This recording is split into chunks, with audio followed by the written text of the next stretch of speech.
for the countdown. How can I do that? Oh, wait. So open the countdown right now. Anything you prefer? Is there anything that they specialize in? Well, they have. Daniel, whenever you can, send me the embedding link, please. I'm just clicking here now, trying to connect here, and I will edit this thing. So in Let's get a couple a of few seconds. seconds should be A mix, and then we can take what we want, and some vegetarian, and some chicken. Good. I think so. Perfect. boom. Excellent. Ooh, yeah, great. Då får jag handla lite. Okej. Eller kan jag ta bilen? Du kan ta vad du vill för mig. Claudio? Yes. So I have the countdown open, but I don't know how to change the background because there is no such an option. Oh, if there's no such option, then it doesn't matter. We'll just go with the random countdown with just the numbers. I think it's better than nothing. Because it just say like the only options I have show all, zoom in, full screen. Just go full screen. The main problem is that when you go full screen, you're not going to be able to use your computer for the time it's full I screen. know, but it's okay. All right. Probably. All right. It can get annoying though, to be honest. I had that problem yesterday. Because if I want to participate in discussions, right? So I can probably use someone else's computer. Yeah, you're probably gonna have to do that. Okay. No problem. So are we going to have the breakout rooms? I think that's the best idea. Remember though, if you go into a breakout room, you will not be streaming anymore. So you're not gonna be able to put the countdown because your video goes to the breakout room. So you are not gonna be shown on the spotlight. I won't go there. Yeah. If you want to go to the breakout rooms, just use someone else's computer. You probably have access to those around there. Yes. And also remember to set it as spotlight. You can right click on it. If you're the host, you're going to be able to press on a button that says spotlight for everyone. And just remember to leave that on for the time while you're going to be showing the countdown. Okay. Like spotlight the countdown? Yeah. Okay. Or spotlight yourself, rather. It doesn't really matter. It is like just myself, right? It's, yeah. Right. Yeah. I already updated the live stream page, so the link, the YouTube stream to the first video is below the play button. It says relive the first day now. If you see it, I will send you the embed file on the chat now. Great. Cool. I send it to Ludmila. Boom. So Ludmila, do you see the embed file? Yes. So that's what you should paste into that space. Okay. Maybe you can share screen if you. Yes, let me share my screen and let's do it together. Okay. So can you see my screen now? Yeah. So I go to embed. Yes. Okay. And here copy. No. Embed code. First click on embed code. Okay. Exactly. And now you can paste it. But wait a second. Now we're going to change the frame width and height. Okay. So in where you see frame width, that 560, change it to 640. And height, change it to 360. Okay. And now you can press next.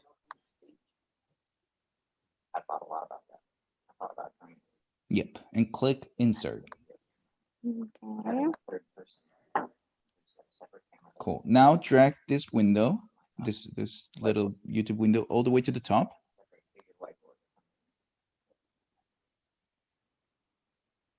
There, on top of YouTube channel, where it says YouTube channel, down below, a little below, there. Like where exactly? Here? There's going to be a blue line between live stream and YouTube channel, between the image and the text. Up, lower, slightly lower. There. Where Here? you see the blue line? No, a slightly a bit higher. There. Okay. Go ahead. Now, I want you to press on the square and stretch it a bit to the right on the dot that you see there. Okay, put it there. But again, press on the square again. Now you see there's dots on the sides, right? Yes. Press the dot on the right, yes, and drag it to the right. Drag it a bit more. Keep dragging it. Just a little bit more until it shows the whole picture. Okay, you can leave it there. And now, This is difficult. Okay. now you can press the button. It's just that my computer is all the, yeah. It's all right. Don't It's worry. very slow, but it works. And now try to drag again the video to the center, because now it's not centered, right? A bit to the right. Try to, yeah, that's when you see those two lines at the bottom of the frame, you can, there. Mm-hmm. Now go to publish. Okay. And got it? And publish. Just go ahead. You don't need to review the differences. It's the same that you saw. Okay, so publish again. Yeah.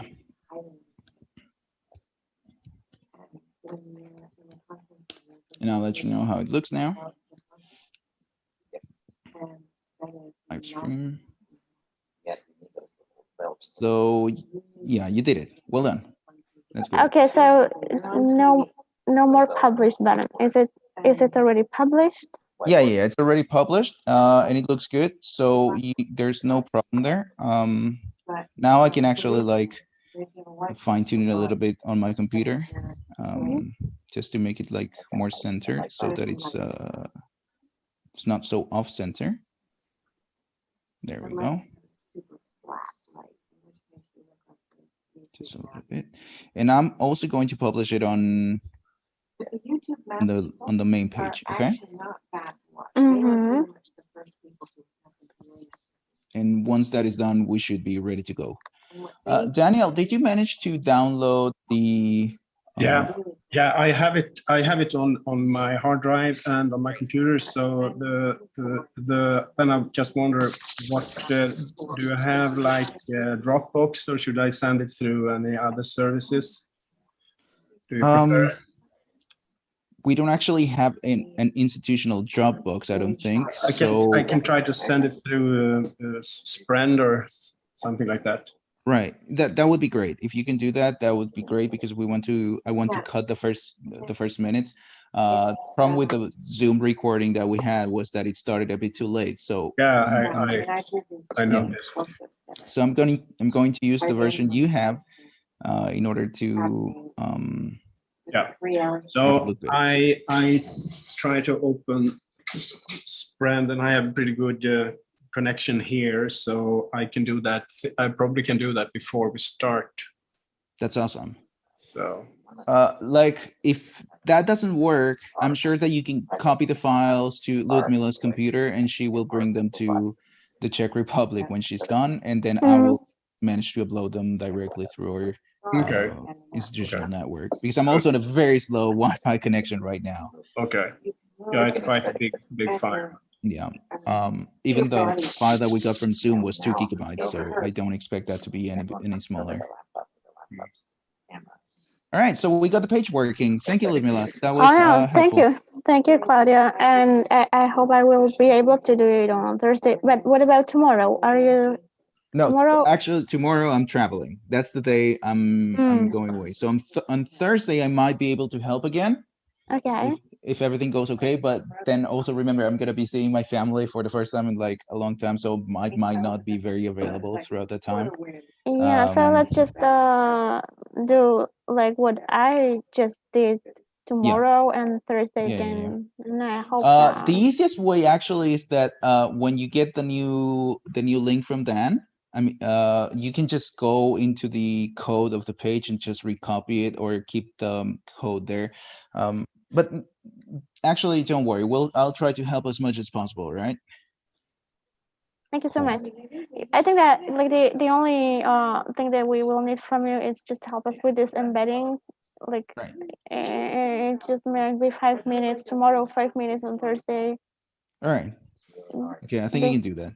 Yeah, because I'm not sure that I did it only because you were you are here and Yeah, but it's fairly intuitive. I'm sure you'll get it next time. So I'll try to be as helpful as possible. I'm going to be on a plane from Vienna when the conference starts tomorrow. So I don't think I'll be able to help, but it's gonna be okay. okay, And okay. We'll try all to right, figure so it out. I have to run, I think now. So I'll just disconnect. Let me know. Just text me or call me if you need any help. Okay, I'll be on my Thank you so phone much. anyway. All right. Thank you. Take care. Goodbye. Bye, Dan. Goodbye. Goodbye. Bye. I like.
Hello, everyone.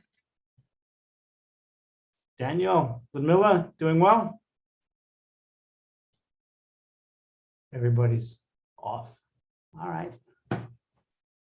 Quiet, all right.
How you doing, Dom?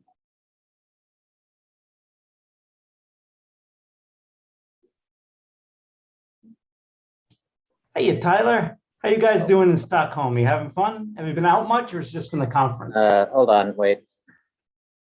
A moment. Yep. All right, try again. Yeah, have you guys been going out, or is it just been doing the conference? My from sound is hotel? all fucked. Hold on. I don't know why it does this.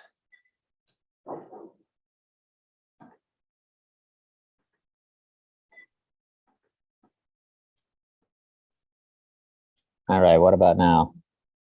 I can hear you. Can you hear me? No. Fucking A.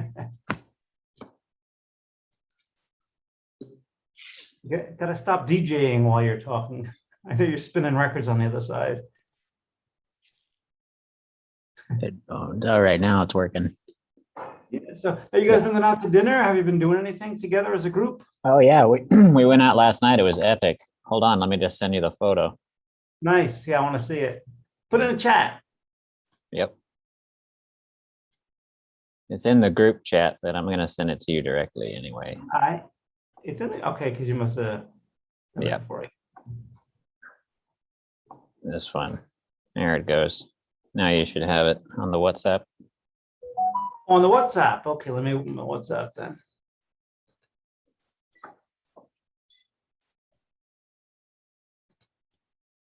Oh, that is epic. Yeah. That's isn't it? great. Yeah, Really, really nice. I know.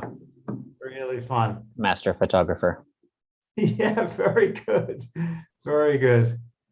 And you got some other stuff planned? Are you going to go do something with Nora at her lab or something?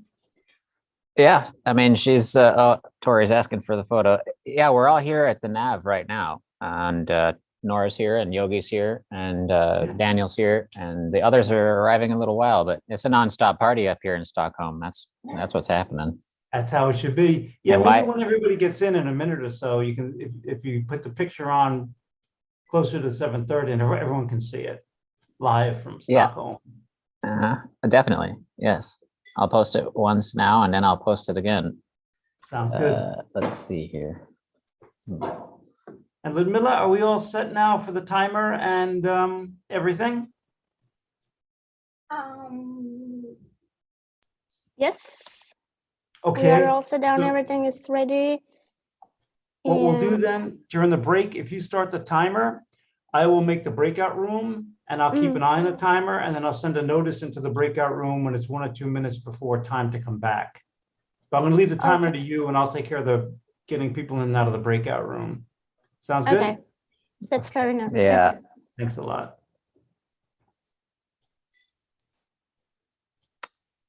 That's Hey, good. Don, yesterday the breakout room worked when you, I don't know, you shared it or something, but the second time the breakout room link didn't Yeah. appear for me. It didn't appear for anyone. I forgot to open it. Oh, It was- okay, all right. It was a 5-minute break. It was and a I 5-minute so- break, so we couldn't do it anyway. All right. I was really at my most exhausted yesterday. I hadn't slept the night before. Today I'll be a little more on it, but I got Ludmilla and Claudio and Tyler backing me up here. Yeah, we'll make sure that the breakout rooms are there. If not, Tori, please just jump up onto the Zoom and say, "Hey, Don, breakout room," and I'll try to Okay. remember. I have a question too. When you share screen, do you have the option for the advanced square share where you can just Yeah, yes, make you a do. window on a portion of your screen? Yeah, but Tori, if you want to try it now, you can. Tori, what you want to do is there's a sequential order it must be done in. You must share screen and then choose your file. But before you go to share, in other words, you hit share screen, choose the file, then go to advanced and hit advanced. Then when you choose share, you'll have the green box. Okay, I had some problem getting I never got to see my presentation notes yesterday because of course it worked all day in the morning, didn't work when I wanted it. But I have a backup organized if it doesn't work. You can try if you want. We got time. You want to try now? Okay, okay. Yeah, go for it. Oh, Hi, Peter, Jonathan, Oscar, Philip. Hi. Hey, Don, good morning. Hi, Don. Hey, Daniel, how you doing? Hi, Don, today? and yeah, I made you a co-host now. Okay, Daniel, will you do me a favor? I will not be when Stephen and David do their musical performance tonight. It'll start at 2 a.m. here, so I've seen it and it's great. But will you do the recording of it and the talk afterwards? Can you hit the record button? Yeah. That's great. Yeah, I want to save that. well, we will still record the whole thing. Right, but there'll be an hour after the talks end and before David and Stephen. Yeah, so we paused the recording and then okay. Okay, but yeah, I won't be here to do it, so that'll be Okay. great. Good. Thanks. Ludmilla, you can remind me. Well, So, yeah. Yeah, and I had this practice session with them the other day. Okay, great. It went fine, right? So Don, who's more here? Do you want to be the co-host? Ludmilla is co-host and Taylor. Can you also make, get Tyler co-host and will you make, or I can make Victoria Alexander, Tori Alexander co-host? I might be able to do it. No, you have to do it. Tori Alexander. And who's chairing the next session? Okay. That's me. Can you send Can you send them the names to me so I? Okay, Tori Alexander. Yeah, Tori Alexander and Tyler and Ludmilla are already co-hosts, so they're good. But currently here, it's outside the range of those things. Oh, Yeah, because it's not like business district. so did they just stop and not come here? No, they just like, they charge me a fee and then they pick it up. And so by the time I get out of here, it won't be there. So it's like, It's not like a return trip. Are you trying to hide, Philip? Are you trying to share screen, Tori? Oh, I took one of those little things. Tested it and I went through the process and it looks like it's available. So I'm going to assume I'm okay. Good question. Excellent. I didn't think about that. I'm looking forward to sharing that. Capture it. And they 6 have to- minutes. It might run out of charge. Maybe I'll just try it right now to be sure. Yeah, go ahead. I was planning it to be a one-way trip anyhow, depending on what we decide to do afterwards. Okay. Looks perfect. All you see is the share screen. You don't see. Just-in-time learning. Ludmilla, do you want to put on a 5-minute timer or no need? Watch it on the screen. So is this gonna actually? I can do it. Yeah, let's do that. It's Hey, going to Ron. dance. Yeah, I think that's a idea for working out. 5 minutes. Is this camera gonna be on us? That'd be cool. Hi. Doing good. Well, good to see everybody.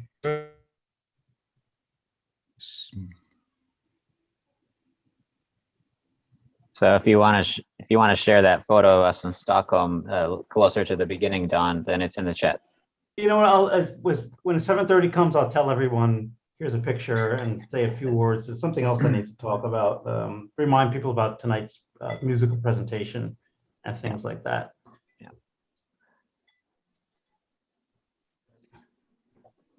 And we're still waiting for Philip, our first presenter, to come in, right, Ludmilla? Oh, yes. Philip's not here yet, so he's the first presenter. If he's not here on time, We can switch the order. yeah, Brian, can you go if we have to start with you? It's Hi. Jonathan. I think Brian. Hi, excuse me. Yeah, it's Brian, and yeah. Oh no, it's Jonathan. I'm sorry, I'm looking at the wrong section. My mistake.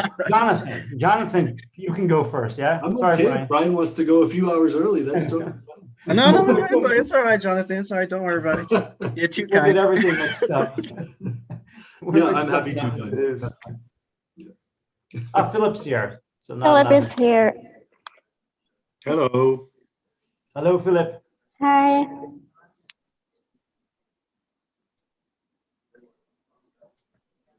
Oh, there is also timing, so Yes. 12 minutes.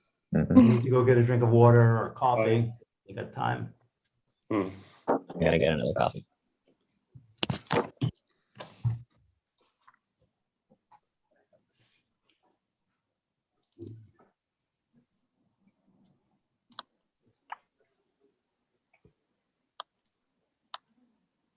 So, Ludmilla, are you at Stockholm at the end?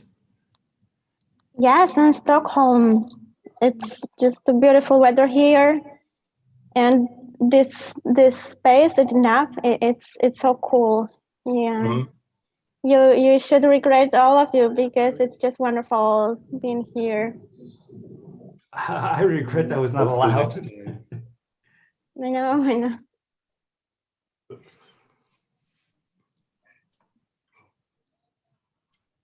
So but you don't gather in one room or So, you will? sorry? Will you gather in one room for some of the part of the conference? Yes, we have this NAP center, the whole center only for us. Okay. So we are having a big party here. Cool. Yeah. See, Kalevi would let these young people by themselves and that they go crazy. No adults in control. Exactly.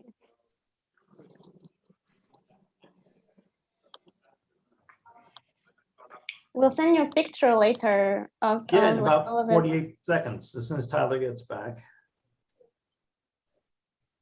Mm.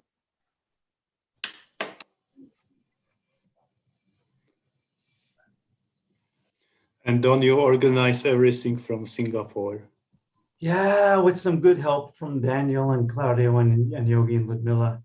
But yeah, pretty much it was one-man operation. I was the one man. What the global reach biosemiotics has. What a global reach indeed. What a global, and we need to even reach further so we can shake hands from each side of the globe. Timo, you'll share tomorrow, yeah, the session? Okay. And now I will record. Wait.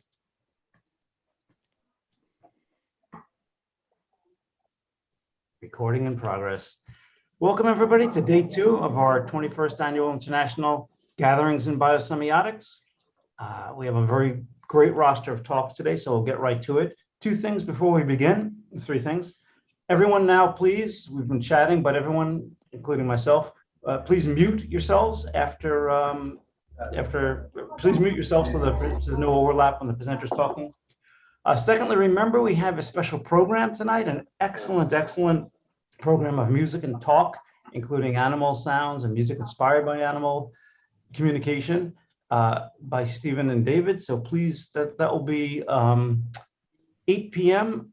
Central Eastern Time in Stockholm, whatever it is in your own time. It'll be 2 a.m. for me, so I won't be here for it, but I've seen it. It's excellent, and I want to watch the video of the discussion afterwards. Okay, last thing I want to say is Tyler is going to share with us a picture of the group in NAV. So, or Ludmilla. It's in the chat. Now it's in the chat for the new people. Okay, Wait, Tyler, can you share it again? Yes. So here's, you can be virtually in Stockholm with the gang. Beautiful photo. It's worth the wait. It is absolutely worth the wait. There it is. It's uploading. There it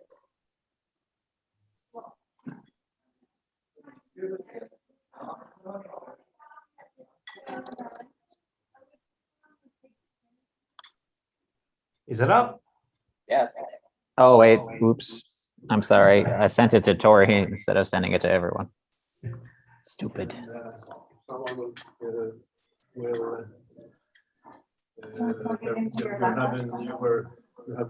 Okay. Now it's sent to everyone. Great. And I think I'm going to mute all, and then Ludmilla and Philip, you can unmute, okay? She can't, she's live. Got it? Okay, let's begin our second day. We'll start with a session hosted by Ludmilla. No, it's a different one. Yeah. Do we have a adapter maybe? Okay.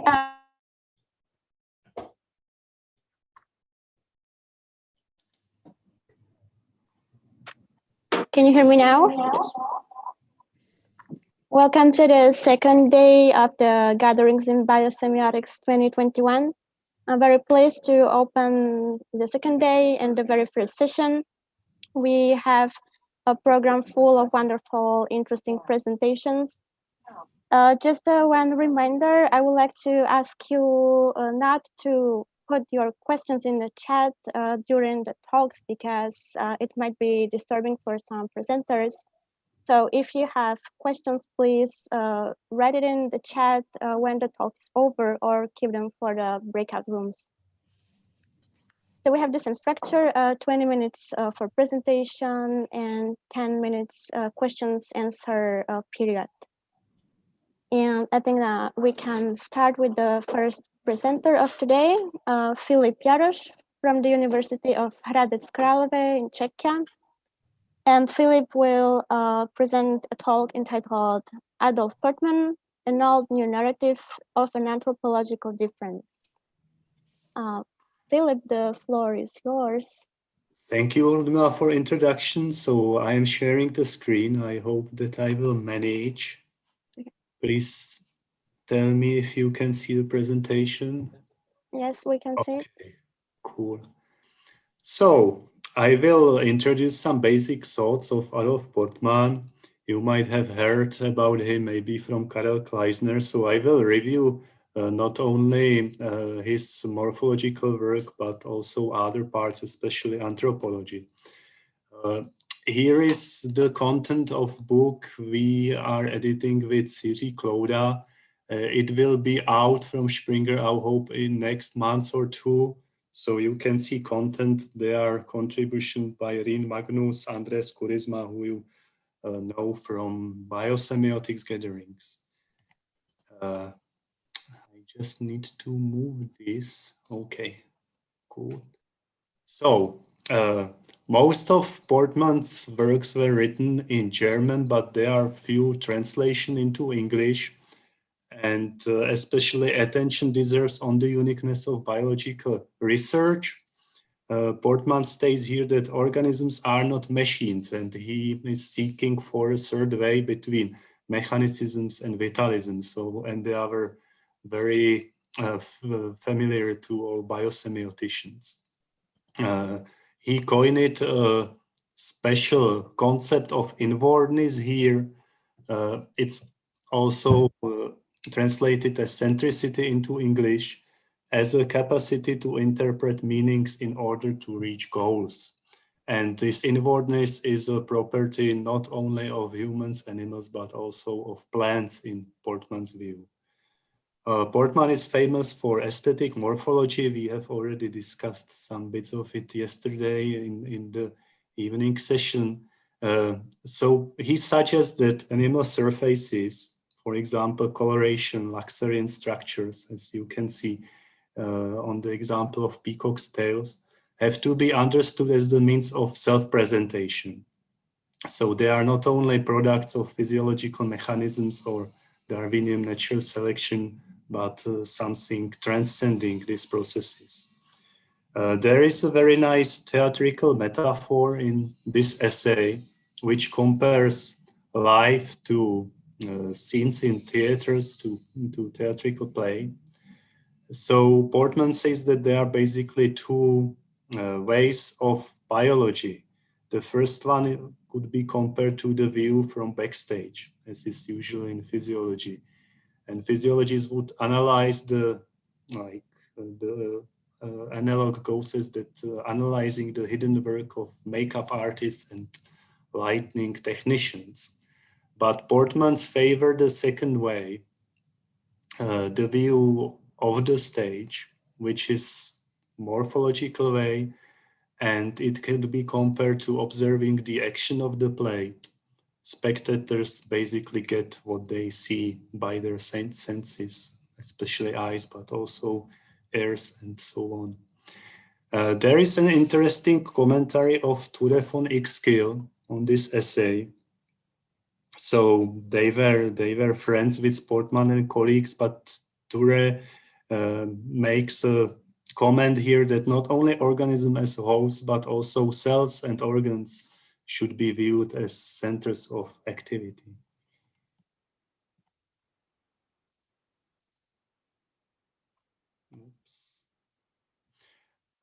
It's quite interesting to compare the work of Portman and Jakob von Ixkill.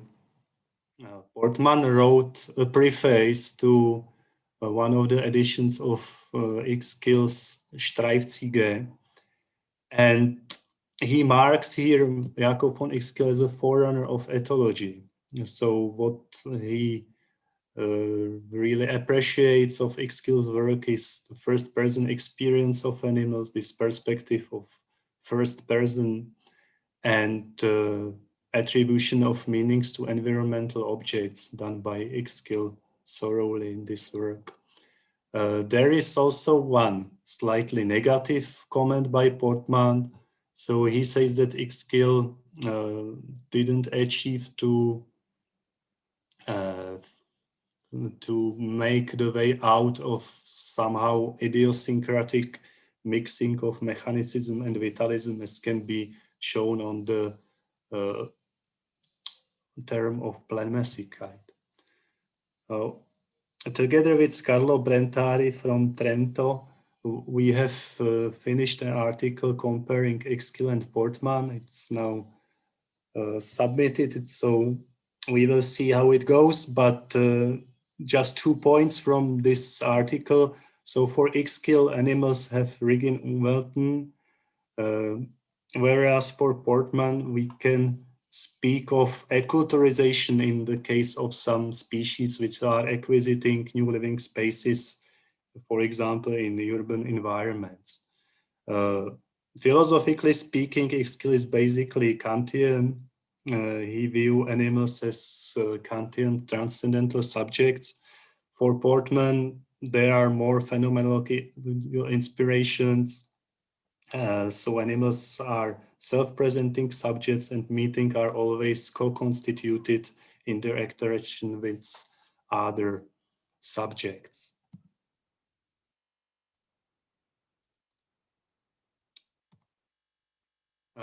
There is one essay I would especially like to make a focus on. It's truly a zoosemiotic essay. It's published in Richard Carter's translation of Hugh Portman's work. The name is The Path Leading Towards Levels of Living Communication. It was published in 1972, like the original German piece. And Portman say that signs are prevalent in all animal species, but they are only fully arbitrary in human speech. And using his morphological approach, he connects language faculty also with some physical parts of the body. So language faculty isn't enabled only by our large brains, but also by the specific position of larynx. And Portman likes to show that apes with their different morphology of larynx aren't able to utter words. And like if we want to make some comparison between then signifying efforts and humans, we should rather look at mimetic and gestural communication, as was also done by some American researchers, like trying to learn them some basics of our languages. But of course, like efforts were successful only to very small extent. The meaning of Gestalt, so this highly specific, complex word from German, could be interpreted as animal forms are not solely objective structures like physical things, but they are always viewed by other animals or humans. So if we want to comprehend Gestalt, we need to see animal surfaces always as something which is interpreted in the senses of other beings. And Karel Kleisner, Anton Markos, and Timo Maran made use of this prospect of Gestalt in their thinking about the evolution of semantic organs. And they introduced the terms of semiotic selection and co-option, and it was published in several of articles, some of them in Biosemiotics.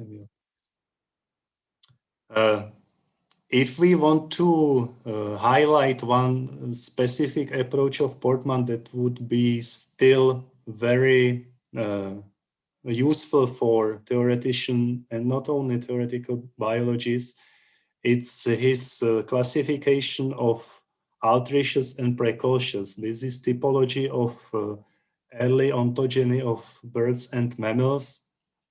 Please look at the table. There are some basic features of altricial and precocial species.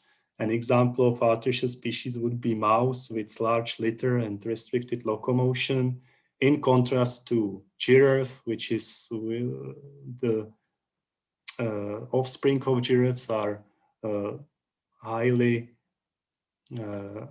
already developed, and there is usually only one or two offspring in precocious species. And Portman's finding could be really related to some recent findings in Evo-Devo. Precocial form is evolutionary ancestor among birds, but it's evolutionary descendant within mammals. And now, using this framework, Portman asked what would be the ontogenic type of humans. And this finding is still popular in evolutionary anthropology. Portman has classified humans as secondary artificial. Quotation, human growth follows the mammalian norm, but birth occurs much earlier than this norm would imply. So Portman said that compared to apes, human babies are born 9 months or 1 year earlier than would be norm in apes. And he characterized humans as secondary artificial, as Hayes said. It means that they are precocious in some crucial aspects, small litter, open eyes and ears, but they have secondary acquired some artificial features like limited locomotion. So newborn babies compared to apes are really highly restricted in locomotion. And Portman also pays attention to merging of this helpless human babies and the structure of human society. And he makes observation that members of a human group are especially attentive to small children, and uses a metaphor of social womb here. So human babies are somehow born into second womb, it's social womb. He also uses the phrase extrauterine year for the first year of life and says that this is the tremendously important period when children are making their first attempts to get upright posture and to utter words. And the observation is that of course this wouldn't be possible with the help of parents and other members of the group they are born into. So this is also like finding a very nice interface between nature and culture. Karen Rosenberg, current evolutionary anthropologist, which also reflecting Portman's work, says that human birth is a social event in every culture. So this is also one of the landmarks of human species, like this very, very social basing of human birth.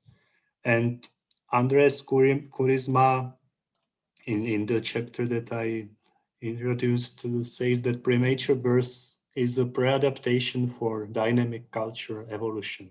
So we can also mark these thoughts to some work in biosemiotics, for example, Terence Deacon.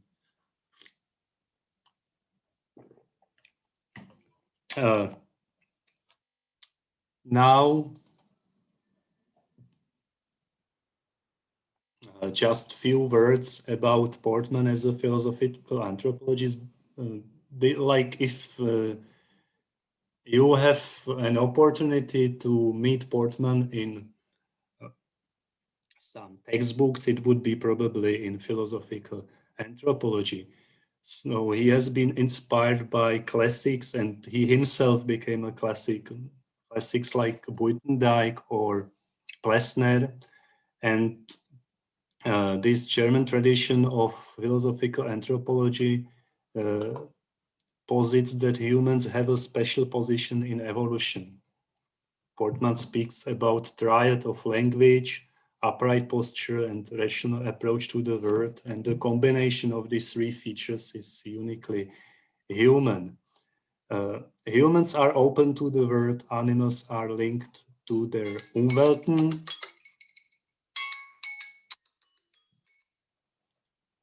Pardon me. But there is, of course, one addition to this. For Portman, animals can learn and adapt to changing environments. So the Umweltens aren't fixed. And like compared to Jakob von Exkill, Portman makes it clear that there are some features of humans that would make them somehow superior to other species. And this is a typical narrative in philosophical anthropology. And we can call it transformatism, that there are some features of human species, for example, faculty of language. Then when they got stark in the evolution, they transformed humans to something relatively different to other species. And this problem of narratives of anthropological difference was discussed by me and Timo in article you can see in the bottom. And if you look at the table, there are these positions of transformativism and pluralism, which are somehow typical for biosemiotics. So transformatism would say that there is discontinuity in evolution and humans are superior to animals, whereas pluralism also have this discontinuity view, but humans are equal to animals, like we wouldn't talk in hierarchical terms.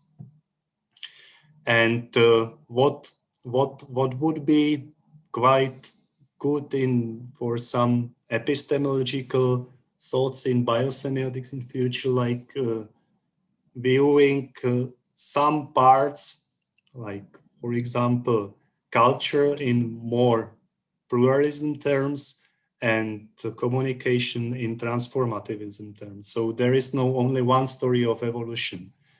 So with culture or cognition, it's clear that there is profound diversity among animal species. Whereas, and this would be also in tradition with Sibiok, if we talk about communication, we can say that language as a secondary modeling system is superior in many ways to other communication systems. So the narrative for transformativism is quite good in this sense. So you can see one of the good translations of Portman's work, the basics of his anthropology. And this is basically all I wanted to present today, just formal acknowledgement to Czech Science Foundation, and I want to thank you for your attention.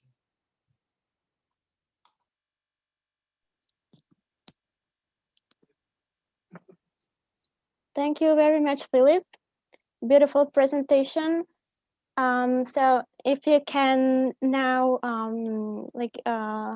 just finish your screen sharing, we will move to the questions. Thank you. And the first questions comes from Professor Kuhl. Great, thank you so much. Just a little comment concerning the comparison of Uexküll and Portman, which is really interesting thing.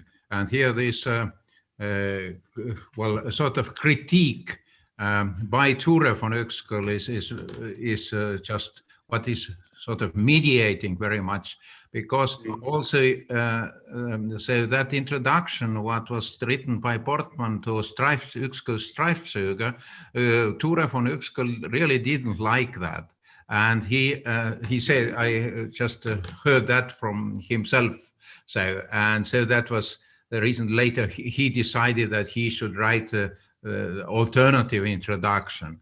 But here, as you just mentioned, the point was very much how to understand Planmäßigkeit, Uexküll's Planmäßigkeit, which Portman just interpreted sort of or criticized. And here I would really like to suggest a paper by Helene Weiss on which was from actually from 48 already, Aristotle's teleology and Uexküll's theory of living nature, which just very nicely explains and sort of, I would think, then resolves the interpretation of Planmäßigkeit. Thank you.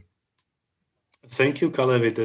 That's really nice comment, and I'm happy to hear that there was some discussion about Portman's forward. So maybe I would like to know some other details another time. Thanks.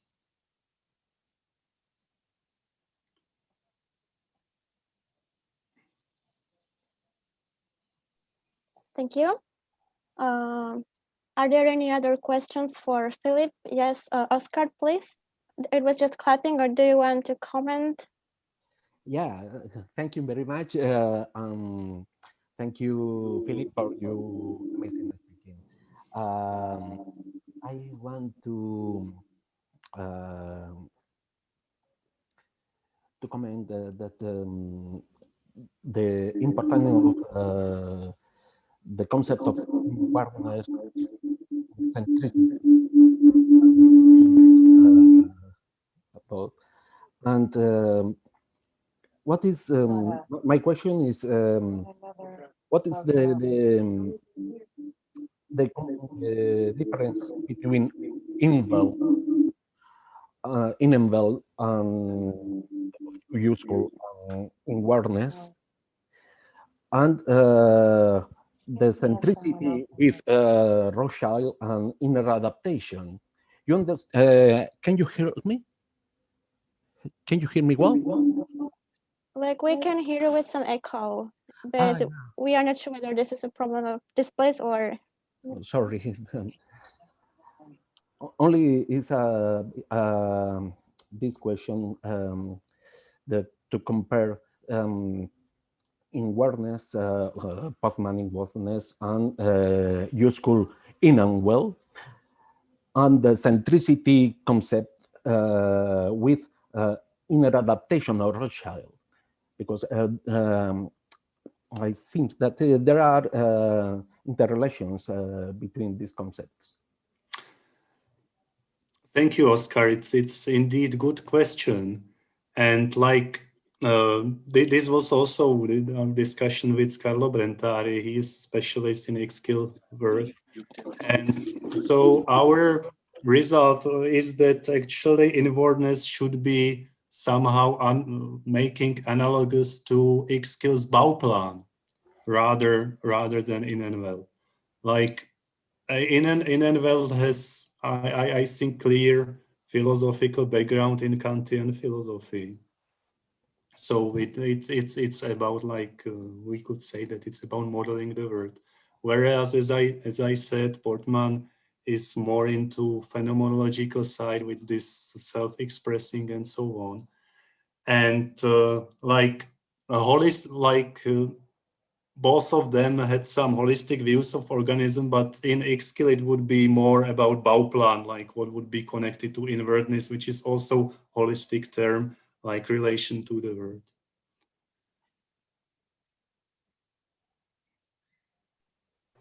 Thank you very much. It's a good question. Thank you. Okay, so thank you, Philip, for your answer. Does anyone else have question for Philip? We have time for one last. James? Hi, thank you. I'm a biologist, basically, and then coming in to visit this group from general systems theory approach. And so my concern is my interest is in the grand scope. So these biological systems have an egotism to them, which are talked about with many different attributes and factors. But I'm interested, do you ever, in your own research, are you ever considering attributes where and I don't look at them as non-living, but rather than pre-living, because we're built of those basic structures. Do you see any relations and dynamics, such as factors that are related to memory or not memory capabilities, but where responsiveness is an activity of behavior? And this is in a broad, very, very broad, atypical kind of notions, but it seems to me the direction that we need to go in. Do you see any relations between pre-living responsiveness and the factors that these other researchers examined? I'm not sure that I got the question correctly. Like, what would be pre-living responsiveness? Like, which? So not organisms, but some. Well, just even fields reacting to fields, particle fields, electromagnetic fields. I try to be generous in terms of what is a quote unquote a behavior. Any activity, a phenomena of action over time can be seen as behavior. So a system both has the capacity to induce effects from others, etc. Well, Well, like so very simple answer, like in portmoney and view, and I think that Xkill would be of the same position, that these do not have some kinds of interiority like other than living systems.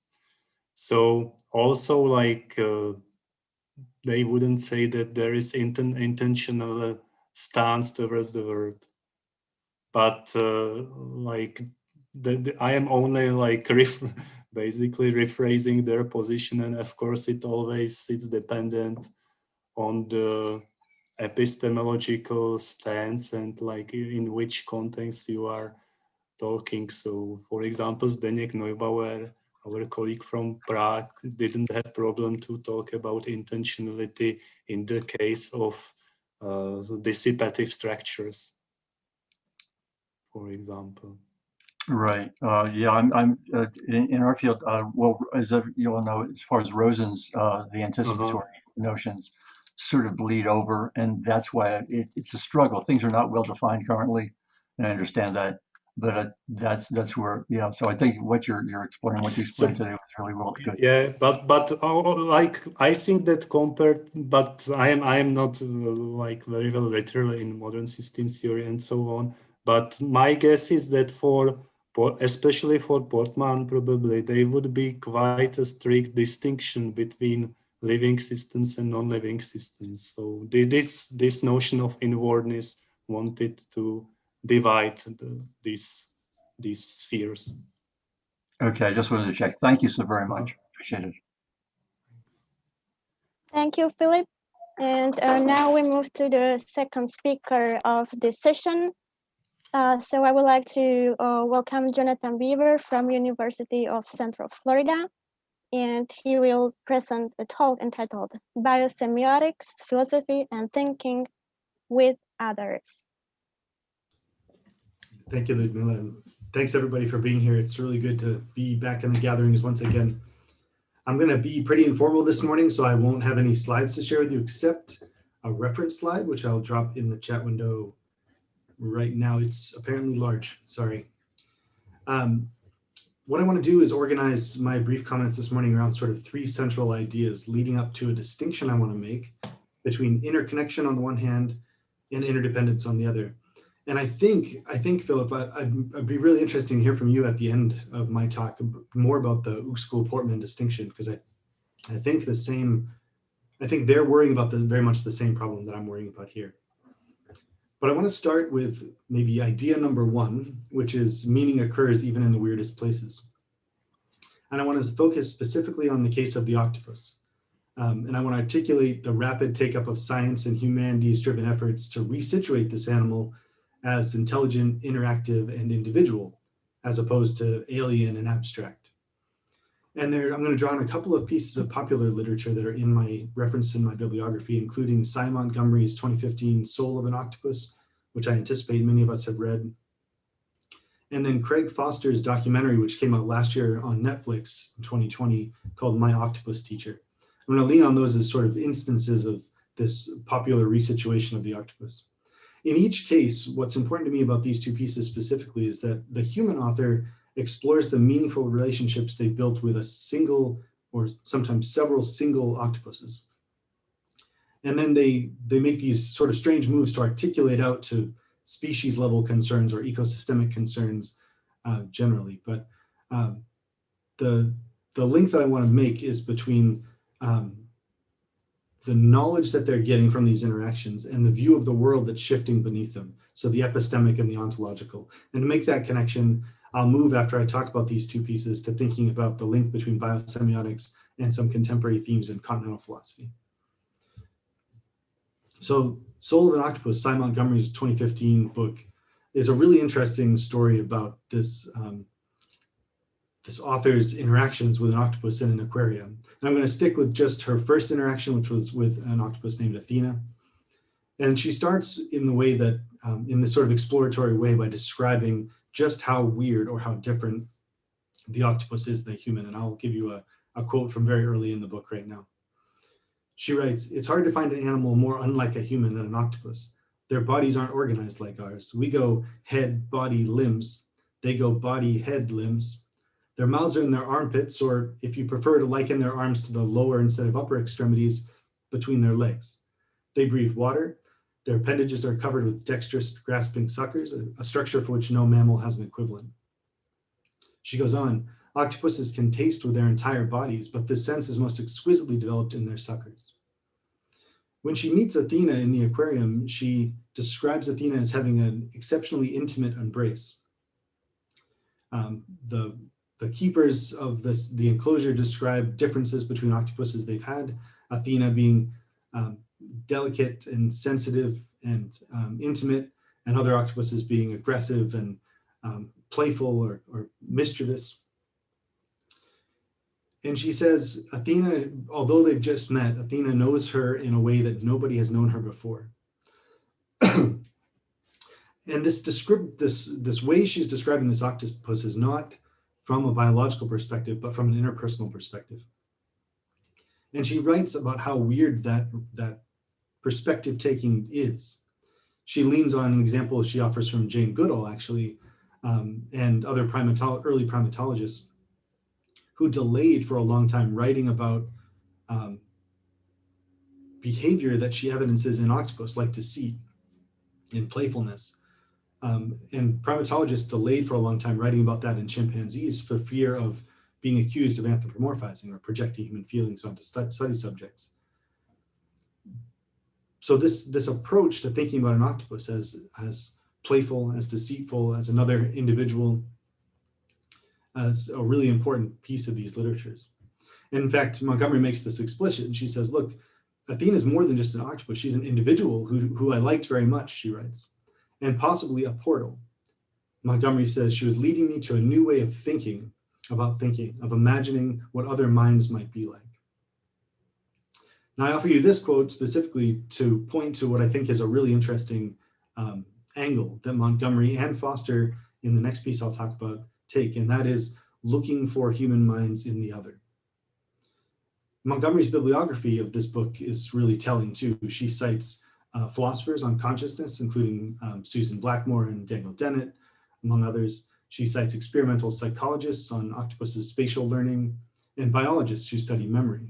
But the key focus on her approach to thinking about the octopus is as another her, right? It says something with a mind like hers. So keep that in our minds for just a second. I want to talk just briefly about My Octopus Teacher, the documentary. This is a really interesting take. For those of you who haven't seen this 2020 documentary available on Netflix, the producer, Craig Foster, was a working professional who kind of got burned out and decided to take some time for himself and went diving in his native South Africa in a kelp forest and came across an octopus, a common octopus, and had some really interesting interactions with her. I'm not sure it's a he or her, and decided to dive with that octopus every day for a full year. And that's what the documentary is. And so every day he dives with this octopus and gets to know her, and he starts describing his relationship much like Montgomery did with this singular individual octopus. He says he noticed a definitive moment where her fear had subsided tremendously. He calls her a her. She sees big movement and she's suddenly afraid, and then she says, oh, it's him. And she comes out and she's very curious. And she mirrors Montgomery's note that, he mirrors Montgomery's note that octopuses are incredibly creative, deceptive, playful. They use their environments in really incredible ways. And he has a moment just like Montgomery does, where he says, and I'll quote him here from the documentary, there I was just staring into the eyes of this incredible creature. It was difficult to imagine at first that she was getting anything out of this relationship. Why would a wild animal doing its thing get anything out of this strange human creature visiting? And this is where it gets interesting. So you go and you interact with this human, and perhaps it does give you some strange octopus level of joy. And he goes on, and I'll return to the end of this documentary later on, but the same sort of thing is happening in both of these pieces. And these are sort of biological aha moments, I guess, where a human interactor recognizes a non-human individual as an individual, as another person, not just a member of a species that you could study in the abstract, but as something with which you have a meaningful interaction. And the popular literature around cephalopods, octopuses, and cuttlefish and others evidence the extent to which we're seeking minds in the living world. And again, there's nothing particularly novel about these two pieces. Gregory Bateson, for instance, studied the octopus, looking into their weirdness to build up his ethological model of social behavior. There's good connections to this community right now, I think, because I think Philip Goodham is here, who 2020 wrote, I think with Springer, a book on Gregory Bateson on relational communication, where he talks about the octopus studies that Bateson had done early on. And in fact, I think in that study is where he met McCullough first, which is a good link to Dr. Harris Jones' talk from yesterday. But I'm going to leave Bateson aside for a second.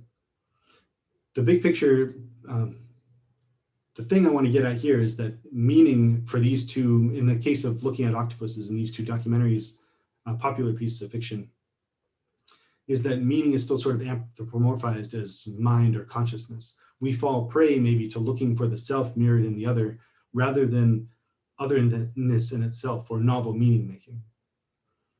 The same sort of problem occurs in the 4E approach to mind, which is really popular right now. That's embodied, embedded, enactive, and extended. Basically approaches to cognitive science which look to connect the mind and the body in unique ways. But again, what we're doing is just extending the minds thing out into the world. The reason cephalopods, octopuses in particular, have stuck with us is because of their radical difference. So what happens when we don't try to build those analogies between my mind and some other thing's mind, but instead allow new knowledge to thrust on us new perspectives? And I think this is what my colleague, my philosophy colleague, Brian Anishi, has called weird ecologies. He describes weird ecologies as a breakdown of our epistemic limits that leave us with, he says, a new distrust of our modes of organization and apprehension. This breaking down of what we know thrusts us into this epistemic and ontological gap, which is my second idea. I said there were three ideas, so here's the second. This gap between what we know and what we know about things and what we know about the nature of the world is important to biosemiotics, and it's an important space in biology and philosophy. Biology, maybe outside of biosemiotics, at least from my perspective, has a hard time with ontology. The idea of many biologists seems to be that knowledge generates new hypotheses about the world that they know, but not necessarily new worldviews. Peter Godfrey Smith wrote in his book, Princeton University Press book, Philosophy and Biology, works out these differences in some detail. And I cite Godfrey Smith only because, well, predominantly because he also wrote a book about octopuses called Other Minds in 2017. It seems to be a running theme. But this gap between what we know and views about the world, between epistemology and ontology, is the gap that's taken up by 20th century continental philosophers, who have drawn extensively on, if not biosemiotics, then at least Jakob von Uexküll. So I'll just give you a few examples here, not to belabor the point or take too much time. There's been a lot of literature on this particular area. In a French and Francophone philosophy article called Worlds Apart in 2020, authors talk about Morton's work connecting or building a parallel between Husserl's work on the Umwelt and Uexküll. Merleau-Ponty uses Uexküll's Umwelt to build up his sort of enactivist phenomenological approach to thinking about the world. And Deleuze, specifically when writing about Spinoza, in his short book on Spinoza, uses Uexküll alongside Spinoza to build up, to sort of orchestrate his view of immanence, which is Deleuze's major project. And there's some really interesting passages in that book in particular that I want to draw our attention to briefly. When he's talking about Spinoza and Uexküll, he's working out this idea, and he asks this question, Deleuze asked this question: how can a being take another being into its world, but while preserving or respecting the other's own relations and world? And he goes on, after asking that question, to argue, so an animal, a thing, is never separable from its relations with the world. What Deleuze is doing, using Uexküll, much like Merleau-Ponty was doing in his phenomenological project, is trying to think about this problem of how we're related to one another. what we know, and the more we know about those relations, seems to thrust these continental philosophers to think about new views of the world. For Deleuze, this is the sort of radical view of immanence. This connection I'm making, or I'm suggesting perhaps, between continental philosophy and biosemiotics was worked out really well by Brett Buchanan in his Ontoethologies book in 2008. He thinks about Uexküll's impact on Heidegger, Merleau-Ponty, and Deleuze specifically.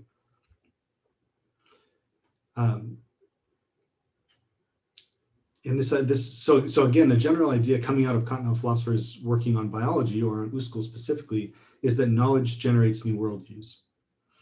And this is, I think, links back to these sort of aha moments I described in the octopus literature about the sort of what happens when we learn about the ethology of the octopus. It teaches the biologist something about cephalopods, for sure, but it becomes story-worthy when it starts to feel uncomfortable or weird, as if the octopus is teaching the biologist something about the biologist. So to me, the key relevance of the story between cephalopods and continental philosophy lies in the relationship between the individual and the community. So I want to turn now to third idea. Thanks, Ludmilla. Yeah. My third idea here is this problem, or this distinction between interconnection and interdependence. Biology faces these tensions between focuses on the individual and focuses on the population of the species, or on systems, as Jamie had mentioned in his comment to Philip. And it's their job, the job of the biologist, to understand how those relate ecologically or semiotically, but there's a lot of non-compatibility of methods and orientation to subjects. Kriti Sharma, a biologist, Kriti Sharma in 2016 wrote this really short and beautiful book called Interdependence, where she works out the problem that I'm describing in this sort of radical way. She contends that the ascendant view, or the use of interdependence as a term in biology, is not really a view of interdependence at all. It's still a view of independence. It's a billiard ball model. It's the view that interdependent objects are running around in the world, smashing into each other. Somehow maybe their semiotic relations overlap for a minute, but then fundamentally they stand on their own. But Sharma argues that interdependence is a view, sort of a radical view, of the mutual constitution of things, the co-constitution of things. And here, Philip, I'm thinking about your talk when you mentioned the distinction between Uexküll and Portman, where Uexküll has this sort of Kantian view, this transcendent view of the billiard ball view of individuals, and Portman might have something like a co-constitutive view. But Sharma's project really is, I think, a view from biosemiotics, that interconnection is not interdependence. And I think this might be my major thesis, which I'll conclude with. Biosemiotics is not a view of biology in terms of what we know about the world as we know it, but a view of the very nature of living things, that they're relations, they're not objects, that they're webs, not individuals. And if that's a correct view of even a part of biosemiotics, then that might give us pause. Because if we think that signs go all the way down and we couple that to this sort of radically unique Umwelten view from Uexküll, then it suggests, I think, that all we are a changing network of signs or webs of meaning, that the independent, self-contained individual is a fiction. It's something that we use as a heuristic to understand our place in the world, but fundamentally, every interaction changes us in fundamental ways. This might be the starting out of, I'd like to think it's the starting out of something like the biosemiotics of interdependence. But it made me think, when I was working on this talk, it made me think about, Paul Cobley, your critique of some work that Morten Tønnesen and I had done on ethics. I think, if I remember right, Paul, you called us out for maybe jumping too fast past fundamentals. But again, I'm doing it here because what really gets me about this project is, the example of the octopus and our interactions. So let me conclude with just a brief story from the end of that documentary, My Octopus Teacher. There's a moment when the octopus he's interacting with is at risk of a shark attack. The diver, Craig Foster, sees the shark coming and he knows what's going to happen. And he says, should I interfere? No, I can't. It's not my place. I shouldn't interfere. And the shark attacks the octopus. The octopus, long story, inevitably dies. Thank you, Ludmilla. Yep.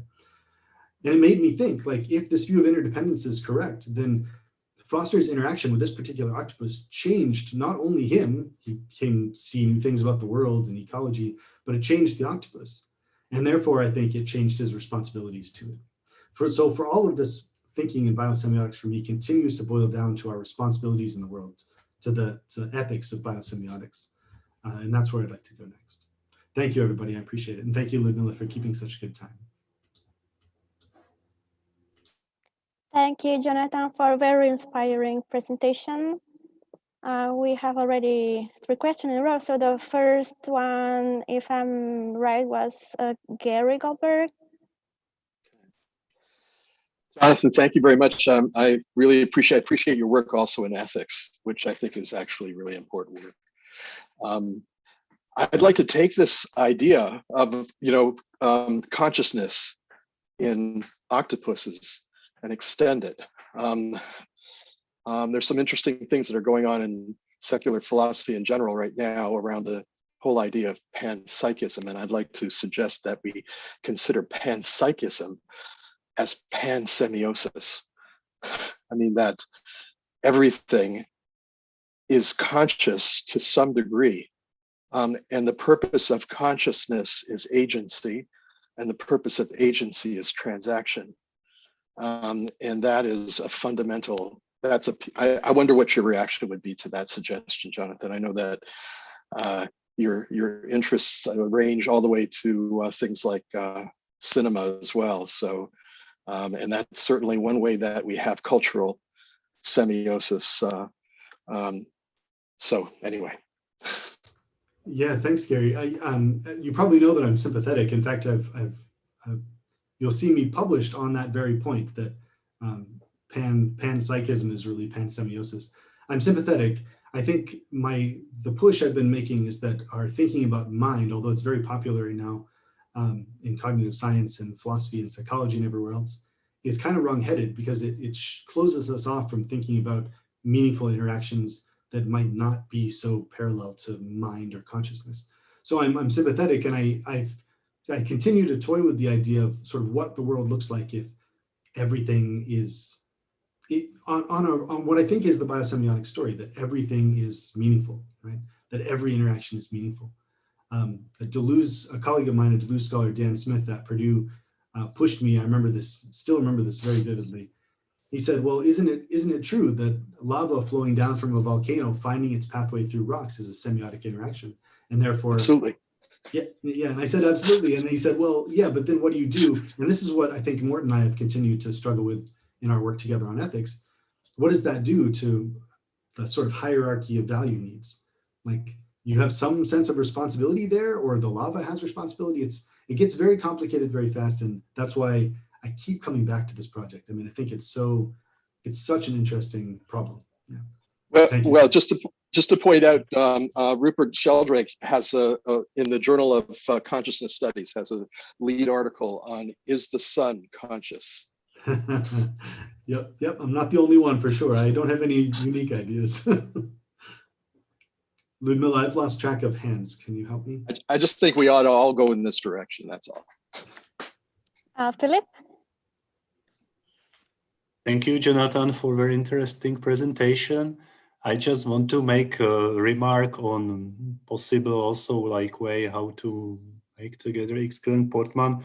Merleau-Ponty in his notes to his lectures on Collège de France mentioned both of them as main inspirers for his thought on biology and biological structures and so on. And I think that it was here when he got to his idea of interanimality, like the way how to reformulate our thinking about interactions in nature. And I think this goes very well with Portman because it's like contrasted to Darwinian, like it would be that most of interactions, especially in a group of one species, are not aggressive, but somehow affiliative. So like all these interplays in groups, but also in interspecies groups are can be thought on some basic level of the bodies and their interaction. And of course, like with X skill, like if we turn it into evolutionary thinking, like Morton Tonneson and so on, there is not much difference to Portman and some others.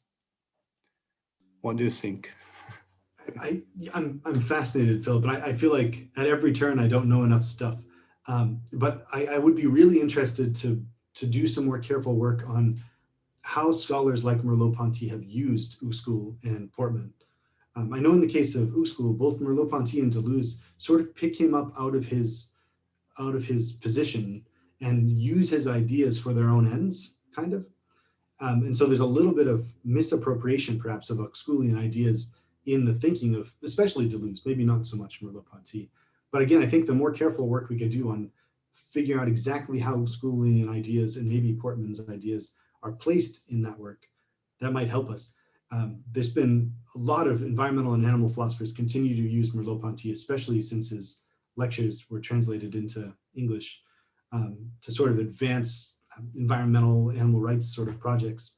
But again, I don't think there's been a lot of careful scholarship done on the root biological ideas underneath. So yeah, I'm fascinated, Philip. There's more to be done for sure. Thank you. Okay, now we have Don Favre after Professor Shadov and after Yogi. Okay, so there are several approaches to these topics, which can be compared to kind of quantum duality. So some people emphasize units and discrete entities like agencies, Kantian wholes. The others try to spread the things around, looking at some kind of waves of probability distributions. So I'm on the side of the former group of people. So that's why I want not like objections, but at least some caution.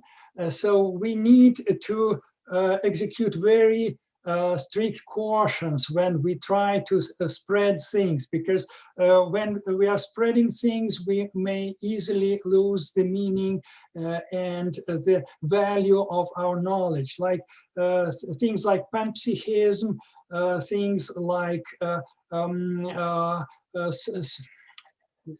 dissipation of individuals. It's a very dangerous idea to some extent, and we should very well understand those dangers, because we may dissipate the very essence of what we are studying. For example, among all the forms in the world, a very small number of forms are meaningful. So it's a negligible, small portion which should appreciate this is gems that we should find, that those are meaningful forms. If we say everything is meaningful, then nothing becomes meaningful. So that's the danger. If we dissolve the individual, then we lose the idea of Kantian wholes, the interdependency, self-sufficiency, autonomy.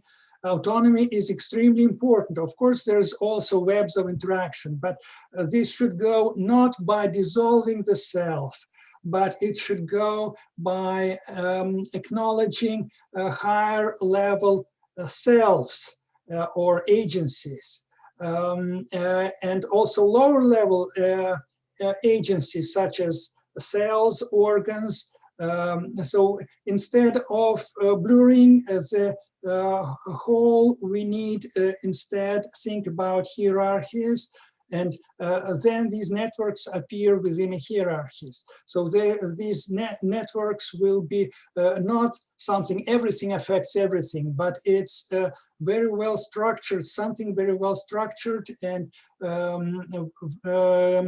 which is a product of evolution or learning. So that's my comment. Thank you, Dr. Sharaf. I completely agree, and I've written when I write in ethics, I write hierarchically because for the very same reasons. And I worried about the same problem. I did a book, an edited collection with some colleagues last year, where I called it the dark side of interdependence. That very same problem. If we dissolve the individual, we're also dissolving the values that guide us: autonomy, agency, responsibility, rights. And that's a dangerous game to play. So we explored in that book what that world looks like. We did that through film. And that was a really interesting project because it let me think about those very same worries. And historically, we know what happens when we dissolve individual rights and individual liberties and autonomy. And we know what that darkness looks like historically. But there's two ways that we can take that, right? We can, if we take meaning at a particular level of abstraction, then we are looking to apply categories we know already, agency, autonomy, responsibility, rights, to new things. And that's been the game of animal and environmental ethics for decades, right? But there's another game you could play, and that is to redefine the thing that we value. And I don't know what the world looks like when we do that. That we don't live in a world where that's the case. So as a philosopher, I get the privilege of stepping back and sort of thinking about that range of possibilities. The quantum duality concern with which you started is really important, though, and maybe is a good parallel. We look at the world as particles, but we know that the world can also be looked at as waves. And when we look at it as waves, it opens up a new range of possibilities. That's what quantum mechanics showed us. It's not like two different worlds, it's two different perspectives on the same world. And the question I've asked, I guess, fundamentally is, can we do the same thing when we're thinking about value? And I don't have any answers, but I continue to ask the question, but I'm cognizant of the dangers. Thank you. Thank you, Jonathan. I have to close the discussion here. So I'm sorry for those who didn't have time. You can keep your questions for the breakout room. And now we move to the last speaker of the session, Timo Meran from University of Tartu, and he will present quite a dark topic. So the floor is yours. I'm very much looking forward to this presentation. Thank you. Greetings from Western Estonia forests. I'm actually not very far from a place where Kalevi and Katja are right now, and I hope that the internet connection will be steady enough.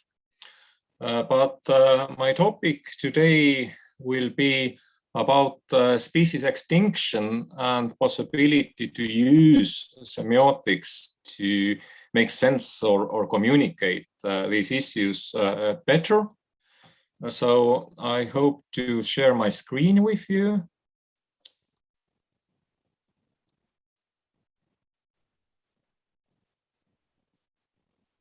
Okay, somebody can give me a sign whether it's visible. Okay, very good. Jonathan, thank you. So this is just the beginning of new research project. So I'm going to scratch the surface, build some perspectives, introduce some concepts, but I'm not able to go very deep with this. And the basic question for me is that how semiotics or biosemiotics can be used to address species extinction in a current situation when we in fact can talk about the sixth wave of mass extinction in Earth's history, which is a very serious issue, very serious concern. And the depth of this topic is, I think, well described by International Union for Conservation of Nature, IUCN, who has mapped that today approximately 1 million of animal species are in accurate danger of extinction, and also that the current rate of extinction is 150 times higher compared to natural background rate, because we can also talk about species extinction as a natural evolutionary process. But currently, this what is going on, at least in like animals, is 150 times more fast. So the problem with scientific estimates, however, is that they are quantitative by nature, and it's very easy to take extinction as just a statistical thing without actually evoking any sort of human empathy or compassion, or without becoming existential or experiential concern for us. So I think for semiotics, the issue especially is that how to translate the kind of experience or the process of disappearing from the viewpoint of our species, as they are semiotically active, as we know, to human science systems and to human cultural discourses and representations.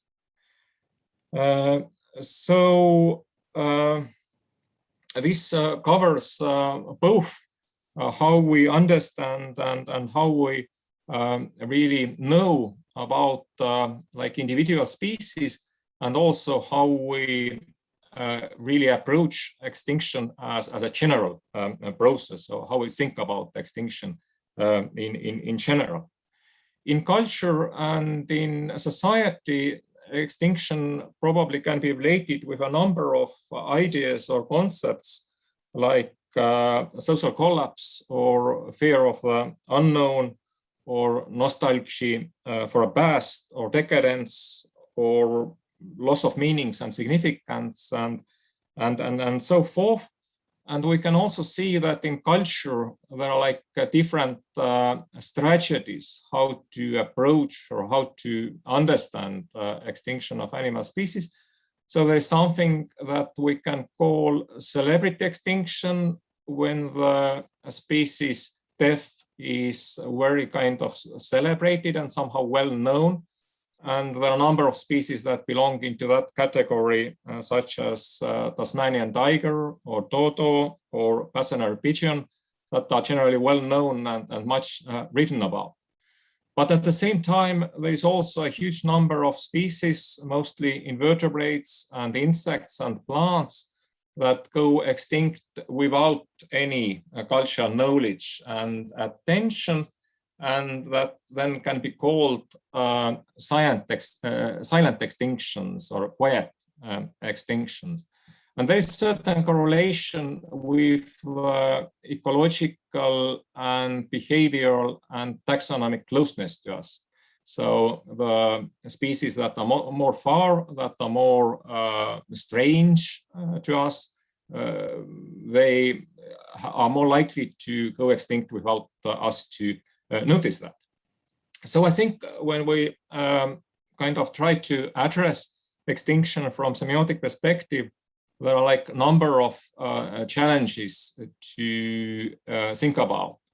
One is how to bring more individual stories of species decline into cultural awareness and discourses. This is a question about translation or biotranslation.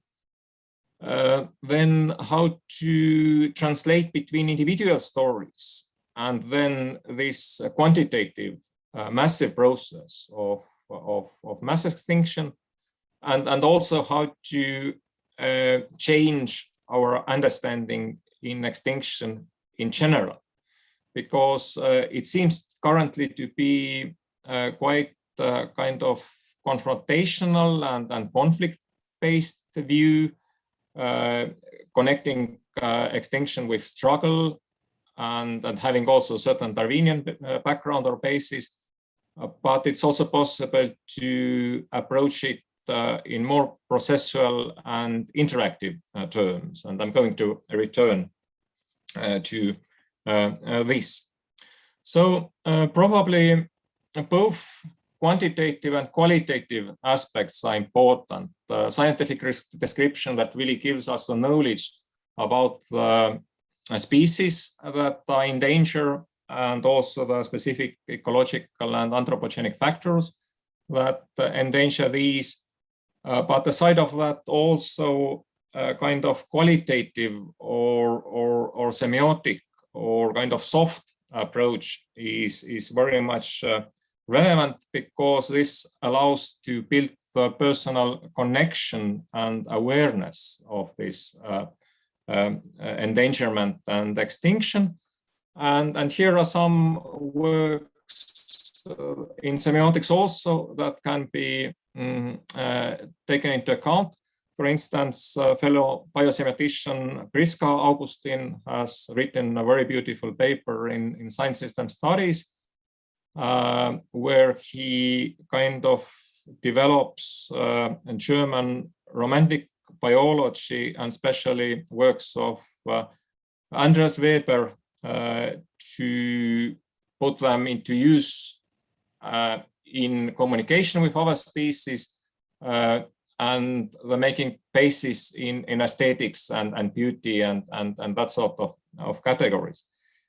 So she writes that the revolution that shifts our attention to all organisms as subject will depend on face-to-face movements of communicating with others, humans and non-human, with an Exculian hybrid approach to the subjectivity of all possible Umwelten.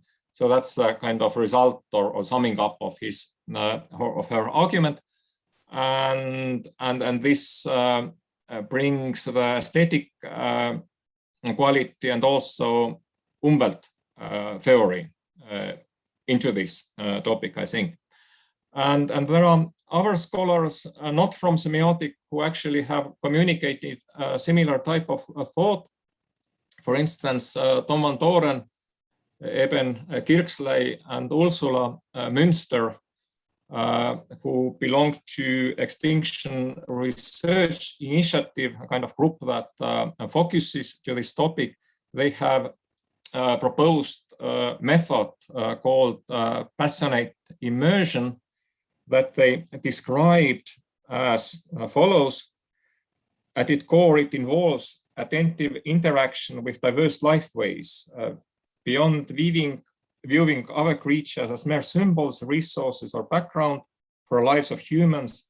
Scholars in multi-species studies have aimed to provide thick accounts of the distinctive experiential worlds, modes of being, and biocultural attachment of our species.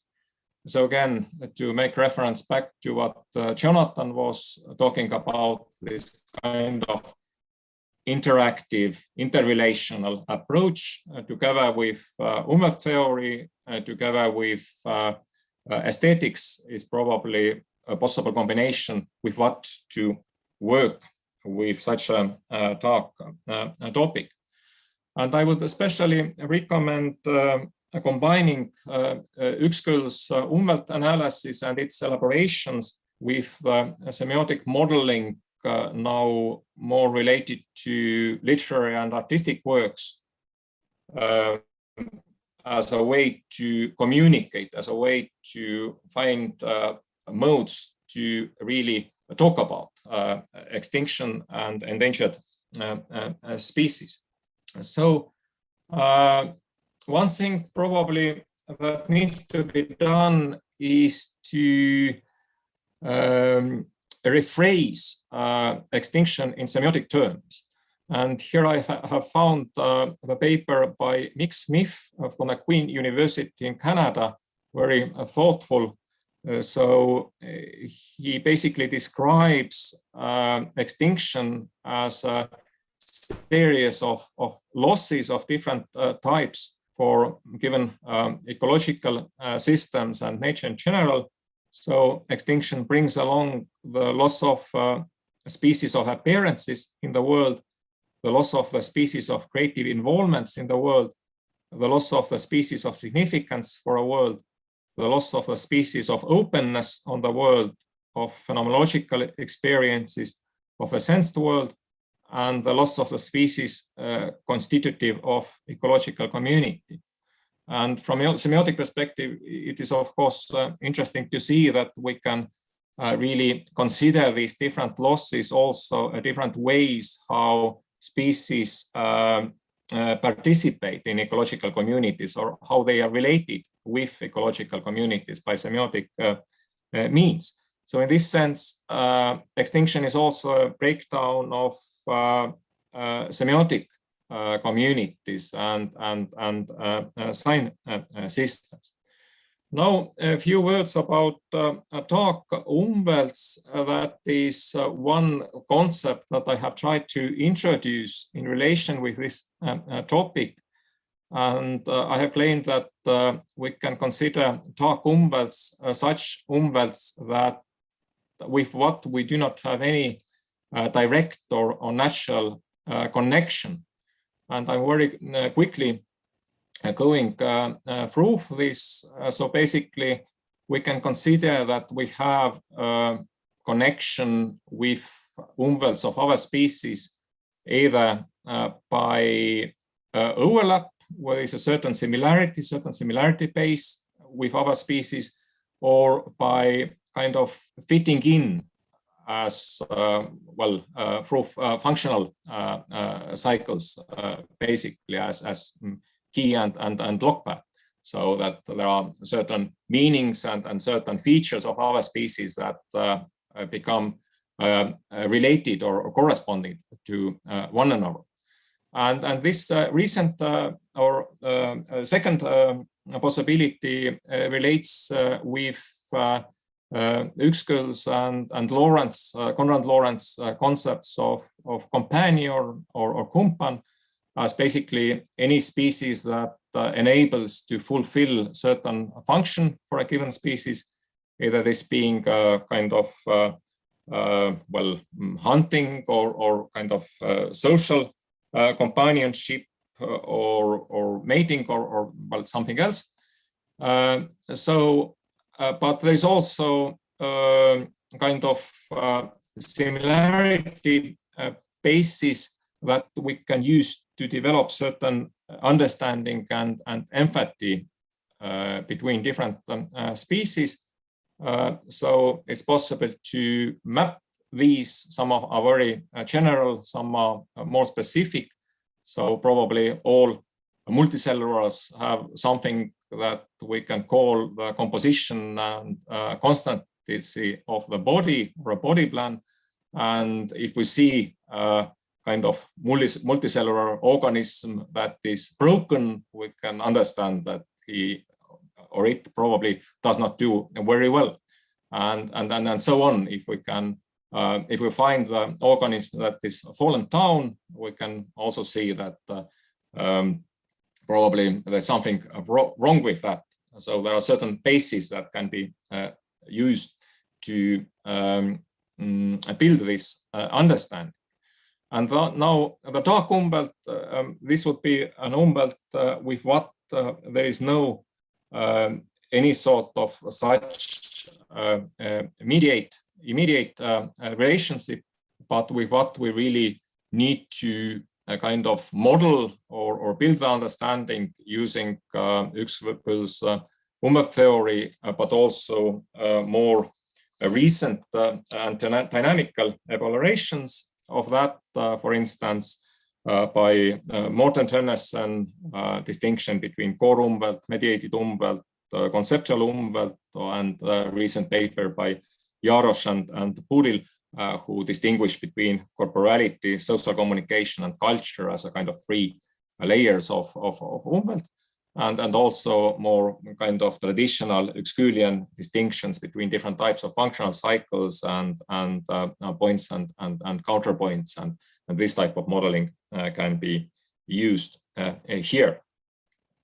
Now, the second part of this equation would be the question that what sort of possibilities there are in culture to really communicate about endangered and extinct species, and how to make this translation viable, in the sense that as we consider this as biotranslation, it's really about deconstructing some signs, some sign relations from an animal world, and then finding good substitutes, good sign structures to build the awareness in human sign systems.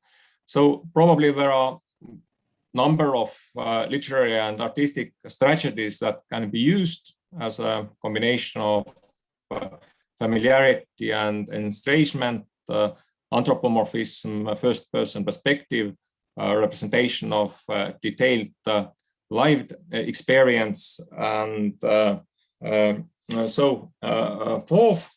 And it may also be that talking about extinct species or dark umvelts really can change very foundationally also how we consider our own presence in the world.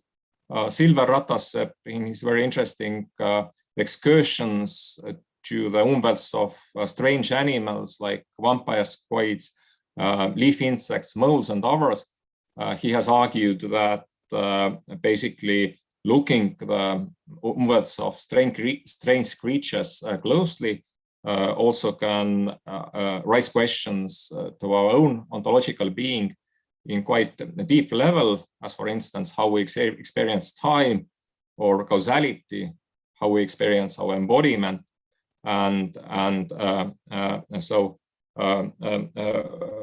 forth. And then one thing that I want to mention here, I'm almost over the time, is that I think that this kind of semiotic approach, it also can allow us to change perhaps the ways how we think about extinction in general. Australian art critic Susan Ballard has written some quite interesting analysis about this, and she has claimed that again the dominant way in Western discourse to approach extinction would be through opposition, conflict, and struggle for survival, whereas also perhaps we can look at more as a series of subsequent changes and adaptations. And she builds her argument up from analyzing Australian and New Zealand artistic expression, but here again, perhaps taking a look to Ykskõls umvelt theory and elaborations here, concepts like umvelt tunnel, umvelt trajectory, and transition can allow us to look how indeed in dynamical way animal umvelts change during the extinction process. And the kind of basis in that is that it well as extinction actually is relational. It is related to specific features, specific factors in the environment. So is the survival. So we also need not to take this in oppositional terms, but more look it in a relational way with specific possibilities and factors in the environment. And for a very end, I want to just mention a short example. This is Estonian well-known writer, a poet, and essayist Jaan Kaplinski, and he has published one novel entitled Leavers, lahkujad, in 2006, which, according to my reading, pretty much describes the dynamics of extinction through a viewpoint of three human-animal hybrids, a man-dog, a man-raven, and a man-ape. And this description is done from first-person perspective. I think he has voluntarily taken the position of hybrids, as it allows an author to build this kind of distorted perspective of human society and culture, but also to work with something that is very close to Ykskõl's concept of umvelt, how specific animal species perceive the surrounding world and how they can become unfit in relation to the surrounding environment. So for instance, this man-raven Nestor, he has an ability to fly and he can go out from the house that they are inhabiting, but he can do this only in dark, where people are not perceiving this strange creature with a large human head and bird's body. So this is a kind of conflict or unfitting with the environment, and also as being hybrids, each unique of its kind.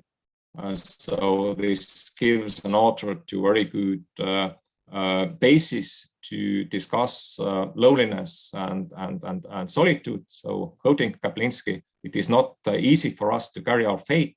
Solitude is the worst thing. Every one of us three is unique. So to say, last specimen of its species, to put it in biological terms. Yes, it's just one example how to communicate this in literary means, and to conclude with, of course, extinction, I think also for semioticians should be a very serious concern, because if we consider this from semiotic viewpoint, we are talking about loss of semiotic diversity. And if humans are related via semiosis with the rest of the environment, then mass extinction very sharply also reduces our cultural richness or our imagination, as good colleague Dominique Lestel has put it with the quote that I show here. And with this, I think I will finish my talk. If there are questions, I would be happy to reply this. Thank you, Timo. 5 minutes for questions. Martin? Well, thanks for an interesting talk, Timo. I have some comments and a question about the definition you suggest of a dark Umwelt. You refer to a direct or natural, the animal Umwelten with which we don't have a direct or natural connection, or an Umwelt that does not overlap with the human Umwelt. And these species are heading for silent extinction, as you portray it. So, of course, one side of the environmental crisis and the Anthropocene has to do with the overreach, really, of the human species and the human Umwelt in one sense, since practically all organisms are affected by human actions directly or indirectly. So the question is how you understand this lack of a direct or natural connection to humans, since in many cases other species go extinct because of their connections to humans or human behavior.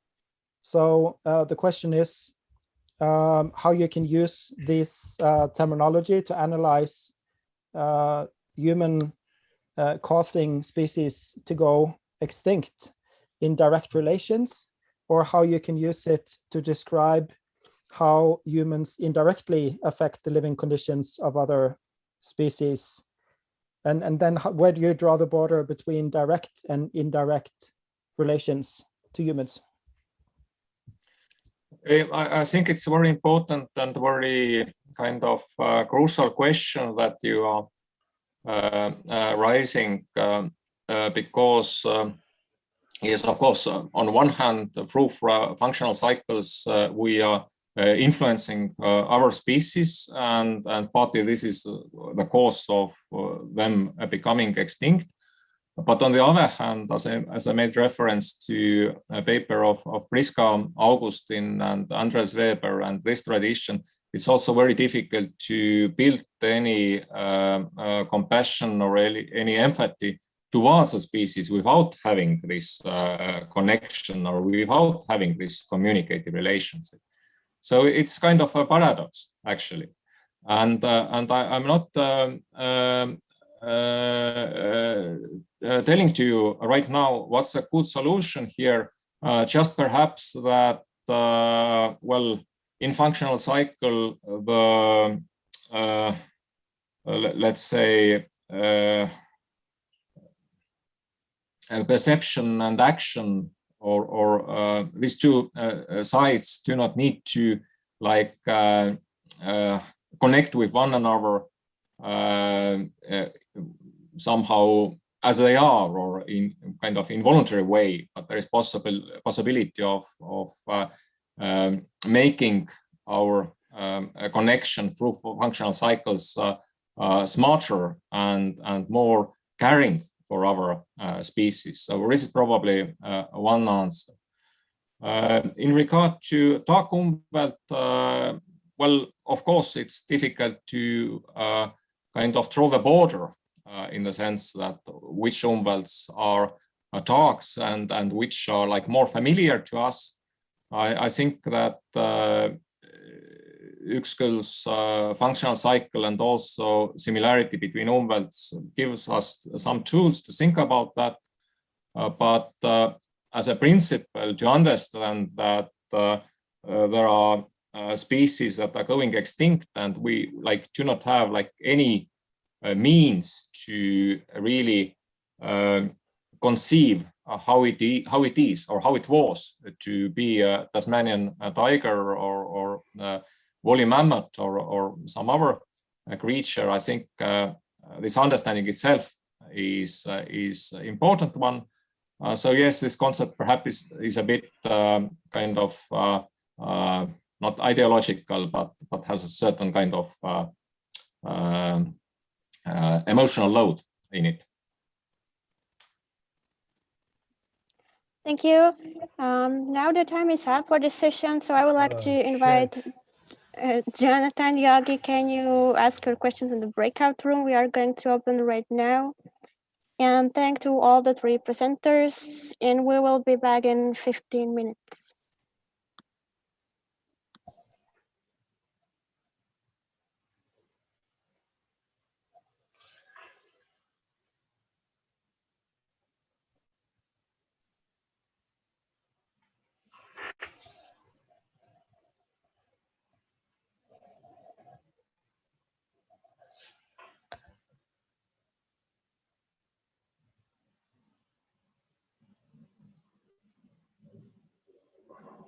Is my mic working?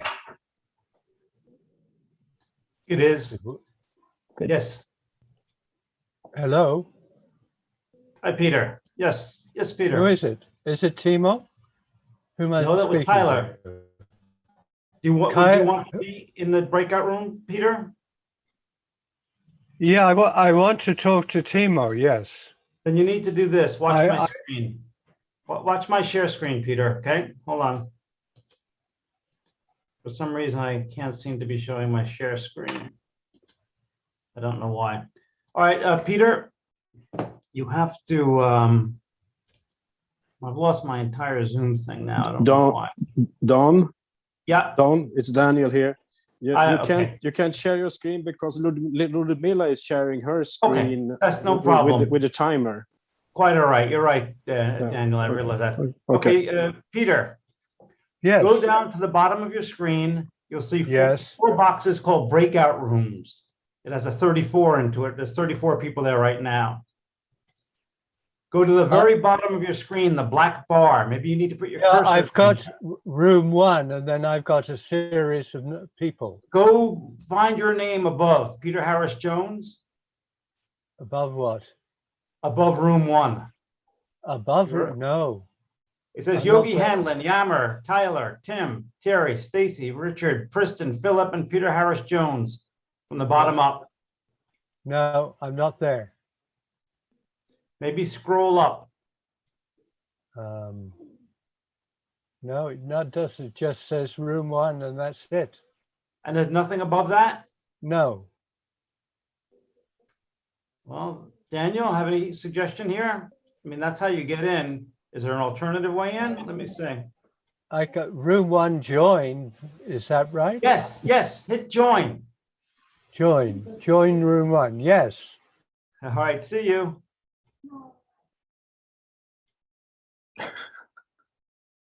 Click join. There you go.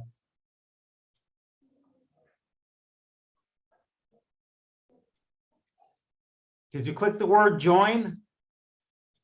Yeah, he's gone. Yeah. Just a minute. So mine is completely blank. Breakout rooms in progress, nothing on the screen. I wonder if it's breakout rooms in progress, nothing on the screen. Okay. Like there's nothing in that window. There was, but there's nothing. Why don't you click it again? Maybe get out of it and click it again, Gary. Okay, let me try it again.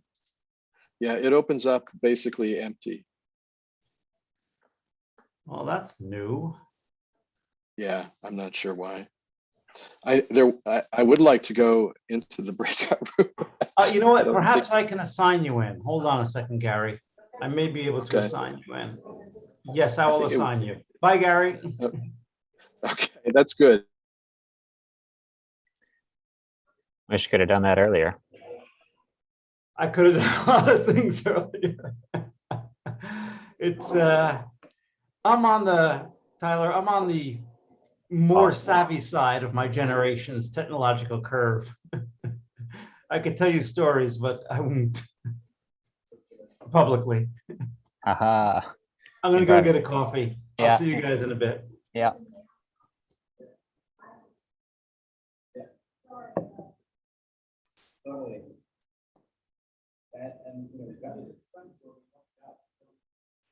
Yeah, right. That's the thing. It's pop something out and things still go on. Then there's this notion of, oh, it wasn't that important anyway.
Better to stay here.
What up, homie? Not too much. How are you doing, Tyler? Fine, fine.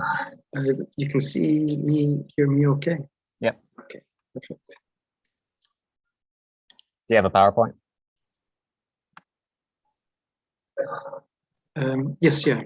I already did a quick backup recording on my own Zoom account, so it seemed okay. So I'm not too worried about things not working out. Are you presenting live or you're using a recording? I'm presenting live, but I just meant it seemed okay this morning, so yeah, cool. It shouldn't be. Yeah. Good, good. I'm sure it'll be great. Thank you.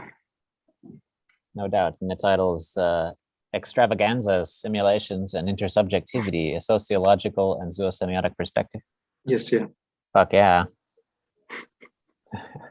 It looks awesome. Yeah. Thank you, Oscar. It's maybe not as exciting as it sounds. Oh, the title's everything. The title's half of it. Thanks for the question yesterday, Oscar. Oh no, I think it's at least from my perspective, your best presentation yet on your thesis. Oh, you're too kind. Thank you. Thank you. Mm-hmm. It's high pressure at these gatherings. For some reason, I feel extra pressure when it's the gatherings. Yeah, I mean, you set the bar quite high now. Absolutely. You're too kind.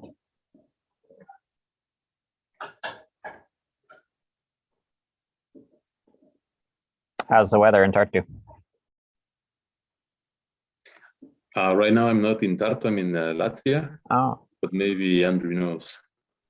It's pretty hot again, humid. Yeah. It was pretty nice last week, but back to new normal summer. Yeah. It's pretty nice in Stockholm. It's a little cooler today, and tomorrow it's supposed to start raining. We're going to go for a swim later. The Nav, which is the building that we're in, the group of us are in, is right next to the water, and we're going to go for a swim after the last session. Nice. Ah, yes.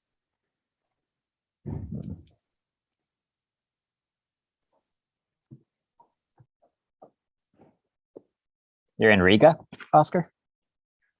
Nope, it's a town that is like 2 or 3 hours away from Riga. It's called Tukums. Cool. It's a very foresty, lots of hills type of town. Very nice. Sounds nice.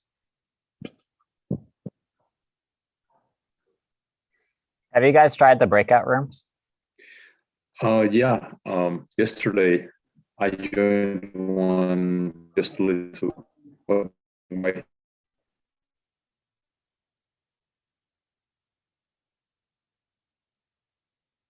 I lost you for a moment. Or why were you asking? Just because I had a little trouble with mine yesterday, but I really do like the idea, and I only discovered the breakout room even existed in a Zoom that I had last week. Didn't even know that such a thing existed. Mm-hmm. Yeah, but Yeah, they're teachers nice. use it a lot. Yeah. Yeah, yeah. So I hope they're functioning well, but I think everyone's gonna suddenly reappear in 1 minute, apparently. Mm-hmm, mm-hmm. Yeah, this is Merdine. Hi, you all. Hey, nice to see you. Hi, Merdine. I've been unable to get into the breakouts at all. And even this time, Don was assisting Peter Harris-Jones, who was having the same problem. And Peter eventually got in, but I never got in. Merdine, from now on, I only learned a few minutes ago, I knew it from my classes, but I forgot. I can assign you. If you can't get yourself in, tell me on the Zoom and I'll put you in. Okay. Well, you see, I've only used breakouts as a teacher and only in like a couple of instances, or I didn't have to get in myself, but they were all like assigned, distributed across breakouts. Right. And I didn't assign you anytime you want to get in, just say, Don, please put me in and I can put you in. Okay. Okay. Yeah, I would like to better master the technology, but it's a moving target. I just yeah, called everybody back and here they should be. Yeah. Well, I hope I never have to use it again, actually. Okay. Ludmila, I think we're all back. Okay. So we'll come back for a second session and Tyler will All share. right. So welcome back. Welcome to the second session of the second day of the 2021 Gatherings in Biosemiotics. In this session, again, we'll have 3 speakers. Each speaker gets 20 minutes, then 10 minutes for discussion, and I'll give you a 2-minute warning. I would remind also, again, politely to please do not chat during the presentations, or if you're going to chat, make them private messages because the messages to everyone during the presentations are really distracting. But save your questions. So save your questions for the end if you can. The first speaker is Yogi Hale Hendlin, our own Yogi Hale Hendlin from Erasmus University, Netherlands. Are you with us, Yogi?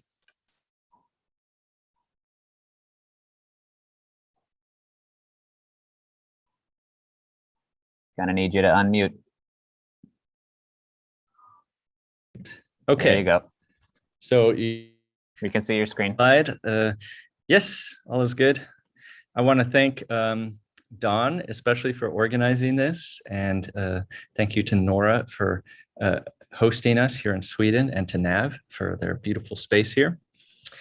So today I'm going to be talking to you about interspecies circularity of agency. And I'll tell you a little bit about how I've recently gotten into this question again, which is one of the oldest questions of philosophy and biology. But I'll try to give a little different biosemiotic take from other previous biosemiotic takes on this. So I see biosemiotics as a compatibilist solution to the free will determinism issue, right? So here's just a basic diagram of the differences between forms of incompatibilism and compatibilism. So in a physical universe, one without life, there's this notion that things are deterministic or determined. Now we can argue about how they're determined, whether this is, Aristotle's unmoved mover, or if this is sort of a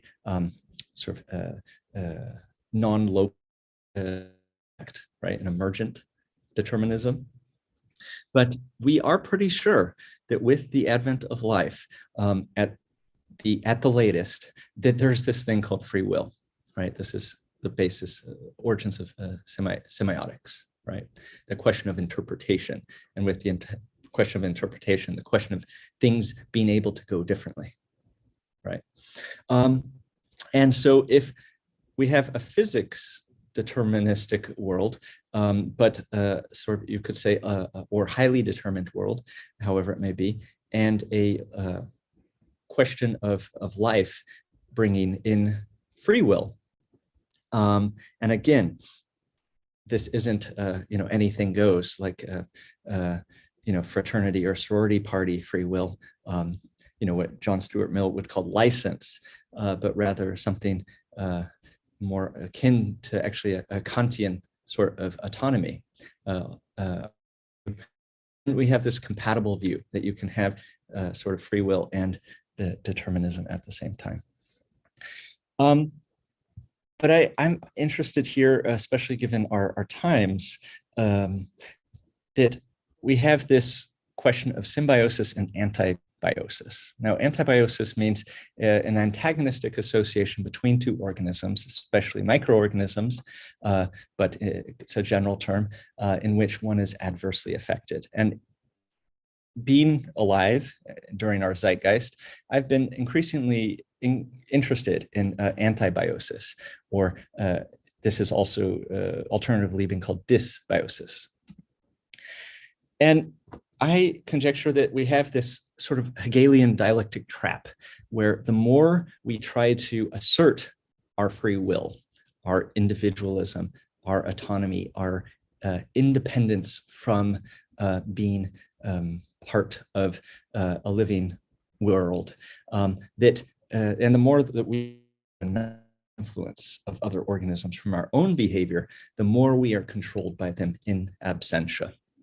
Now, of course, you'll hear echoes here of Terry's work in Incomplete Nature in using that term in absentia. But I'm very interested in this question of viruses as agents, as we're in the middle of still in the middle of a pandemic, where viruses are very prominent actors in our world. But how can we think of them not as some sort of philosophical object, but as part of a living process? So when we think about the coronavirus, do we think of human-engineered gain-of-function escapees of a Wuhan lab? Do we think of the ability of zoonotic viruses to jump from bats or other mammals to humans? In so doing, how much agency do we grant to the virus itself? Do these different strains, for example, Delta, exist in reaction to us, just as super weeds develop when we try to kill them with Roundup, glyphosate, or antibiotic-resistant bacteria come into being when societies overprescribe antibiotics? This sort of foreground and background shift, which Michael Pollan looked at in Botany of Desire, and Yuval Harari has also talked about with the domestication of humans by wheat, I find to be very, not just charming or entertaining, but creating precisely this flip of background and foreground. And I'm interested in this presentation about discussing how we, as through our actions, through our little bit of free will, which is, you could say, our own, right? How we create the soil for different agents, how we curate the environment for different organisms or groups of organisms, as usually the case is. And right now, since industrialization, we've been really focused on killing off our mutualists and commensalists. And whether that's the forests and ecosystems that sustain us, or if that's our oceans, seeing them as endless cesspools, to dump our sludge. And before long, which is already happened, this has left us with a disproportionate amount of parasites, you could say, despite our success in having clean cities, clean streets, all of this, or maybe despite of it. So I'm arguing that we need to regenerate the capacities for our biological allies instead of feeding the mutations such as cancer or infectious diseases such as various viruses, bacteria, protists, nematodes, etc., that threaten our stability and flourishing, and realize that all of these entities live in a ecosystem, and that, for example, viruses in certain bloodstreams will remain dormant because the blood is more alkaline, whereas in a more acidic environment, they will spring to life and into action.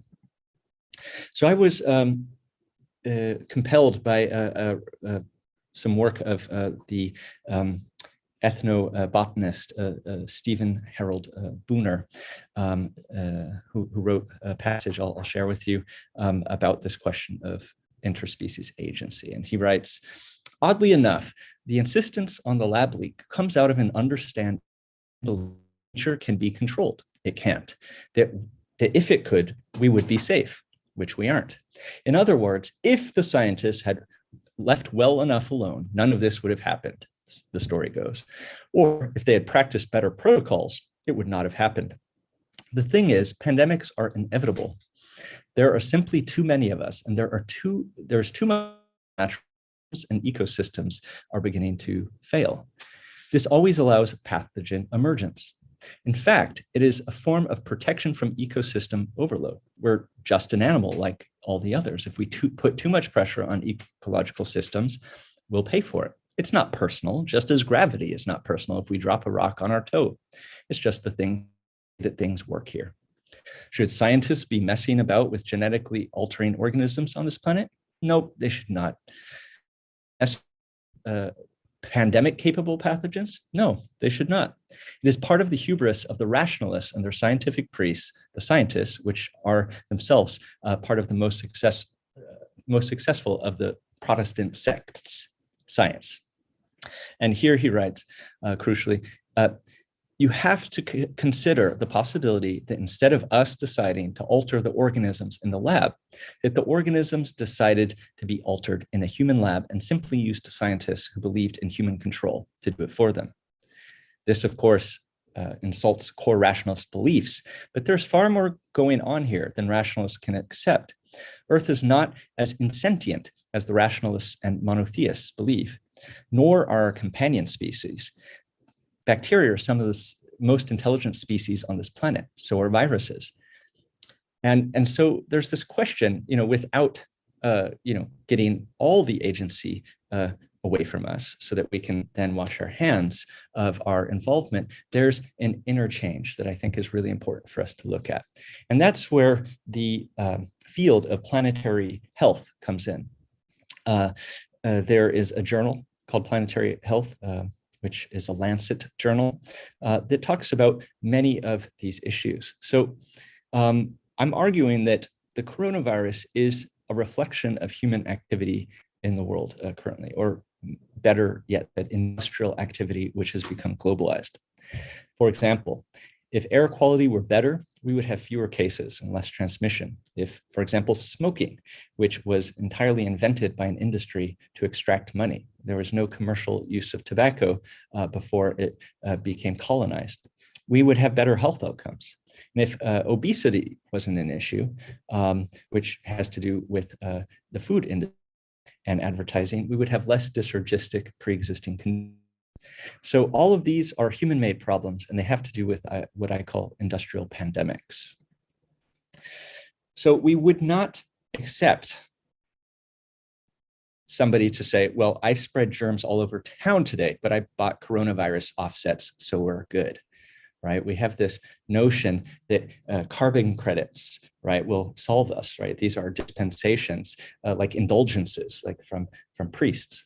And we see very clearly from the data that our air pollution is indeed a main factor in the transmission, especially long distance transmission of the coronavirus, right? Fine particulate matter of 2.5 millimeters, or not millimeters, micrometers or less, which is called PM 2.5. As well as sulfur dioxide, nitrogen dioxide, carbon monoxide, and ozone affect our airways through inhalation and exacerbate the susceptibility to and severity of respiratory virus infections. So we have created an Umwelt that is very conducive to this and many other pathogenic viruses. And part of the problem is that we've been focusing on, a deus ex machina, where we don't have to really fundamentally change the underlying processes that brought this about, but instead just, provide sort of a personalized medicine approach, right, to try to sustain the unsustainable, as Ingolfur Bluthorn would say. And this iconic photo, which Rolling Stone called the photo of 2020, right? Here's a senior citizen center. They're just recovering from first wave of COVID, wear a mask, wash your hands, social distance, stay safe in California. And, the biggest wildfire that's ever happened occurs. So this is something that we have to deal with. My colleague at UCSF, Rupa Maria, she looks at how human health, soil health, climate, environmental health, and plant health are all harmed by synthetic pesticides, herbicides, and fertilizers, right? That these affect pathways along each of these dimensions, and that they are not separate, but rather from a planetary health perspective, that we are dealing with a crisis that cannot be solved at a lower level of intervention, but one that requires upstream approaches. Already in 1962, Rachel Carson ironically wrote, or wrote Riley, "It is ironic to think that man might determine his own future by something so seemingly trivial as the sex." We know very well from Rockström et al., as well as Kate Raworth's donut economics, that we are far beyond exceeding these capacities as a planet. And why I think planetary health can help us look at interspecies, because through the health framework, they're looking at delocalization of health, the butterfly effect, that our own health is only as good as that of our neighbors, and that Earth systems are the basis of all health, and that non-human beings, ecosystems, and human flourishing are intertwined. We know from an endosemiotic perspective that we have a gut microbiome and even a brain microbiome, where they're doing brain samples and finding a high level of microbial sequences which they were not expecting, and that's not just due to contamination, but reflect resident symbiont microbes.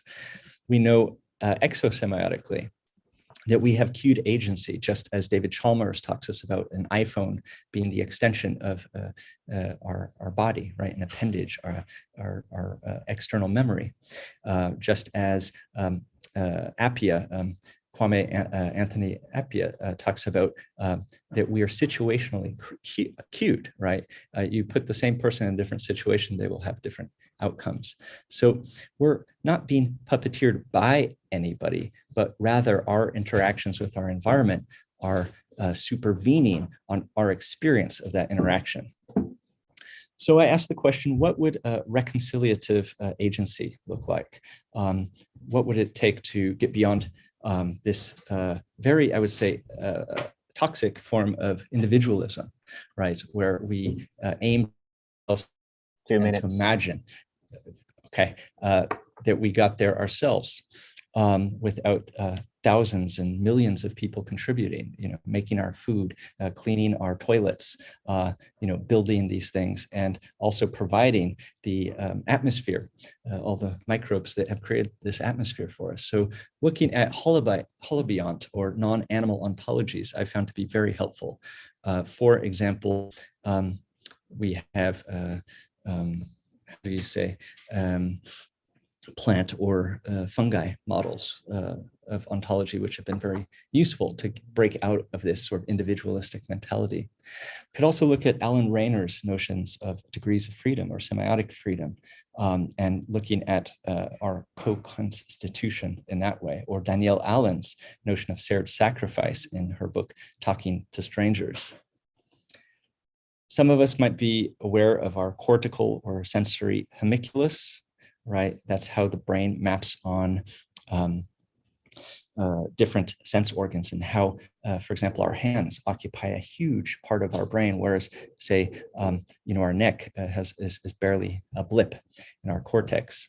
And I'm wondering if we also have an agental homunculus, right? Do we have a distorted scale of agency, right? Where the idea of I is the singular thing, just as, say, our lips and our tongue are a huge part of how our brain maps our body. Do non-humans have capacities for self-liberation? And how can we foster non-human self-liberation without it coming at the cost of human liberation? And we can ask, is interspecies liberation a zero-sum game? So finally, and I'm on my penultimate slide here, attending to others. So I conjecture that if we wish to better address unmet human needs, especially our quote unquote animal, interspecies, and ecological needs, then we must pay more attention to the meanings of other organisms which make us up, either biologically or ecologically, that's endosemiotically or exosemiotically. And that these biological others, from viruses and bacteria to plants, fungi, and animals, which form parts of our life, either in terms of contact dermally, in terms of our respiration, or imbibed, must be accounted for and better understood, not just managed. And finally, those of you who might be familiar with Rian Eisler's work, she talks about domination and partnership societies. There's this question of, with our co-constituents of our own agency, again, endosemiotically and exosemiotically, are we taking a domination approach of a singular I, or are we taking a more synesthetic approach of partnership, of being open to the moods of Heidegger, the feelings, right, of Merleau-Ponty, and many others who have directed us towards these reference points. So we need to have interventions in the world that do not cause more harm for our fellow symbionts on this planet. Thank you very much. Excellent. So if you could stop share screen. Perfect. Great. So anyone who has questions, just put a hand up over in the chat. Looks like Tori's got one and Ludmila's got one. So Tori first, or no, that's a clap. Tori. Hi. Thank you, Yogi. That was really great. I like your final picture. I you probably don't mean seriously that the selfish virus any more than you would advocate for the selfish gene. And I just wanted to know, I mean, there's the big, debate whether or not viruses are really alive because they can't replicate on their own. To me, clearly they are artifacts of living organisms, and there's new evidence to that effect that they may have originated from exosomes. I don't know if you're involved in that conversation, but one new piece of evidence that's really interesting is there's a gene that's activated in neurons called the ARC gene, and it has a viral origin. And it triggers the production of an exosome that has a protein capsid that looks very much like a virus. And it's responsible for communicating to the other neurons to build long-term memory. So it's a communication device, and it's bringing, they believe it has RNA in it. And so it's bringing that information to other cells. So I just wanted to probably viruses are not alive, but they do look like tools that are created by organisms, by living cells. Thank you for that. Yeah, I wasn't aware of that recent research. I'm still, viruses are a frontier for me. I know the work of Villarreal have been really interesting in bringing this awareness of sort of the viral origins of life. I know that a lot of Terry's work is also, when he's talking about the autogen, he's looking more or less at a virus model. And so if these questions of, what's like the minimal, what's minimal life, right? Is it a cell? Is it a virus? It's super interesting to look at the origins of life in that way. But obviously for viruses to have come from the exosome, I think that would be a very interesting alternative hypothesis, especially if they have this transport system, like you said, mimics neuron function. Okay, we got a comment down in the chat from Robert Bohat. Maybe viruses could fall into the pre-living category mentioned by Jay Rose.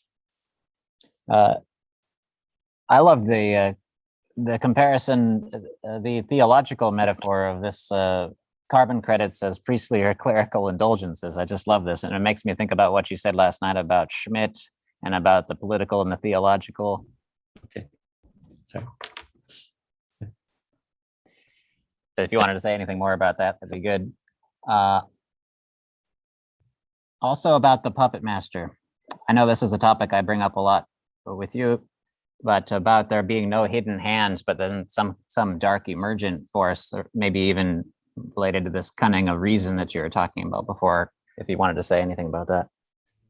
Sure, thanks, Tyler. I think there's a whole bunch of bundled questions here with, you could say constructive, right, to put it in that philosophical category. And we know that from a biosemiotic perspective, organisms construct niches and niches construct organisms, right? So you have this sort of looping effect. And as I wrote a couple, I am a fake loop paper looking at how symbolism and symbolic communication has this tendency to eclipse and to undermine the sort of semiotic grounding of the symbols itself. I think that part of acknowledging our interspecies agency is comes with not just an epistemic humility, but also a diversity or a neuroplasticity, which must transgress, not to transgress, but just to be free, right? So this is where I'm very interested in this question of interspecies agency and freedom. So this question of how we could possibly be more free. And that's what I'm arguing for, is that kurz gesagt, you could say Kant got it mostly right with freedom and autonomy, right? He said, it's sort of following this larger process or order. But I'm going to say we need a sort of a Kantian notion of freedom as autonomy, but as interspecies sort of process, so that fighting against the world, which has been the sort of dominant Enlightenment notion of freedom, where that I've achieved everything despite the world, right? So I'm constantly in opposition.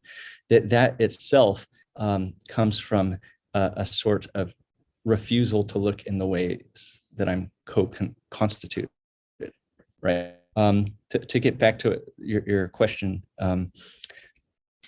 there's this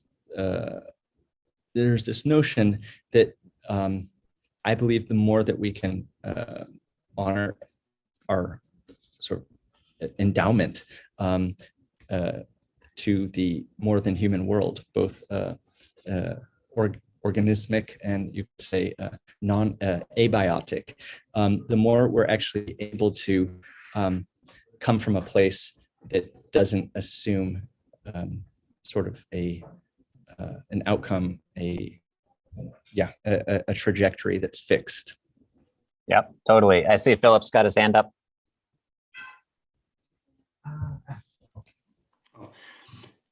Thank you, Yogi, for your presentation. I have just a quick question. So if we knew something more about ontology of viruses, bacteria, and so on, how would we treat the current pandemic differently in your eyes? Thank you for that question. Well, we have viruses inside of us. We have bacteria, and without them we would die, right? So I think fundamentally we need to acknowledge that one of the things that we're doing is that we have been killing off, say, our gut microbiome, which is mutualistic to us or commensal, and we've been creating a vacuum. And of course, nature bores a vacuum, and so it renders us weaker to parasitism. So I would say we need to, instead of focus on fighting or winning the war on drugs or the war on coronavirus or whatever the next war is, instead need to do the Buckminster Fuller thing and create better alternatives. Right? We need to create healthier immune systems. We need to maybe shut down airports for a few months and let certain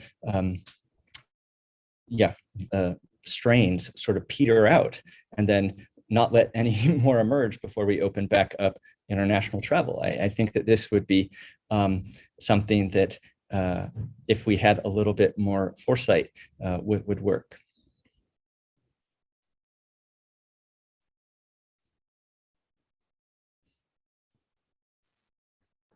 All right, we got a couple chats down in the chat box, but we got to move on to the next presentation.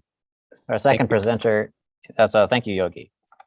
Our second presenter for this session is Brian Kumalo. You with us, Brian? Yes, I am. Thank All you right. for having me. Yeah, absolutely. You ready to share screen? His presentation is called Ecosemiotics in Human Ecology, the Implications of Biosemiotics for Social Science. All right. I'm hoping everyone can hear me and can see what's on my screen. Yeah, we're good. Thank you so much for having me. It's my first time here, and my battery is going to go. But so thank you very much. And I've been following biosemiotics for about a year, so this is quite cool. And today I put together a presentation called Ecosemiotics in Human Ecology, because I believe that ecosemiotics might have a overall framework that would bring some unity within my subdiscipline of human ecology. So perhaps do this. All right, so the content, I'll just have a brief opening. I'll go into the historical overview, and then I'll go into the more dense philosophy and science, I suppose. The historic overview will take more of a narrative structure, because I just find that that's easier for people to digest. So anthropology has its roots in the late 19th century, I suppose, and these are considered the founders of anthropology broadly. Now, anthropology has many different traditions, but I'd say the most prominent ones at present are the American tradition, the continental tradition, which has tended to be dominated by French and German work, although there's a lot of more interesting literature, and the what I call Commonwealth anthropology, at least, and that would be Britain and former as well as current Commonwealth nations, South Africa, Nigeria, India, Pakistan, Australia, etc., etc.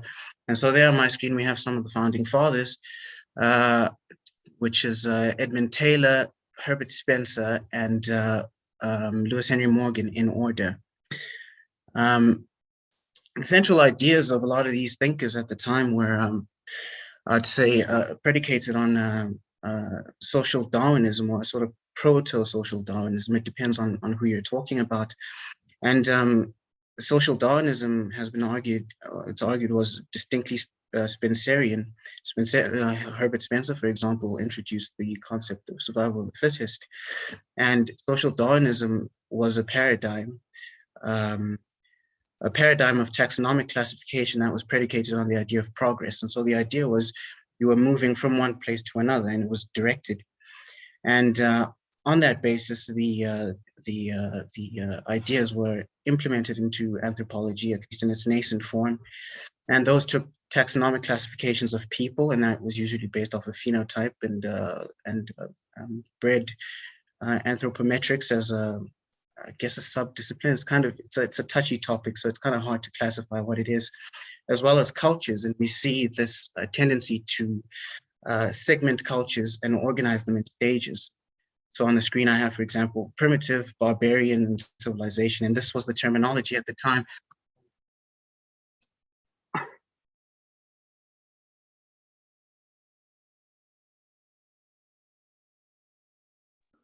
little repositioning going on.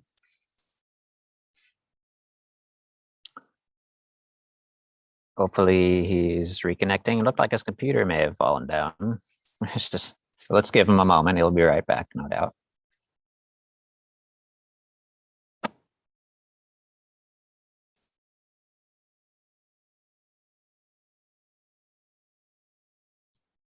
It's always during the talk this happens. Never happens otherwise. It's very, very strong start. I'm sure he'll be right back. He's not in the participants list at the moment.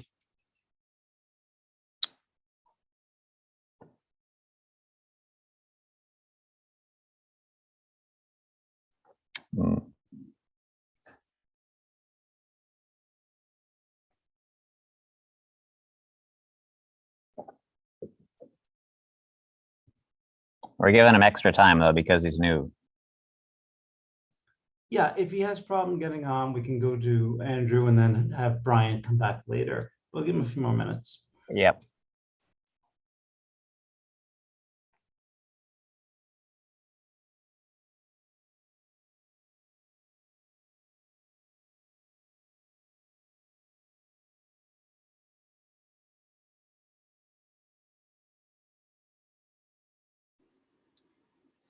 Can somebody I'll email try to him? contact him on the email. Yeah. Andrew, would you be willing to go on now? Our break room will be a little bit messed up, but that's okay. Andrew, would you be willing? Or Andrew's not here. All right. I'd say we give Brian another 30 seconds, at least. Sure. Or you know, Can someone email? Take this as I'll write to him. Take this as a discussion time about anything, I guess. Might as well be productive. I'll write to him. I need to close this computer though and open another one. Well, I was keen for him to come back because nobody ever mentions Spencer amongst us. Weren't you? Right, I was thinking about that too. The Decline of the West. It's such an enticing title, but then you get into the details and it becomes worse. Hi, hello. Ah, great, you're I'm back. so sorry about It's that. fine. Could I please continue? Yep. All right. Share screen. Be sure to share screen and we'll just get right back on it. Okay. Yes. As I was saying, so taxonomic classification and stages. Right. And then it was also invested in the colonial project. At the time, anthropologists would round to different societies, and the idea was to, expand participate in colonial expansion, which was actually proved to be quite challenging to modern anthropology as it's reckoned with that issue. Anyway, so I would like to focus on the American tradition, if my train of thought, if everybody is still following my train of thought. The founder of American anthropology was a gentleman named Franz Boas, and there's an image of him. He got his PhD in physics from the University in Germany, and he developed an interest in Native American peoples.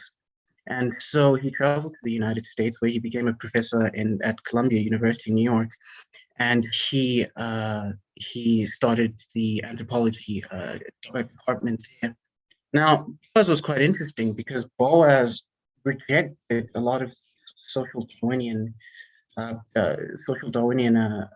precepts, and he really moved anthropology away from taxonomic classification towards two specific approaches: historical particularism, which is the historical analysis of a culture or people within its own particular context, as well as cultural relativism, which is the idea that you interpret a culture of its own logic.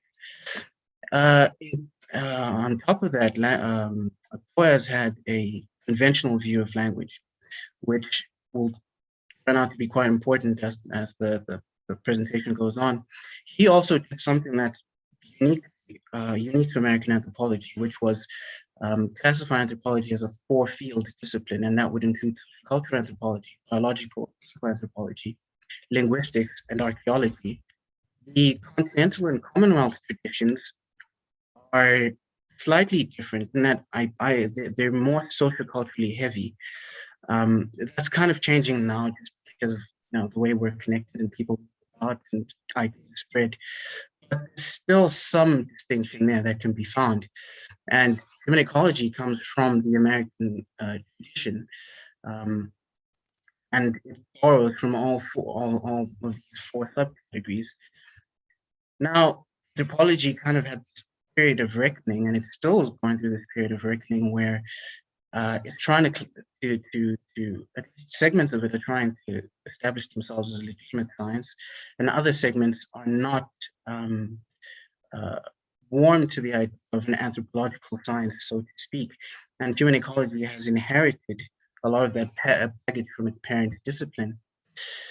At any rate, with Boas, with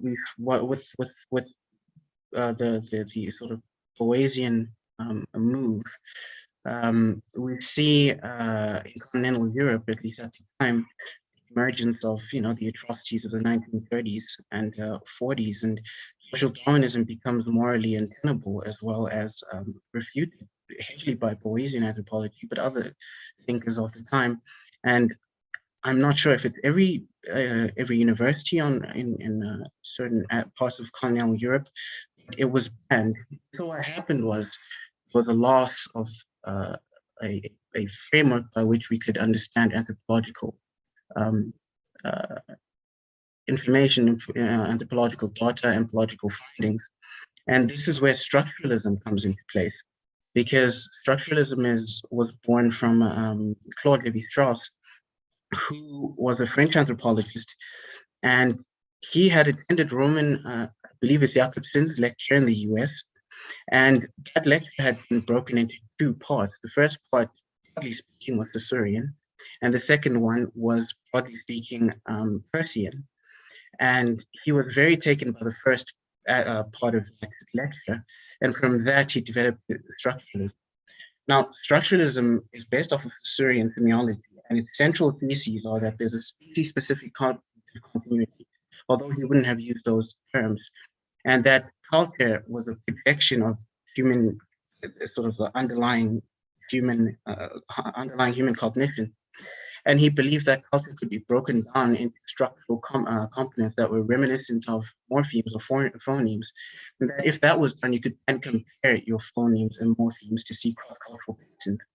And because of that, he believed that cross-cultural study was not only possible, but that it was crucial. Perhaps universal would be a contentious word, but you could say for human patterns, you could use universals if you wish. And as that period of social political strife went on, he was exiled as a Jewish man to the United States, where he encountered Boas. In fact, if I remember correctly, Boas passed away in his arms, and his thinking was influenced by Boasian historical particularism and cultural relativism, as well as the other way around. And this allowed structuralism to flourish both in Europe and America, and particularly the sort of the Commonwealth region really took structuralism as a paradigm. Not every anthropologist was happy with this Boasian structuralist viewpoint, and I'd say the most prominent was the gentleman on the screen, Leslie White, who founded the department at the University of Michigan. And he, as long as with his compatriots, that Boasian anthropology, as well as structuralism, insofar as it agreed with Boasian components, jeopardized a scientific anthropology. Leslie White was influenced by Tyler Morgan, who I've spoken about previously, as well as Charles Darwin. So we see a move away from Spencer here to Darwin, and this is important because Darwinian evolution or Darwinian theory was argued to have no progress linked to it. So that sort of undermined the evolutionary, the social evolution, the social Darwinian perspective, and Leslie White that made it more amenable to modern at this time, modern study of people. And he developed something called multilinear evolution, which was based off of energy consumption. And his idea was that society was stratified along three strata: the technological, societal organization itself, and the ideology, social organization rather. And that the logical component was the locale of interaction with the environment, and that societies that were able to harness largest amount of energy as well as use it would progress, so to speak, at a rate that was different to other societies. And I wouldn't consider Leslie White a human ecologist just yet, because he wasn't really ecological in his thinking. But he is a proto-ecologist whose ideas went on to influence this gentleman right here, Julian Stewart. And Julian Stewart is, he was a Boasian by training, but I would say that he is considered, and I consider him the intellectual descendant of White, because what he did was he took White's ideas and he developed them further into multilinear evolution. Now, White's evolution was very unilinear. There was a very strong focus on energy consumption. Here we see a shift towards that there are many other components that a society could harness in order to, and it wasn't just energy consumption that was the locale or the focus of, or should be the focus of sociological study. And from there we see the shift into cultural ecology. And human ecology, human ecology is interesting, or cultural ecology is interesting, because it was really, from what I can tell, the first time in anthropology that there was a specific insistence that the environment and culture were things that interacted, and that the imposition of human culture on the ecology was met by an ecological imposition on culture, and it was a sort of a bidirectional development that happened. So these are some other points of Stewart's thinking and cultural ecology. But for time's sake, I think I'll move on. There's an internal critique of Stewart's perspective, which came from primarily Marvin Harris. And while he appreciated the multilinear focus of Stewart, he also believed that it was too broad. So he, being influenced by Karl Marx, and specifically the sociology of Karl Marx, produced something called cultural materialism, which was an adaptation of historical materialism. And he introduced something called infrastructural determinism. Right, infrastructural determinism is very important, because what infrastructural determinism means is that the material conditions affect else. It affects the social conditioning as well as the ideology.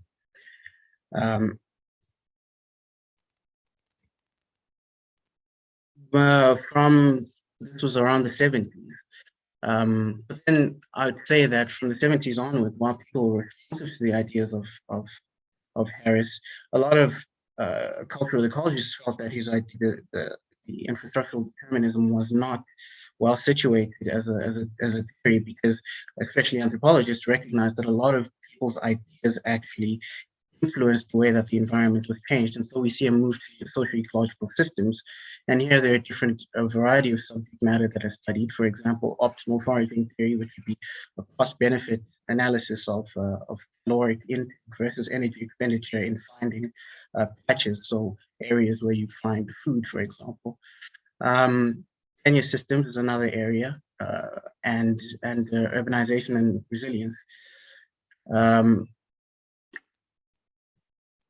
So those are some theories.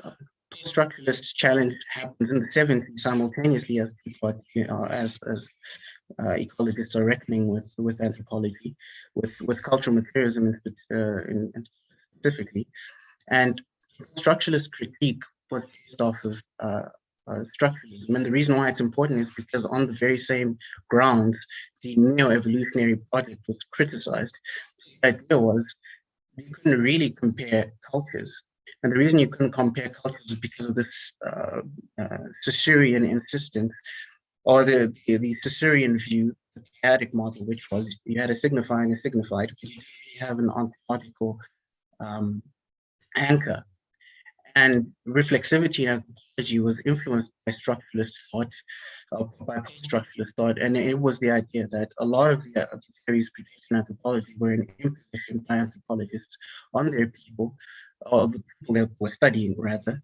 And so there needed to be a turn there for anthropologists to understand their functionality, which is the technical term. Now, I think I'll come here. I believe that ecosemiotics, as a product of both Saussurean as well as Peircean thinking, would unite kind of viewed with anthropology, because I believe that human ecology is fractionated into one part that believes that the general neo-evolutionary and structuralist project, which is there are continuities between human beings. There is such a thing as human universals, and they can be studied. And then the other part of human ecology, which says that such research is not possible, and it often includes another critique, which is you as an outside anthropologist, do not have the internal access to understand how it is the culture has developed, or why the peoples in that culture have developed as they have in terms of ideas. I think that ecosemiotics, to come right here, allows for, this is, I took this from The Cultural Implications of Biosemiotics by Paul Cobley. I believe that ecosemiotics allows the two parts of human ecology to speak to each other by dissolving the individual versus collective divide, the agent versus the subject divide, the verbal versus the non-verbal, non-human, human, matter, mind, living nature, and culture. I believe that the product of this resolution comes directly from the Peircean object, the existence of an object in the triadic model, because what it is that it anchors the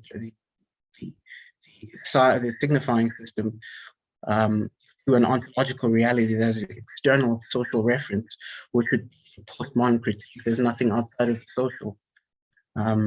Now, Popper, very last point I want to make. The reason why I've put Popper on here is because Popper developed something called the three worlds model. And the three worlds model is this right here. And I'd say that it stands in opposition to the infrastructural determinism of Marvin Harris and other aspects of human ecology. And the reason why it's important is because it facilitates a directional communication between the world of abstract, the world of physical of objects, the world of abstraction, which is world 3, the world of external objective intersubjective world, which is world 1, and then world 2, which is slightly different for cultural materialism, it would be social institutions, but for Popper's second world, it would be the human psyche. I believe that you could probably resolve that by saying social institutions are composites of people and individual psyches constrained by custom and culture. And so that probably melds well together in the final analysis. Now, if you look at to the right, you'll notice that there are no arrows going directly from world 3 to world 1. The reason for that is Popper believed that the human institution, the social institution / human psyche as an intermediary between those two worlds, and any conversation that happened between them, so to speak, conversation, was mediated by human beings. Very anthropocentric model, the reason being he was concerned with human society. And I believe integrating a Peircean view into this model and then applying that logical study helps to avoid some of the pitfalls of neo-evolutionary thinking, which can go too far into the sort of unidirectional side of things, whereas the other side, more structuralist one, can go too far into political subjectivity and social constructionism. Thank you all. All right, thank you very much, Brian. If you can stop sharing screen. I'm not sure how to up top, stop up sharing top, screen. Up top. Voila. Yeah, thank you very much. So if we have any questions, just throw a hand up in the chat section. Looks like Peter has a question, but you'll have to unmute, Peter. Yep. Okay. You come from Rhodes University, right? I do. Right. Now you missed out the contribution mention of Rhodes University and all that, which is that the start of social network analysis began at Rhodes University. In fact, I was a student there at the time, and I was doing my degrees on social networks in 1958, before anybody else had heard of it in anthropology. Now, that's a very important post-structural idea, which of course is growing and growing, and antipathy is now beginning to edge in to social networks. And I think it had a very strong push towards understanding interact and information together in either a cybernetic or non-cybernetic way. So I think you should be investigating that. You're there. Take this as a huge theme and go with it. Right. Well, thank you very much. I plan on doing that. I'd heard in Zulu we say him. I don't know how to translate that. I kind of heard discussions about that before, but I don't know if perhaps anthropology by the time I started studies there had veered quite far into I don't know. It was more literary study. So there wasn't when I studied at Rhodes, and I still am in my undergrad, there wasn't a lot of emphasis on the social cybernetics and that side of theory. And so I came up really not knowing much of the tradition of anthropology and Rhodes's contribution simply because it hadn't been emphasized. So thank you for that, and I definitely will look into it. Well, the thing that Philip Mayer, who was the person who did this, introduced this idea of social network, was the position of the class of people, really right outside his store in Grahamstown, putting this pressure, are they going to westernize or are they going to maintain a traditional order? And the social networks that generated around that, Okay. It's still a very strong theme, I think, because you have within social networks now generation of social orders, such as you're having in the United States between Republicans and Democrats. Right. It's a vast game. Oh, thank you. Excellent. Thanks for the question, Peter. Tori, you have your hand up. Yeah, hi. Thank you for the talk. I have two comments. So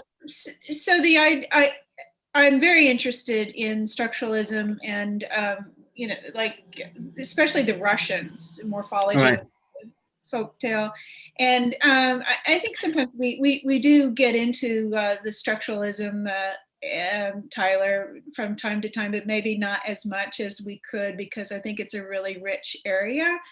And I was wondering what you think, the problem that most people have with structuralism, or the reason why it was abandoned at some point, is because it's the idea that the idea of universals are predetermined, but I think we would all agree that they're emergent universals. Right. They're, so that sort of solves any kind of problem that you may have had with that. I just wanted to get your take on it. And I'm very interested in this idea of infrastructure materialism. I've not encountered that before. It reminds me of Hofmeier's semiotic scaffolding, where you have these kind of habits of culture that become materialized and then passed on to. So I'll just leave you on that if you want. Well, on the first bit about structuralism, well, I think that has been a sort of a place where anthropology has veered slightly, because I do think that a lot of what we see in society is emergent. They're emergent properties from people's interactions with physical constraints. And I was reading the work of Terence Deacon, who, there's a lot he's written, so I've only begun to scratch the surface, but he emphasizes this notion that it might be that there's semiotic constraints that lead to a certain kind of development that are neither biological nor cultural. They're a class of their own. And so I suppose that, insofar as there's an emergent property in that regard, then it could come from semiotic constraints that perhaps people on this call would understand better than I do. on the second point, yes, infrastructural determinism.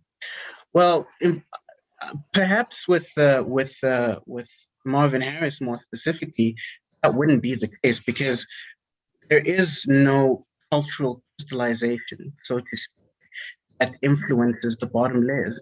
It's all one way up: infrastructure to structure, which is social institutions, structure to superstructure. Now, perhaps if you sat with Harris, you would have said there would have been more leeway, but it seems to me that technology that develops is the product of the underlying material conditions, and it's the idea that the world of superstructure can somehow veer from the material conditions in a way that can then be imposed and change those material conditions. I think it was a later, it's implicit by, so for example, because of time, I didn't mention that the current paradigm is socio-ecological systems. The socio-ecological systems thinkers seem to be more bidirectional in their view, but I've never seen a citation of Popper, for example. But they recognize that ideas can exist on their own in free flow and then change the material conditions. And so that might be one place. All right, thanks, Brian. And we'll have to move on to our final speaker of the session, Andrew Creighton, whose presentation is called Extravaganzas, Simulations, and Intersubjectivity, a Sociological and Zoosemiotic Perspective. So take it away, Andrew. Feel free to share screen. Thank you, Tyler. So if I may, while I'm trying to share the screen, thank you to the organizers and the presenters. It has been really quite interesting and fulfilling event. And so I hope you can all see this. And so today I'll be talking about, again, extravaganzas, simulations, and intersubjectivity, specifically focusing specifically on non-human animals and specifically dolphins. So just quickly, the structure of my thesis. I will first present my aim, thesis statement, topic. I will discuss the three perspectives I'll be using: enchantment, McDonaldization, and umwelt. And then I will go on to an application of these perspectives before concluding. So what I hope to do here is examine how McDonaldized systems make use of non-human animals and enchantment to entice consumers into consumption. And as I said already, I'll be focusing specifically on dolphin shows. And a lot of this research largely comes from the works of George Witzer and literature on dolphins in captivity, and also the works of Larry Marino. And so I am mainly arguing that simulations of intersubjectivity, as well as the use of extravaganzas, anthropomorphism, and the deprivation of non-human animal stimuli are used to enchant establishments and encourage consumerism. So for the first perspective, enchantment, I'll be using George Witzer's conceptualization of this, and he draws quite heavily from Max Weber, Jean Baudrillard, Guy Debord, and Karl Marx, and mainly he uses this term to distinguish a means to disguise consumption, production, formal rationalization, and the irrational rationalities that result from these systems. So basically the unintended consequences of these systems. And enchantment itself, it can be a very broad concept. Generally, you can consider it as branding, but also the structures and processes of consumption, formal rationalization themselves, or the products associated with them. And this can really encompass several concepts such as gender identity, sense of security, sense of wonderment, really anything that can be considered a need or a want for a group of people. And, oh, excuse me.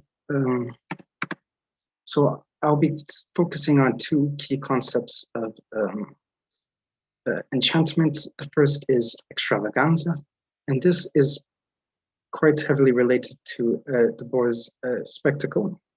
And Witzer uses the concept of spectacle quite idiosyncratically, as he almost uses it synonymously with the concept of enchantment. But he also uses it in sort of an idealized type as a way to distinguish a spectacle that has not been created by human interference. So for instance, the Grand Canyon could arguably be considered a spectacle according to Ritzer because it was constructed without human interference, but along this idealized types, you have the extravaganza, which is a completely structured and created spectacle. And so, for instance, well, of course, the Grand Canyon itself was not structured by human intervention. The cultural interpretations, the advertising, the association of it with national parks, this is structured, of course, by human.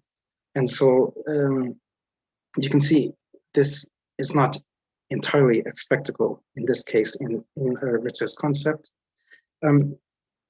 Ritzer also differentiates extravaganza from the spectacle in this, in that the spectacle is sort of inherently alienating. And while it is, of course, according to De Boer, alienating but also very enticing, Ritzer argues that this is not always the case. And the spectacle can, at least from the consumer or the viewer's perspective, feel extremely fulfilling and yes, fulfilling is a good word, I suppose. And also it entails a sense of interaction, which the board was not quite specific on. The spectacle, according to the board, did not really, it was very much a one-way process where the audience were very much receiving and not in communication with or dialogue with the medium. And the second concept I will be using is, again, quite similar. Ritzer pulls this from Jean Baudrillard, and it is, of course, a simulation, although he somewhat simplifies this to mean an extravaganza or spectacle that blurs the lines between reality and fiction. And so the second concept is McDonaldization. Again, this comes from Max Weber, and it is mainly just a contemporization. Sorry, it comes from George Ritzer, but it is mainly a contemporization of Max Weber's formal rationalization. It is generally applied to consumerism studies. However, it can be really applied to any system or organization that retains a means to end goal achievements governed by strict regulations, that exhibits calculability, control, efficiency, and predictability. And it's important to note that this is not sort of a black or white phenomenon. The McDonaldization happens in degrees. So one system can be much more McDonaldized or formal rationalized than another system. And perhaps what is most important about this concept is this irrational rationalities. As I have already said, it is, in a sense, the unintended consequences of a system.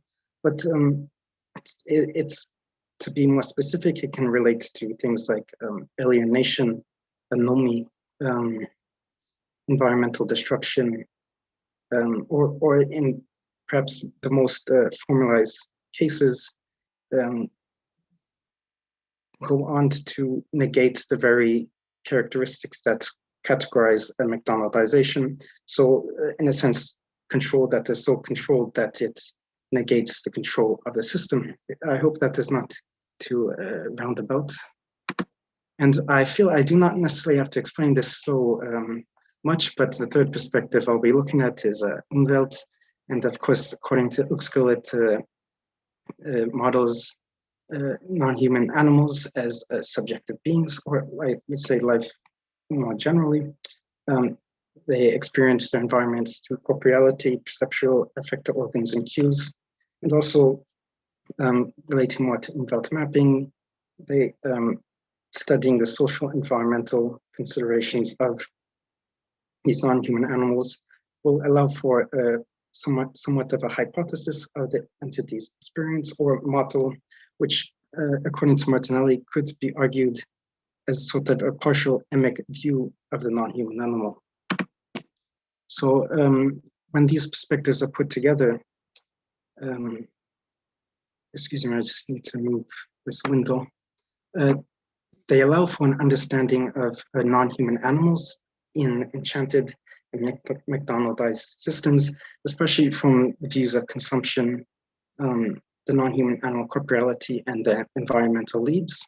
And this, again, allows for a comparison, which in turn could be considered a partial emic perspective to be positioned within the understandings of McDonaldization and enchantment. So what I mean here is that from reading Ritzer, you will notice he does take non-human animals into consideration. However, they are also often positioned as being a part of a McDonaldized system or a part of enchantment and not subjects within these systems. So taking Umwelt within this perspective not only allows for a more focus on non-human animals, but I would say it elevates the normative aspects of Ritzer's theories, as it allows for, again, a better understanding of how these non-human animals may experience these systems. So I will now turn to try to exemplification of these perspectives, excuse me. And so, as you can see here, I will first discuss extravaganzas, McDonaldization, with the example of Siegfried and Roy's Secret Garden and Dolphin Habitat, which is part of the Mirage Hotel and Casino in Las Vegas, Nevada. And so this casino itself, it is quite McDonaldized system. You have controls, security,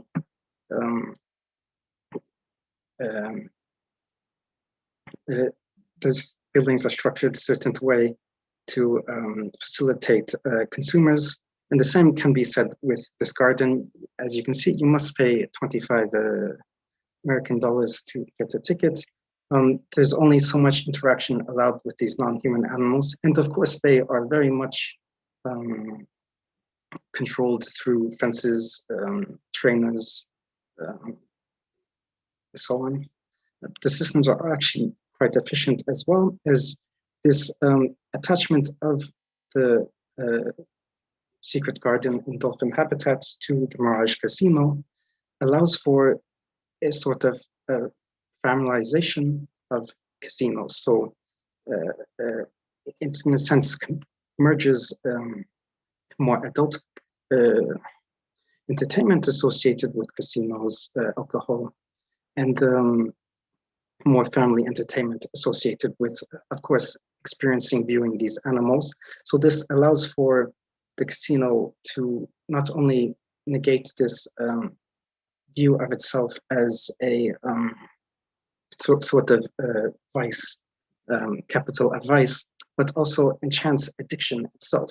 So it again negates this addiction where it is much more complex. It is not just a casino, it is also a zoo where you can experience very charismatic animals. As you can see, it is best known for white tigers, white lions, and bottlenose dolphins.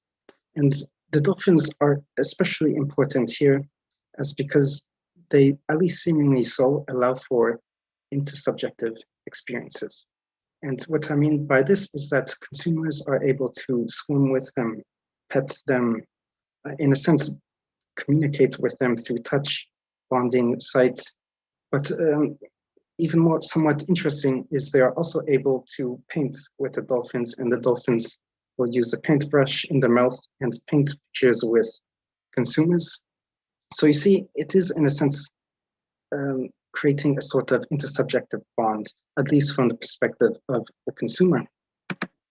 However, when you take a more Inveltian perspective, you can see, especially from perceptual affective cues and organs, these environments within captivity are extremely under-stimulating for the dolphins.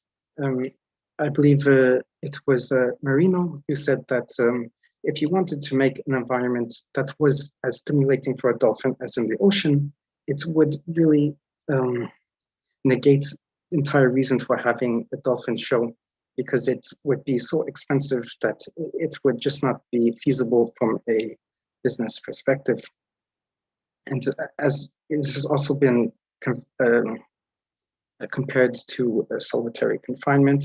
And of course, a dolphin is in its natural habitat. It has evolved to experience an ocean life with a multitude of other non-human animals, plants,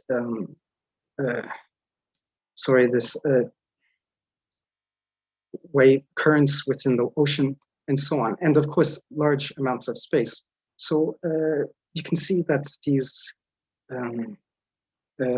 containment centers are not able to stimulate these dolphins in that way, and it is quite damaging for the psyche. But also there's more physical aspects. The chemicals within these tanks may cause breathing issues or even skin issues. And dolphins have been noted as jumping out of their tanks and landing on cement, causing injury or even death for the dolphins. But also there's also a social need for dolphins. They tend to live in very complex relationships and interact intergenerationally. And for instance, you can say a grandmother dolphin will care for children within their groups. And so they tend to have different roles within their social groups. And so again, just having one or two, or maybe even 10 dolphins within a tank, it is not going to be sufficient to fulfill the social needs of these non-human animals. And Marino mentions quite interestingly that dolphins are able to make analogies between themselves and us. So in a sense, what she means by here is that they are able to see us in a sense as company, as and of course I'm anthropomorphizing a bit here, but able to see us as things that they can interact with. Yes. So when you take these extravaganza within the context of Umwelt, it really, I think, reveals the simulation within this McDonaldized system and enchantment that this entails. As intersubjectivity here is very much, again, simulated. It is one way in that the consumer has a very picturesque understanding of their interactions with these dolphins. They may again see it as intersubjective. They're interacting, painting, petting, so on. They may feel they are bonding with them, and this may actually be true. However, this intersubjectivity is not based on mutual understanding, thank you, Tyler, but on coercion and isolation. So these dolphins are in a sense forced into these relationships or bonding. Again, these dolphins are often also anthropomorphized. So this again makes this illusion of or simulation of intersubjectivity, where we may see human activity within the dolphins that is not there. Again, painting, trainers may have the dolphins kiss members of the audience or other trainers, and they're also portrayed as being playful. But again, this jumping through hoops here may not necessarily be an activity of fun, but an activity associated with the simulated animal. And Witzer, again, this concept comes from George Witzer, but however, he defines it more on the concept of simulated person. However, I think it is still, in a sense, quite a good concept, as it dictates a non-human animal, usually in captivity and trained to perform uniformed behavior that makes it easily controlled, and it's not necessarily seen in the environment. So again, these behaviors in many of these instances of the dolphins are not necessarily that you would find in most members of these species, but it is very much a simulation. So concluding, dolphin shows make use of extravaganzas by allowing interactions with charismatic non-human animals, and they use simulations through anthropomorphizing and simulating dolphins, as well as which in turn simulates intersubjectivity between consumers and dolphins. And this is further enforced through the deprivation of stimuli and inbuilt needs. And this is to create enchantment and to better facilitate consumption. So thank you, and my references. Very nice. Thank you, Andrew. If you can stop sharing screen. All right. So if you have any questions, just throw a hand up over in the participants bar. I got more from your talk this time than from the last talk. I finally made the connection here between the Umwelt study and extravaganza for sociology, but I see that Tori has another question. Tori? Go ahead, Tyler, if you want to finish that. Or I just wanted to say that I didn't get, when I saw you talk last time, I just didn't get the connection between the Umwelt theory or the biosemiotics and the sociological theory, because you didn't put as much emphasis on extravaganza.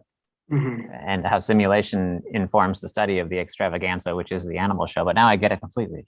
So, sorry, Tori, if I may just say quickly. Yes, Tyler, you're right. And I was a little bit worried about this presentation that maybe this change of focus on extravaganza and simulation would confuse it. But thank you. I appreciate that. It clarified it quite a bit, I think. Actually. Yes, thank you. And please, Tori. Thank you. Thank you for the talk. You mentioned a number of times, consumer, the McDonaldization is, addiction and addictive behavior. I wonder if you could talk about that in terms of Peircean habit. I mean, addictions are habits, and there must be some sort of pathological semiosis going on, which makes that habit so robust. And so I was wondering if you could look at, the structures between, the animals and their keepers. And I was also wondering if there isn't some sort of Stockholm syndrome not going on with the dolphins, who are, sort of codependent in this addictive, unhealthy behavior and situation. So I will confess I'm not the most versed in Peirce, especially his work on habits. But I will take that as a note that I should become more versed in his work. And I have not thought about this comparing this captivity of dolphins to Stockholm syndrome, but I think it could be quite good description of their. Excuse me, I was reading the comments of their situation, and okay, I hope that answers somewhat. It looks like Philip's got a question. Mm-hmm. Yes. Well, I had a bit of discussion. Gregory Bateson worked actually with a couple of these dolphin shows. Right after he worked with the mental hospital system in California, and I could tell that he, could see the similarities, although I don't know that he put them forward in any particular place. But it was interesting from the point of view of an emic approach that in two instances he was trying to look at things from a dolphin's point of view. And especially he noticed that in these shows, they took a behaviorist approach where they purported with this audience to simulate the process of teaching new things to the dolphin. And the paradox there, a very Batesonian paradox as he recognized immediately, is that they would be teaching the same new thing to the same dolphin over and over the course of a day. And this actually prompted one of the most famous experiments. He barely ever did experiments, but this was a kind of famous experiment which ended up proving that the dolphins could learn the abstraction of producing something new for the trainer. And that would be second order learning rather than first order learning, because the dolphin had to understand at the level of newness. So that in fact the dolphin was learning, at this very, very high level. And another example dealing with experimentation, which is its own simulation, they found that the dolphins got, at least in Gregory Bateson's interpretation, bored and made a certain sound, and then, and that interfered with the experimental results. And he asked the sort of graduate students involved in the experiment, well, what did you record what this sound was? Oh no, we didn't, it wasn't part of the experiment. And then Gregory Bateson said, well, now we don't know what the dolphin is for fuck you. So there is definitely a subjectivity that from a naturalistic perspective, even for what was going on in these environments. But he ended up, I think, not working with Lily because of the conditions at that particular, experimental apparatus, and this whole complex of experiment and extravaganza was certainly something that, he felt a lot of ambivalence toward, while using it to build theory, as he always did. So okay. I just wanted to say all that. No, thank you. I think these are very helpful comments, and I think they will help me draw this out a little bit better. So thank you.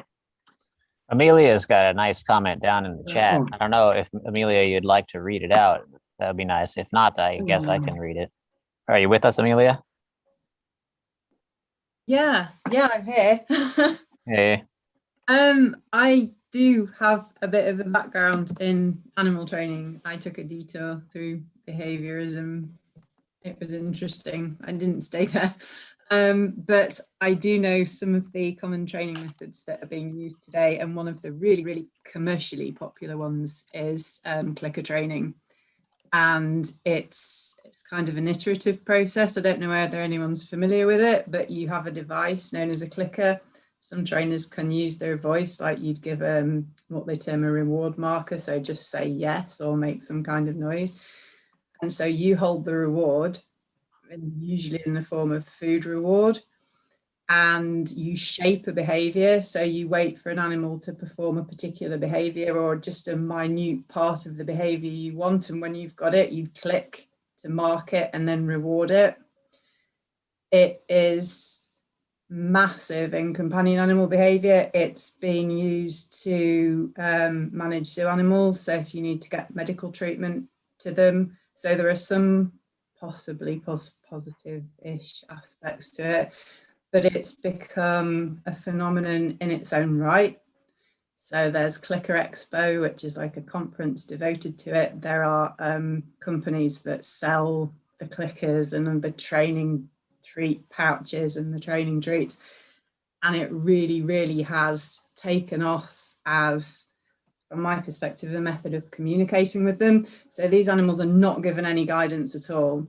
And when you're trained to clicker train, they put you as the subject being trained, and I hate it. I mean, you're given no guidance whatsoever. So you literally have to just keep trying various behaviors until you hit what somebody wants without any guidance, no communication, nothing. And at that point you get a click and a reward. And these animals will just have food chucked at them. The marine ones, they'll just have a bucket of fish and they'll just lob it. And okay, yeah, you could argue both ways on this. There are possibly some positive aspects to it. But I think it's one of those really dangerous things where if you over rely on it, particularly when these marine mammals, I think it started with the SeaWorld franchise, because they brought like the orcas in and they had no means of controlling these huge animals in captivity.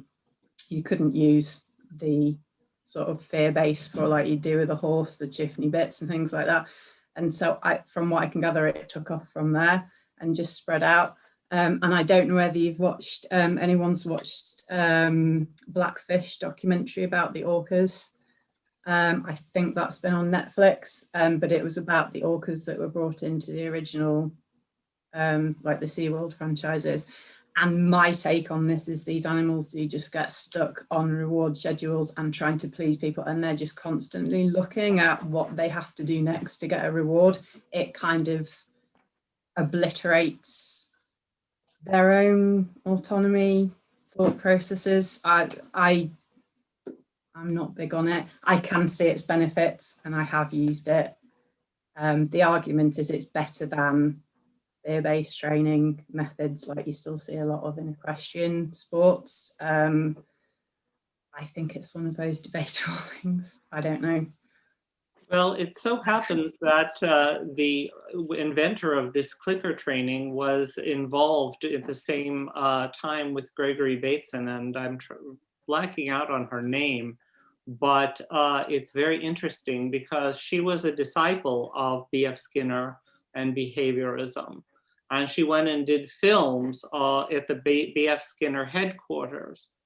And what Gregory Bateson noticed when Karen Pryor, exactly. Thank you. I know, yeah, I've heard of Karen. Yeah. Karen Pryor. And so they, with the pigeons, they were training pigeons, and Gregory Bateson immediately noticed that they were only allowing these certain graduate students, mostly women, to handle the pigeons. And anyone else who was a graduate student who wanted an experiment were not allowed to interact at all with these pigeons. And he said, well, you know, that's love, and that is not part of the theoretical apparatus of behaviorism, but it's totally necessary. So he was always looking at the factors that weren't explained by behaviorism at all. And he thought it was a very limited and inhumane perspective, but at the same time, you know, used it analytically to build theory from time to time. But yeah, that's a direct lineage from Karen Pryor, and they were friends, but he would not recommend it because he did not like that approach. I think it's a minute little tool that you can have in your toolkit for very, very specific situations. But I find it absolutely remarkable that these people want to develop a relationship with their companion animals, and then the primary means of communicating with them is this binary yes, no. And to me, semiotically, what they're signaling really is control. So Yeah. in this binary choice, but what are you actually signaling to them? And to me, it's control. It's a debatable one, but that to me, I think you're signaling, I've got the resources and I'm in control, and you're going to toe the line. And I'm wary of it.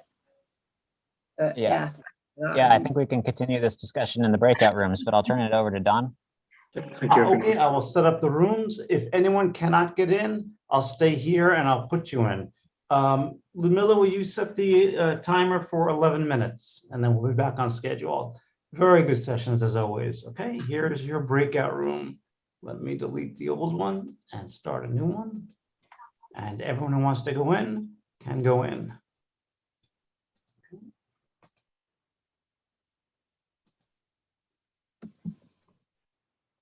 It's yours.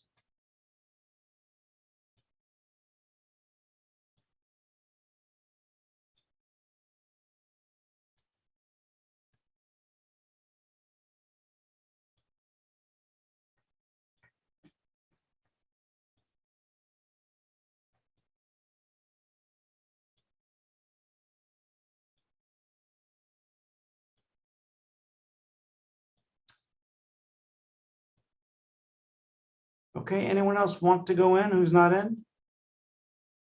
Or may I go see a man about a dog, as we used to say. All right, then. I'll be back in a minute. Or Tyler, you're a co-host. You know how to assign people in, right? Yeah, I think so. Okay, good. Yep. Back in a minute. Yep.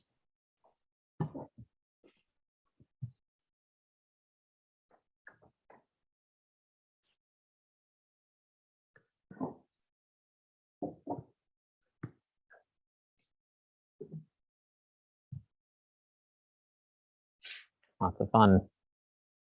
Great job. Thank you. That was hard one. Yeah. Some issues, yeah. You were perfect. Thanks. Yogi's presentation was cool, as usual.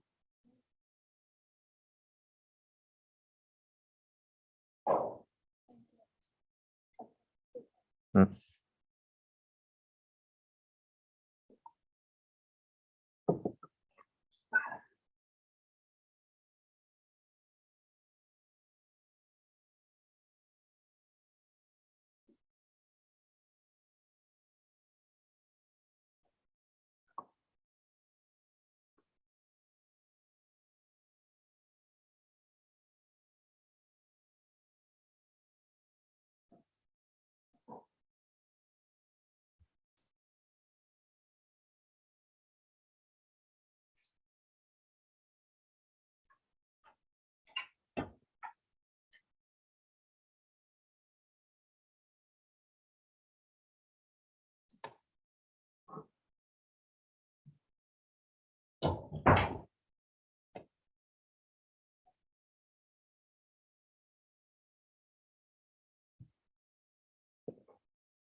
Hi, I'm just checking if it's okay. Can you hear me? Yep, can hear you just fine. How are you doing?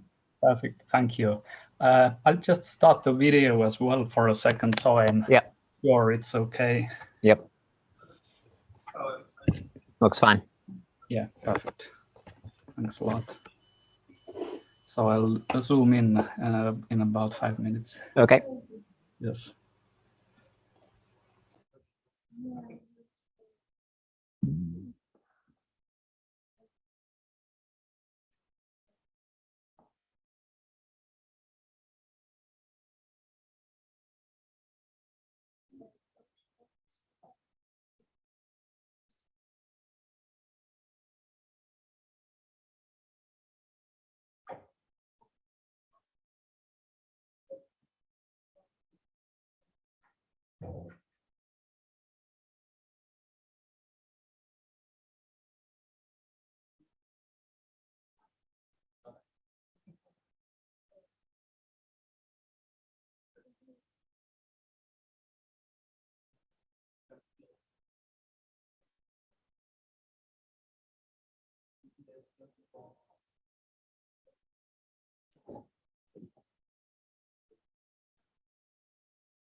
Just we're on camera. Nice. Whoops. Want a coffee or something? Yes. Thank you. Black coffee? Yes.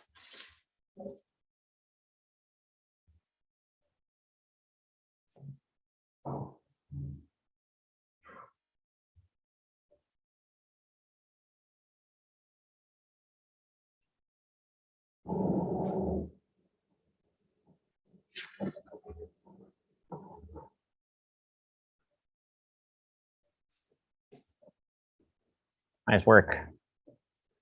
Excellent work, as usual. Of course. I love the theological comparison.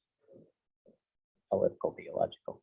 I remember it from Schmidt too. We read it in a course called Semiotics of Ideology. I took it on my master's. Andreas Spencer. He does like political philosophy.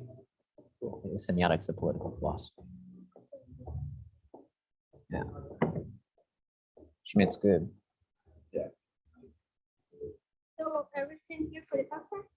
I think so. Setting up like this big old thing.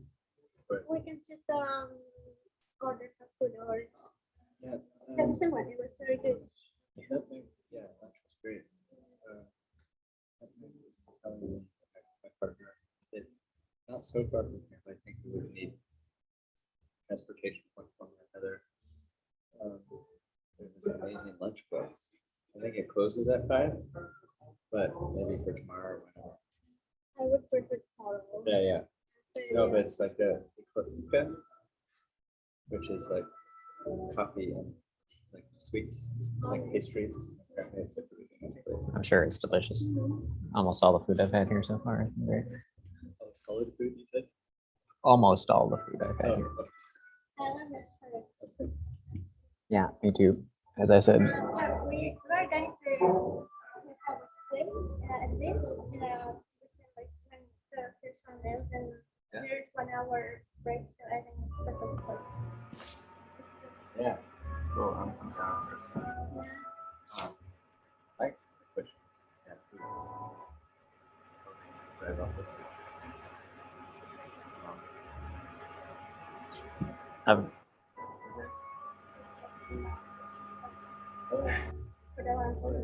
Tyler. Yo, Josh. Can you show us your compatriots there so we can live vicariously through you guys? Like a shout out to all of you guys over there in Sweden. Oh, is that Ludmila and Yogi? Yeah, that's Ludmila and Yogi. Yeah. He sent a picture. Tyler, hold on. I'll upload the picture there, Josh. Yeah, put on the picture again. Yeah. It's a good picture from last night. You're going to wish you were there. I know. I know. I already was. Even just breakfast there, whatever you, or I don't know, you guys having afternoon tea. So we had some amazing Thai. Send it to you directly. Hold on. We had some amazing Thai food earlier delivered. Unbelievable. Some of the best Thai food I've ever had. Thai food in Switzerland, in Sweden. Yep. Yeah. Yeah, I know. Okay. Yeah. As a Southeast Asian, I can't really go for that, but that's all right. Are you guys, Tyler? Are you in the hotel right now? Is that in the hotel? No, this is Nav. Oh, right. I was in my hotel yesterday, but this is Nav. Okay, nice. Wow, they have quite the compound. It's nice here, yeah. It's really cool. This is where the music's going to be happening in about in 2 hours, I guess. Nice. That's great. That's great, Tyler. Yeah. Yes, it is. What, Don? What's a? I don't know if I can open this. Yeah, it works like a JPEG. I don't know. That's how Zoom downloaded it for me. I don't know why. Okay. Can you open it? Oh, there it is. Oh, that's fantastic. Oh my That's God. good, huh? Oh my God. That's so awesome. Oh, Johanna's there. Nice. Yep. Yeah. Oh, that would have been good. Would have been good. Oh, It'll still be man. good. Oh man. That's Yeah. great. I'm so glad you guys are there though. Someone's there. Well, I've been thinking about what it'd be like if we had the whole crowd in here. It'd be a party. That's what it would Yeah. be. Yeah. We'd solve everything. Yes, all the world's problems. Yes. Uh, So it looks like everyone's about to come back. Yeah, it's coming in now. There's 4 more people to come in. Okay, they can join in when they want. All right, everyone, welcome back to our 3rd session of the 2nd day. This is all the sessions have been really good. I'm very happy to be chairing this one. Don't know how that happened. I had an in with the organizers. Okay, so our first talk, which I'm happy to introduce, is Andres Kurisima, and his name of his talk is From Paraboisis to Hormesis, Bridging Experimental Models and Semiotic Theory. Okay, so get ready for a deep session. Andres, I give it to you. Thank you very much, Don, and thank you for having me on. I'm now trying to get my presentation first full screen. Just a second. So can you see it? Yes, it is right there. You might want to go full screen. Perfect. You're in. So in this talk, I'll be looking at 2 theoretical frameworks. One of them is quite old, but I think it's still quite interesting. This is the theory of parabiosis that was extensively studied in Russia during the 20th century. And the other one is hormesis, which is also not a new one, but it's a framework which has become increasingly influential in biology, especially in certain fields of, let's say, biomedical research and toxicology, but also more widely. So I'm going to discuss the interrelations of these 2 approaches and wonder if or how we can connect this to semiotics.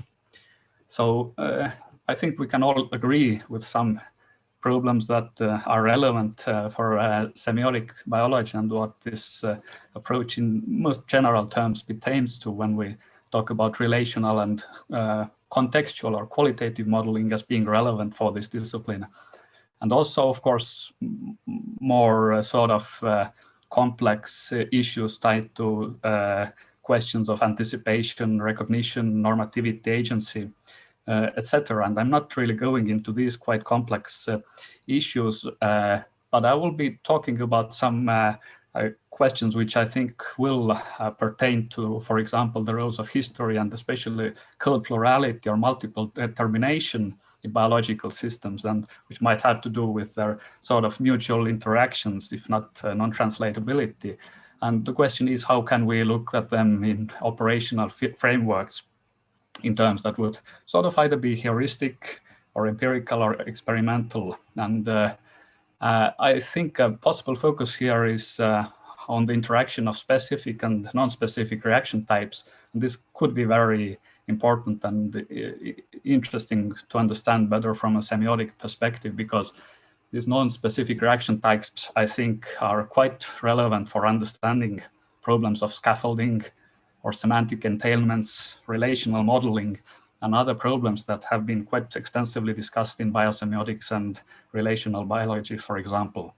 So, of course, this non-specific reaction, what does it mean and what it entails? This is a very vast subject, so I'll boil this just down to these two approaches that I mentioned previously. And indeed, the non-specificity of reactions is quite centrally featured in both of these paradigms, which involved independently. One of them is hormetic research, and the other is having to do with parabiosis or also paranecrosis, when we're talking about it on a cellular level. So hormesis is defined generally as an adaptive response of cells and organisms to moderate, usually intermittent stress. So this is more general definition in biology and medicine, or let's say, yeah. On the other hand, we can also define it more precisely as a biphasic dose response to an agent characterized by low dose stimulation beneficial effect and high dose inhibitory or toxic effect. So that's a sort of more precise toxicological definition that is often used. And of course, we know from everyday experience probably quite of quite many examples which might be relevant, this where some exposure to certain pathogens might be adaptive. It might provoke sort of preconditioning, it might provoke immunity, as we of course well know in the context of vaccinations now, etc. But this is much more general. It pertains to cellular reactions in general, where we're talking about, let's say, anti-inflammatory and similar sorts of cytoprotective effects that can be evoked by subtoxic concentrations of certain agents. And I think this is a quite interesting phenomena for various reasons that I'll discuss in the next slide. But I want to say that also this problem is in various ways relevant to the study of parabiosis and paranecrosis. So, and in a much more general sense of studying non-specific regularities to diverse agents while focusing on changes in the reacting system. So we're going more in the direction of trying to characterize either the cell as a whole or the organism as a whole. So we're not necessarily focusing in on this fine molecular or subcellular details of these reactions, which are of course very important for understanding mechanistically for current research, but let's say approaching it from a more global perspective. And this would also have to do with possible functional state transitions at cellular and systems levels in certain parameters which are quite global and broad. And this might offer an interesting complementary perspective to current day molecular level accounts and modeling. So, of course, hormesis in general, it has a rather quantitative emphasis as it has such an applied and biomedical orientation.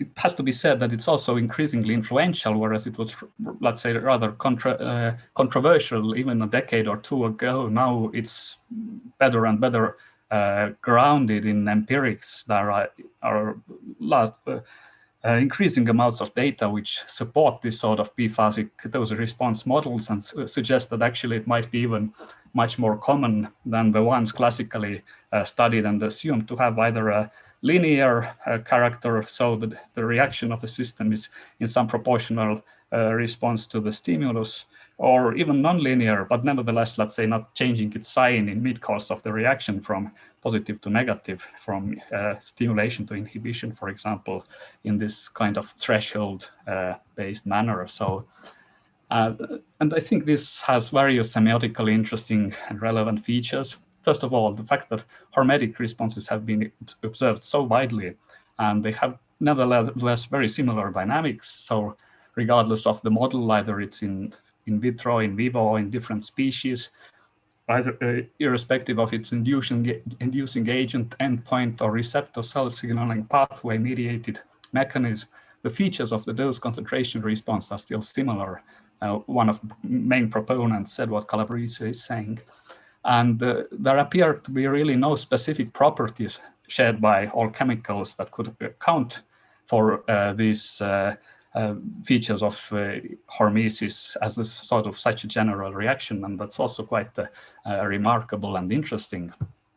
And I think a special interest is really this question of non-monotonicity of these reactions, and because it has also clear applied significance.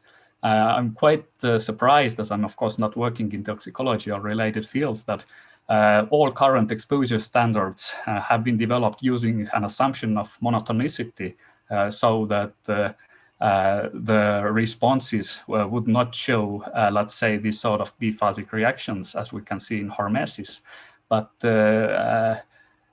and on the other hand, these kind of reactions, non-monotonic dose response curves, are common now, as it's now known.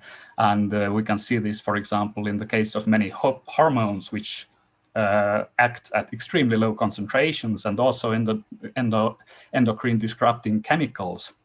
And this is, of course, an extremely pertinent public health issue, also environmental safety issue. So some people are advocated for fundamental changing in testing and safety standards. And of course, here we can see that in some cases, these low-level concentrations can be very toxic, and it doesn't evoke a hormetic effect. And it's, of course, interesting then, why is this so, and why in other cases it does have a possible adaptive or sort of preconditioning adaptive effect. And we don't really know this very well in most cases.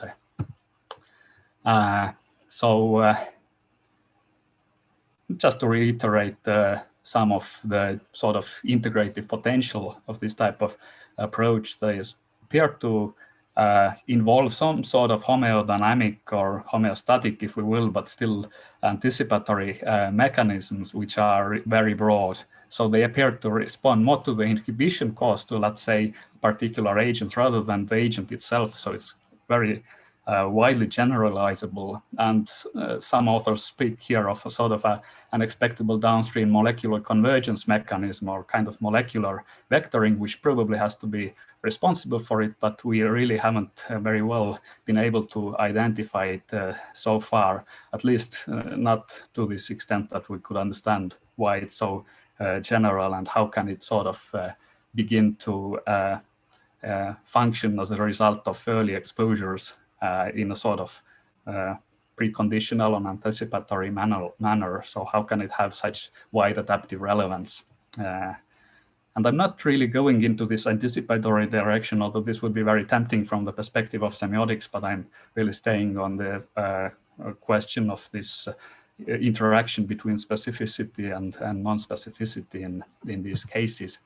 So some places where we can probably see that the hormetic approach, as it's been mainly developed so far, can perhaps be complemented and could, let's say, benefit from a wider perspective framed in theoretical biology, evolutionary and developmental biology. So it's even been proposed as kind of being a sort of wrong a problem in the wrong discipline when it's confined to the toxicology, because when we see how they're generalizing many of these phenomena to behavior, to communication among organisms, then we can really see that actually this goes far beyond such a specific confined discipline as toxicology. It really needs a sort of broader theoretical biology. And in this regard, well, one of the interesting, more specific or concrete problems is, of course, understanding the underlying mechanisms and their variability.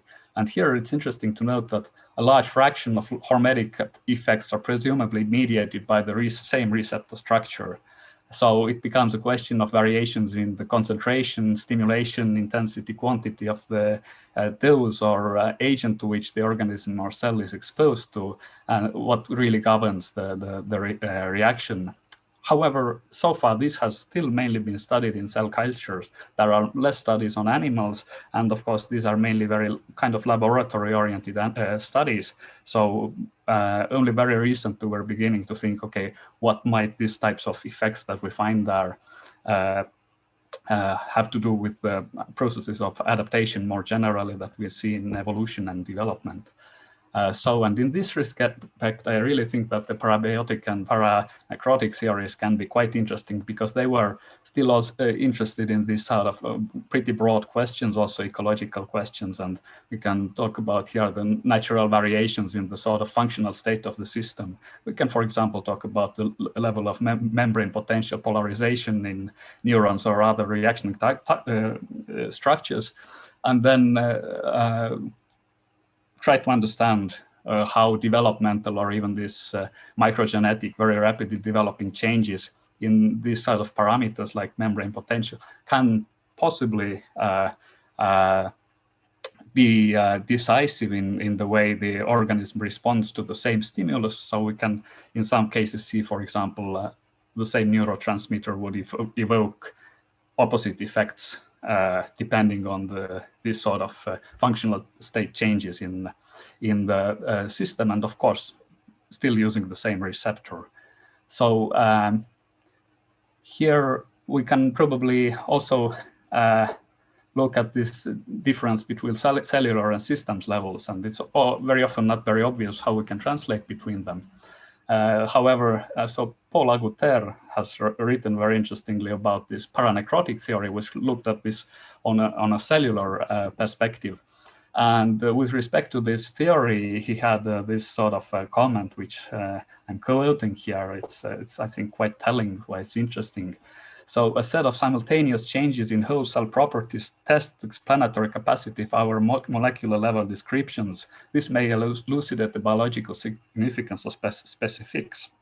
The phase of the universal cell reaction are the contexts in which molecular level changes occur in cells exposed to external stimuli. So what he has in mind here is the work by Dmitry Nasonov and colleagues in Russia, where they were looking at this sort of functional state transitions in cells. And what they established is that this sort of biphasic response is really an extremely common phenomenon, and it can be generalized across various types of cells, across various types of agents to which they're reacting. So the first phase would see an increase in membrane potential and resistance, the ability to resist the external agent, whereas these properties fall after a certain threshold has been reached. On the other hand, at first, the cell, let's say, during this increased phase of resistance, it reduces its viscosity, its turbidity, its acidity. But when the reaction or let's say, the exposure to the harmful agent has reached a certain point, then we can see that these same parameters go beyond the sort of baseline level. So they were interested in these sort of changes and how to characterize them, because there's really a large array of different parameters which change here in an intercorrelated manner, almost simultaneously in most cases. And we still don't really know why. That's an interesting question, and it's probably quite relevant for for numerous questions in biology and semiotics.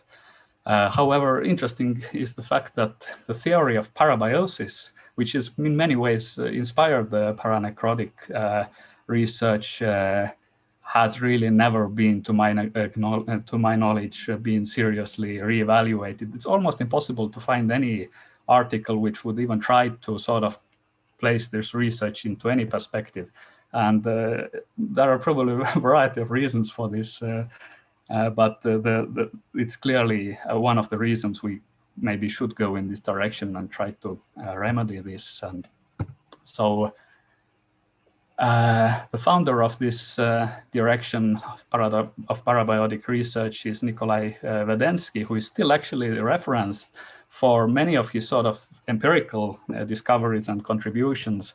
So these have to do with the interaction of excitation and inhibition in different excitable cells, and sort of more complex interactions between them based on tonic effects, sort of, let's say, a sort of accumulation of excitatory potentials, which at some point might lead to a sort of qualitatively new effect. And of course, these are really important to understand, for example, in cardiology, so in the design of pacemakers, etc. So very minute differences in the timing of signals or their magnitude might lead to an effect where suddenly maybe the heart skips a beat or something.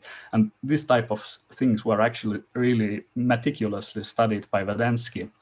On the other hand, strangely enough, the wider theoretical framework which informed him has almost really been completely forgotten, and it was probably also quite seriously misunderstood already at the time he was working.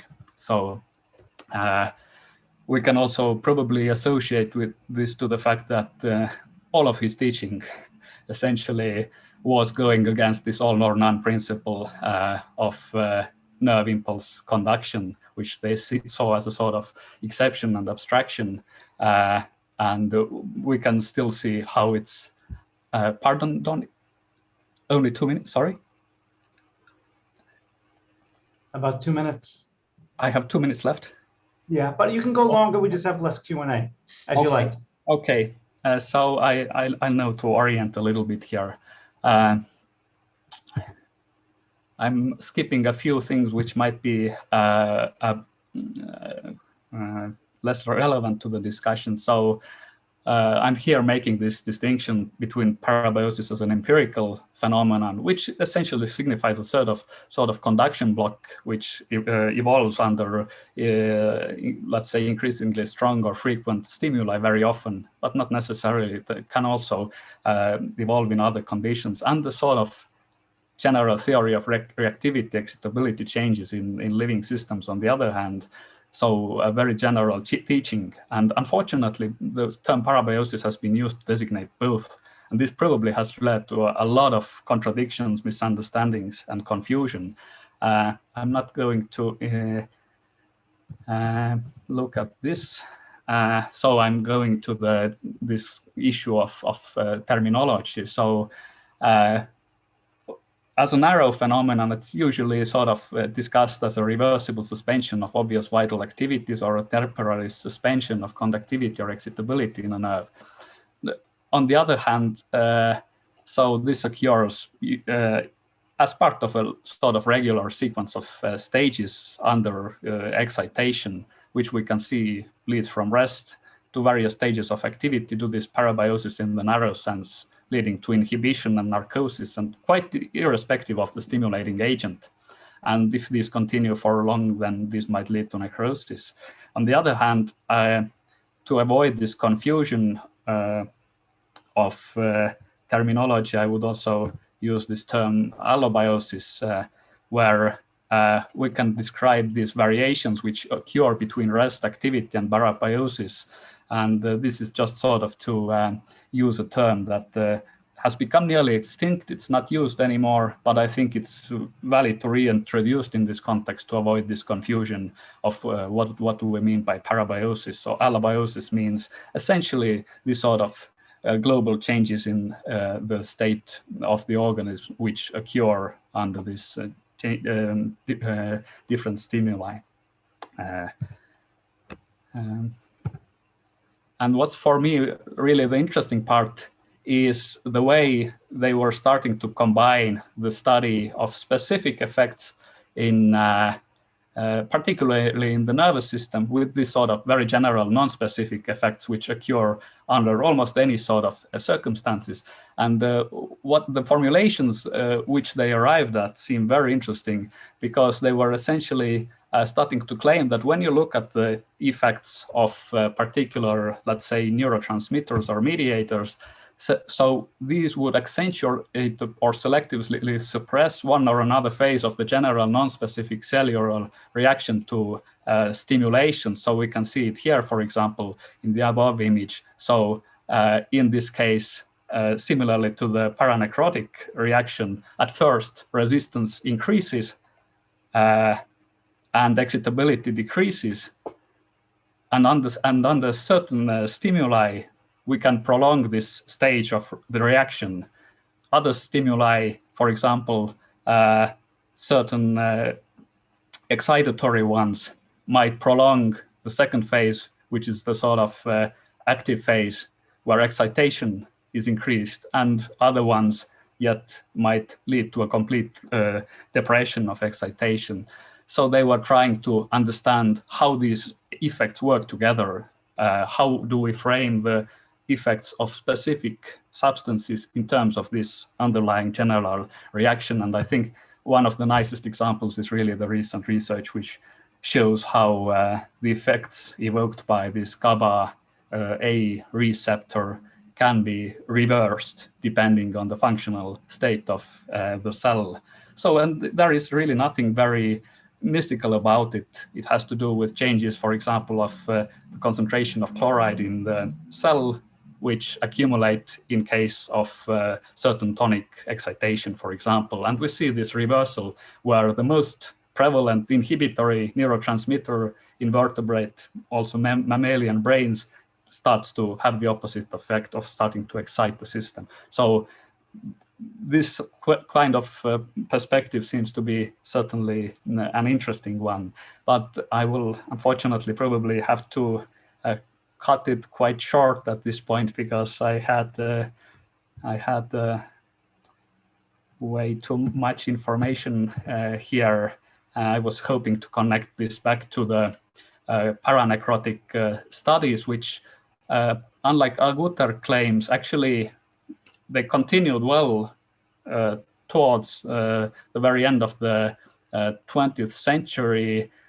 So they were also starting to connect these sort of general cellular reactions with questions of reaction specificity, and some interesting observations from this later work. So they proposed that receptor-based responses are usually much less specific than those that we see in metabolic pathways. Maybe this is common knowledge to some extent, but it's still worth kind of re-emphasizing this sort of phenomena in receptors. It would be mainly based on weak bonds, and we can see that these stimulants do not take part in the ensuing reaction as opposed to the metabolites, and they go into quite a lot of detail in comparing these sort of effects, and it's really extremely interesting.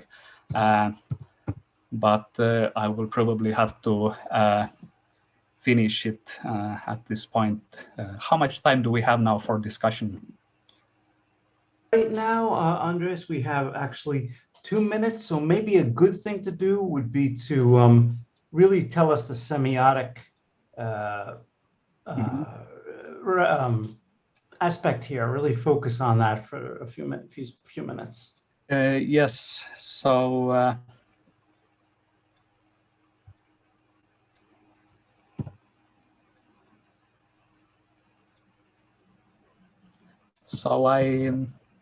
I think this question of whether the pathways which using which cells and organisms react to stimuli are sort of pre-assembled, or are they are sort of flexible and self-assembling in the course of reaction, is really one of the key questions which pertains to this whole study, because we see that in the case of these sort of self-assembling pathways, we can expect to see the kind of non-specific effects probably being quite decisive in the way these reactions occur. On the other hand, in many cases, there's probably very little significance that these, let's say, non-specific reactions, we can probably see them more as a sort of general background or even noise, and we can discard them. However, we're not really, it appears, very confident in many cases with which type of system we're really dealing with. So one way to look at this would be through, well, focusing on the question of weak and strong bond mediated reactions. So surface receptor and metabolic pathways, that's what the direction they appear to have been gone. But in any case, it seems that the approach that Alexandrov and Nasonov were developing in the Soviet Union, they were really going in quite a similar direction as for example, thinking in relational biology by Rosen and others. So they saw that non-specific reactions based on sort of context, we can talk about this as a sort of entailment or a scaffolding. In some sense, in some cases, can have decisive importance for understanding how cells react, and we can bring very useful heuristics to see how these sort of scaffolds change in time. So we can even maybe talk about something like this allobiotic variation. I don't want to use the word, of course, parabiotic or even less paranecrotic because of these contradictions that I discussed above in terminology. However, I think when we talk about, when we reintroduce the term of allobiosis, then this can be quite maybe useful way to reframe the old research and bring along what's really interesting from it in terms of how these entailments might be changing systematically in a coordinated way in response to quite different stimuli. So that's it. Great. Thank you, Andres. You can stop share screening now. Mm-hmm. What we will do is everyone will keep these ideas in mind for see how they resonate with the next 3 talks. And then afterwards, we have a whole half hour to go over it. And I do hope you will put some of this literature on parabiosis into English or more widespread so we could all take a look at it. Okay, thanks very much. Okay. All right, so our next speaker, Victoria Alexander. Tentative title of the talk, Applying Biosemiotics to Quantitative and Qualitative Methods. We'll see. Yeah. And I did correct the typo in my title. I had qualitative and qualitative methods, or quantitative and Thank you, Andres, for that. Right, you are. Yeah. I like the predetermined pathways. Seems like the cybernetic approach, and the self-assembling pathways seems like the biosemiotic approach. And it's similar to the kinds of things that I've been thinking about. Physical science researchers employ quantitative methods. They take measurements, they count and collect data points, they formulate equations that model how systems will develop. Social science researchers employ so-called qualitative methods, such as case studies, interviews, observations, and surveys to construct narratives about complex systems. The difference in methods is said to make the social sciences more subjective compared to the hard sciences. Interdisciplinary studies departments worldwide now offer courses teaching both quantitative and qualitative methods as a compromise, I suppose, intended to resist the privileging of one method over the other, for the moment anyway. But I get the feeling that there is an unstated belief that research that currently requires qualitative methods might be done someday by computers. I hear in the general background noise of our times the belief that the singularity is upon us. Aren't neural networks beginning to imitate biological thought? Don't algorithms already make predictions about what people want? As soon as they get enough data, AI networks will become conscious. We know this is impossible. Computers can't process semiotic information. I am speaking about this topic today because last year the Digital Humanities Department at the university where I was teaching asked me to present my course in biosemiotics and surrounding fields as a course in quantitative and qualitative methods. The course included readings in pre-Darwinian mathematical biology, cybernetics, Alan Turing, mathematical tools for studying coincidences, self-organization, and genetic determinism. We also read fiction and analyzed paintings because understanding the creative process is at the center of what we do as biosemioticians, I think.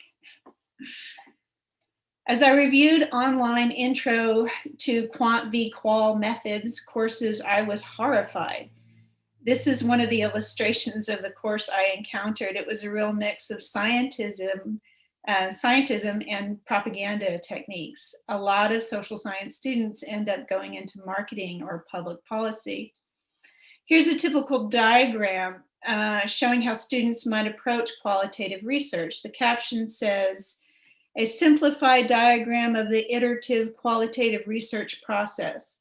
Basically, you ask a lot of questions, you write down the data, and then you interpret it and you get more data. This diagram shows the circular and open-ended approach. Making a diagram like this conveys the feeling that your qualitative method followed some sort of scientific procedure. And this is scientism, to be sure. Equally bad is the misuse of statistics. We were holding classes during the initial lockdown, so we had plenty of the examples to draw from. We've all heard that a lot of ICUs were at a frightening 85% capacity. What's the normal operating capacity? You may or may not ask. 85%. But I wanted to do more than just help my students improve the traditional approaches. I wanted to query the bias against subjective knowledge, as if it's ultimately just made up stuff. As biosemioticians, we study the relational processes in living systems and discover, you could say, the etiology of symbols and how they are grounded. Subjectivity is formed by constraints that can be described, and the semiotic process can be identified and understood. I wanted to turn the course on its head and teach not the difference between quantitative and qualitative methods, but the difference between quantitative and qualitative processes in the systems they were studying. My students' class projects ranged from developing bureaucratic norms for the approval of public monuments to developing AI to pick out different musical instruments in recordings, to analyzing the logic of conspiracy theories, to trying to determine if the popularity of tattooing was on the wane or not, and other topics about as different as they could possibly be. But in general, each student had a dynamical situation involving a group of people with many moving parts, and the student was either trying to understand or predict and control which way the group would go or individual would go. So we tried to identify the kinds of local decision-making processes that resulted in the global effects. There are some behaviors of complex systems that can be modeled mathematically, and there are some that cannot. For example, when the system is switching from one regime to another, I suspect that there are local decisions being made that, because they haven't settled into a new habit yet, the logic of these transitions can only be described qualitatively. On the bottom is a computer-generated model. You'll notice that the edges are frayed, the center is more concentrated, the flock moves smoothly, it doesn't ebb and flow like the natural flock does. The researchers defined 13 different local constraints: relative distance, turn radius, thrust, avoidance distance, and then to make it more lifelike, they added some randomness to the algorithm. And that just doesn't work. This is the fallacy of Darwinism applied to complex systems. Randomness plus natural selection does not lead to self-organization. What the researchers needed to add is semiotically motivated local decision points. But how would they do that? The emergence of novel semiotic reactions depends on chance similarities and proximities, which are harnessed to build new structures. The individual observer who is making local decisions in response to constraints from his neighboring observers is making relatively objective observations of the qualitative information processes because he is actually part of the system he is observing. The individual's actions help create and are created by the dynamics of the group. Relatively objective observations are made by the person with a lot of experience who has intuition, but he's not really guessing so much as drawing upon the semiotic structures that are part of the way his subconscious brain has organized itself in response to his social system. So one way to do better qualitative research is to immerse yourself in your subject instead of trying to be an external objective observer. The social sciences are said to be the systematic study of human interactions. So students are typically taught procedures to follow in order to study a complex system. Instead, students should be trying to discover the procedures of the complex system, learning about the system's semiotic mechanisms, which will be unique to each system and will be continually evolving. On the left are experts, 4 doctors working on the front lines of COVID-19. Each of these doctors broke with ranks to find effective treatments. One found COVID-19 presents like altitude sickness and patients needed oxygen instead of a ventilator. One found that a malaria drug happens to work as a prophylaxis. One found that an anti-parasite drug happens to work as an antiviral. Another realized that like HIV, COVID requires different drugs at different stages. One of the drugs the doctors discovered works due to complex molecular mimicry, ivermectin, which mimics the structure of an enzyme produced by soil bacteria, happens to bind with the virus spike protein and with our ACE2 receptors, and plays a role in 2 other signal pathways inside cells as a general antiviral and an anti-inflammatory. The official response of the health bureaucracies has been to scoff at the idea that ivermectin could work as an anti-parasite drug and have other effects as well, as if biological structures cannot interpret structures in different ways. Quantitative versus qualitative could be called systematic versus idiosyncratic. Dictionary.com happened to give me this very nice example of how the term could be used in a sentence. The best minds are idiosyncratic and unpredictable as they follow the course of scientific discovery. Sometimes we pay lip service to eccentric researchers. We celebrate them after the fact of making a novel discovery. But the public doesn't really have a systematic way of appreciating the idiosyncratic logic of the complex systems themselves. Biosemiotics offers a way to explain how idiosyncratic semiotic processes work with the concepts of symbol, icon, and index. So first, let's look at the mechanism of the conventional symbol. As Marcello Barbieri argues, an encryption apparatus, an adapter with 2 recognition sites, can connect 2 objects. The rules of this assembly are established by convention. They are not strictly determined by the 2 objects, in this case, the genes and the proteins. The natural encryption-decryption process, Barbieri says, creates absolute novelties, not relative ones. These natural conventions account for the discontinuities in the history of life, the qualitative changes, whereas natural selection explains the gradual transformations. So these conventional codes are fixed by natural selection, but how do novel associations arrive in the first place so that they are available to natural selection?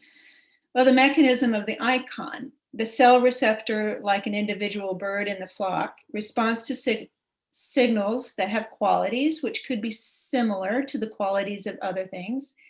Here we see how the wrong molecule, a molecular mimic, happens to fit into a cell receptor.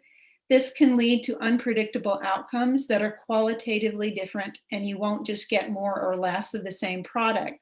For instance, a virus might fit into our ACE2 receptors and repurpose our cellular machinery. Big qualitative difference there. the mechanism of the index. Drawing upon an example that I learned about from Joshua, in my class, we discussed how slime mold can associate a temporal rhythm with a temperature decrease. The rhythm becomes an index for blasts of cold air. And this is kind of a Pavlovian conditioning. In this instance, the mechanism seems to involve a number of oscillating chemical reactions that become entrained.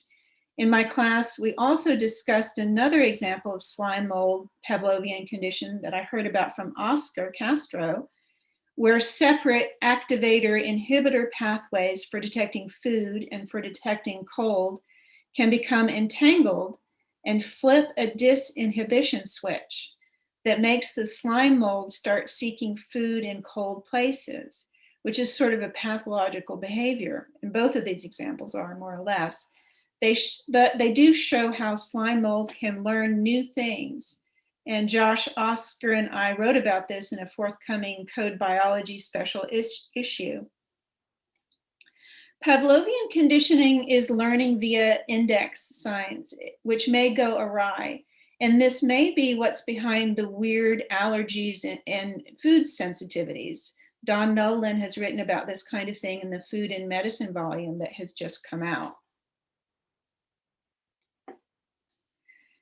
This is a mechanism for artificially inducing antibody responses. It illustrates Marcello's adapter mechanism. Since the 1970s, researchers have been developing anti-fertility vaccines. In one case, the human hormone HCG is linked to a tetanus toxoid by a conjugate. When injected with the product, subjects develop antibody responses to the tetanus and to the HCG by association. And if the subject becomes pregnant, the developing embryo will be spontaneously aborted. The conjugate here plays the role of an encryption apparatus. The body learns to misassociate a part of itself, HCG, with a toxic substance. This is a qualitatively different process than the normal process of antibody response. This new symbol is intentionally created by physically linking two objects together, but as with the case of slime mold just mentioned, accidental linkages may form when different chemical pathways are activated simultaneously and happen to interact with each other. This may explain the link between autoimmune disease and vaccines and viruses. Let me now mention how biological processes that can be quantified relate to those that cannot. Quantitative methods may be appropriate for modeling how any complex system as a whole tends to stay more or less the same. Quantitative methods are also good for categorizing and generalizing. They're also good for describing development, but not evolution. They are also good at describing styles, fashions, and trends, even for good for analyzing and producing formulaic art. There is a program that can render photos into Van Gogh Starry Night style. To the extent that it's easy to formulate a kind of style, we can guess that that style does not require so much qualitative judgment. Quantitative methods can be used for mimicking, for creating mediocre art, but they aren't so good at creating an original art. On the left is a fake Rembrandt, painted by an AI program. On the right is a painting done by a human in the Rembrandt school, which was mistaken as a Rembrandt by scholars for many years. Old Woman Cutting Her Nails is considered to be a masterful work that goes beyond the merely skillful, the merely beautiful. Old Woman, and it's much more interesting than the commissioned work that Rembrandt did. The AI had to be fed a lot of data to come up with its generalization for its output. So the AI was trained on Rembrandt's hack work. AI designers just don't get it. There just isn't an academic, systematic way of approaching novelty.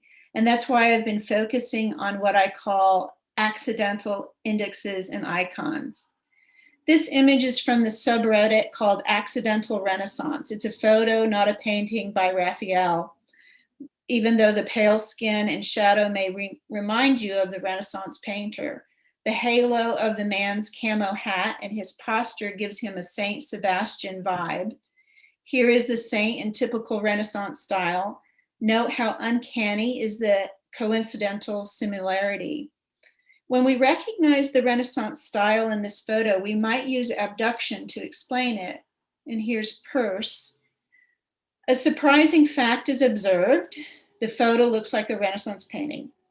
But if it were true that the photographer was familiar with Renaissance art, his deciding to snap the photo would be a matter of course. Hence, there is reason to suspect that it's true that the photographer is probably familiar with Renaissance art. That's my theory anyway. Conspiracy theories get started through the logic of abduction. In this paper, written in January 2020, the researchers note the uncanny fact that there are 4 HIV-like segments in the novel part of the SARS-CoV-2 sequence. But if the virus was engineered in a lab, its having HIV-like segments would be a matter of course. Hence, there's reason to suspect that SARS-CoV-2 is in fact engineered. 2 minutes, sorry. This moon sign is an accidental index. Such strange coincidences can also happen at the level of the biological cell or among massively interacting parts of a complex system. If you show these pictures to hundreds of people, the number who see the connection or don't see the connection will not be 50-50 or random. Likewise, when individuals in a group interpret coincidences, the different interpretations will not follow a random distribution, but a pattern. That's why I guess just adding randomness to the flocking algorithm produces mechanical movement, not lifelike movement. Living organisms with brains or cells without brains can detect and act on patterns. Sometimes the pattern is just coincidental. Creativity is in part the ability to notice and make use of possibly coincidental patterns. That coincidence might be a similar appearance as with an icon, or just being connected in space and time as with an index. Processes that create qualitatively novel products or effects may use the abductive logic that draws on accidental similarity and arbitrary association. You may not be able to quantify this process, but it's not merely subjective. It's not really determined by the researcher's subjective interpretation. It would be more correct to say that the subjective interpretation occurs in the process itself.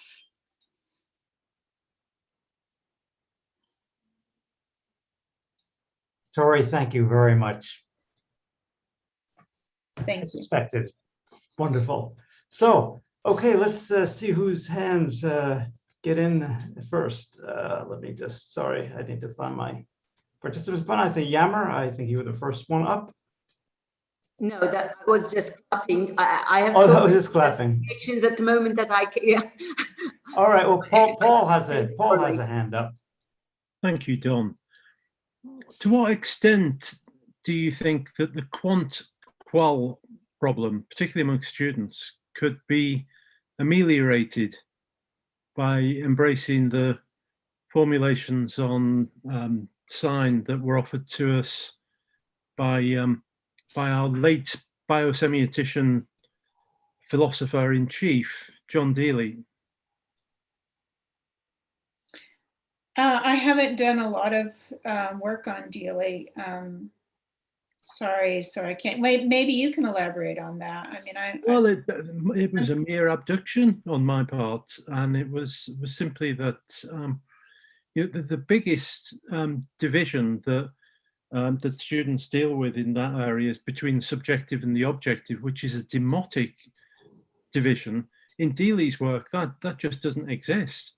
It's very pertinent to biosemiotics as well. In that, he has a tripartite division between thing, object, and sign, where sign is self-reflexive.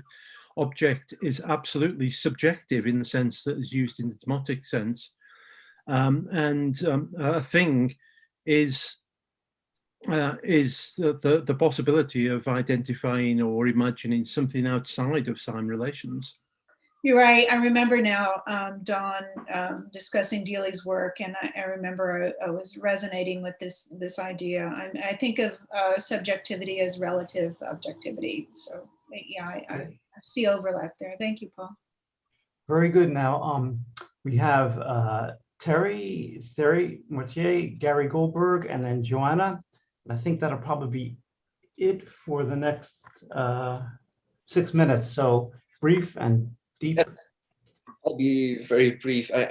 It's just an observation. Thank you for your talk first and foremost. I love the visual of the flying birds and them trying to mimic it with computers. And the last thing you said, you were talking about the patterns, but if I connected that back to the IT guys trying to simulate that, how do you see as breaking patterns as a pattern? Meaning you said that there was randomization within those patterns that would switch how they fly. But if breaking a pattern isn't a randomization, but really breaking a pattern is the pattern, would that change something in your talk? Well, it's a dynamical structure that's jumping to a new attractor, and they're following the rules of the given attractor, but all the rules are somewhat flexible, so there is some interpretation there. And then the degree to which the interpretation varies slightly among the birds, I guess reaches a threshold effect where they suddenly all turn at once in a new direction. It's not that randomness is added to the system. I think it's already there with the flexibility of the way that different signs, and by different signs I mean how they judge their neighbors are doing, and they're making predictions about what their neighbors are about to do. I hope that answered. Sure, thanks. Okay, great. Gary? Yeah, I just wanted to, this was a beautiful talk. Very, very important to understand that we need to get beyond scientism and begin to see science as extended biosemiotically into relationship. And as a case example, I love this book by Evelyn Fox Keller about Barbara McClintock, right? A feeling for the organism. Barbara McClintock being a Nobel Prize winner who basically was able to, I think, combine a biosemiotic approach to her study subject, corn, with an analytical, informed approach and to synthesize those two in a beautiful way. That was actually part of the course. Yeah, there's the book right there. It's amazing, actually. And then, in my own field of brain injury rehabilitation, there's this whole idea of interpretive phenomenological analysis, where you actually talk to the patient in a thematic way about their experience, what in fact they experienced as they went through the process of recovery from brain injury, and then look for common themes to characterize, how this process unfolds. So just a couple of, ways of looking at an extended science that is no longer scientistic. Interesting, thank you. Okay, now Boris was trying to raise his hand and couldn't, and then Joanna had her hand up. Yammer, I think we might have to save your thought for our very good end of day discussion. Okay, so Boris and then Johanna. Yes, hello. Oh, my camera.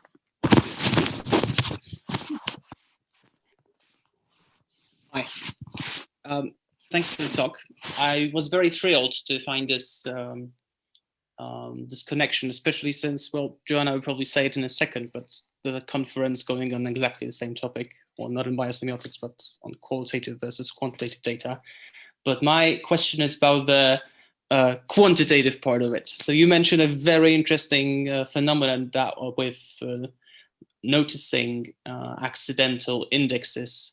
And I wonder, have you ever tried to actually measure it? Because it's a ready experiment for experimental semiotics to do. And I wonder if you did any work, and if you did, what stopped you?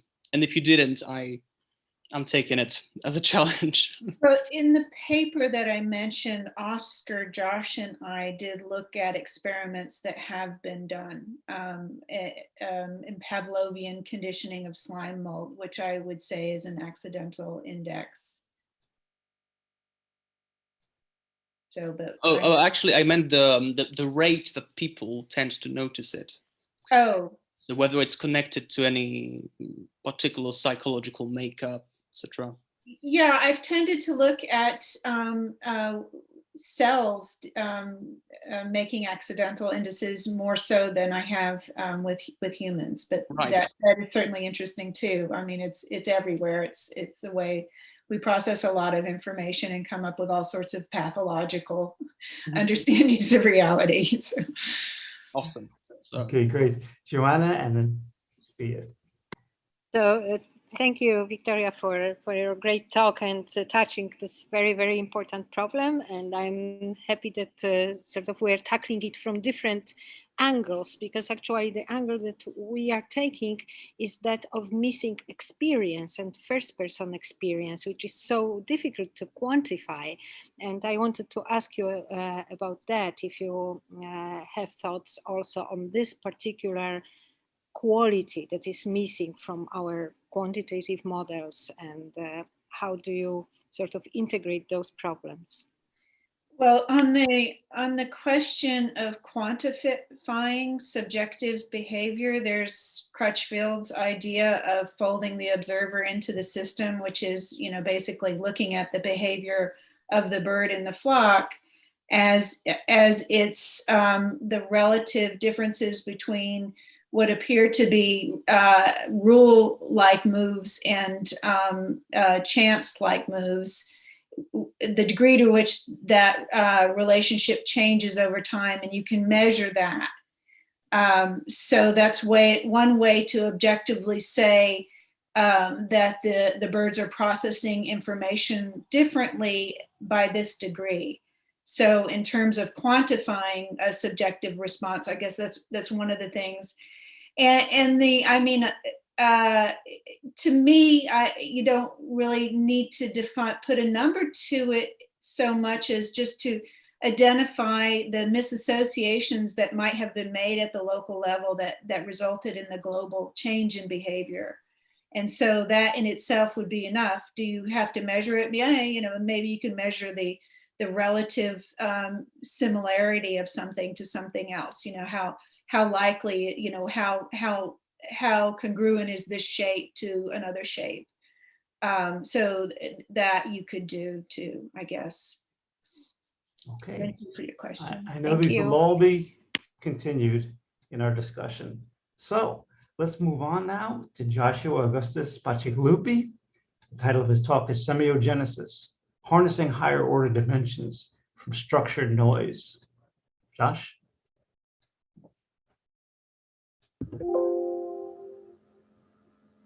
Did I turn my mute off? You guys can hear me okay? You're good, thanks. Sorry. Let's see, where's the, oh, hold on.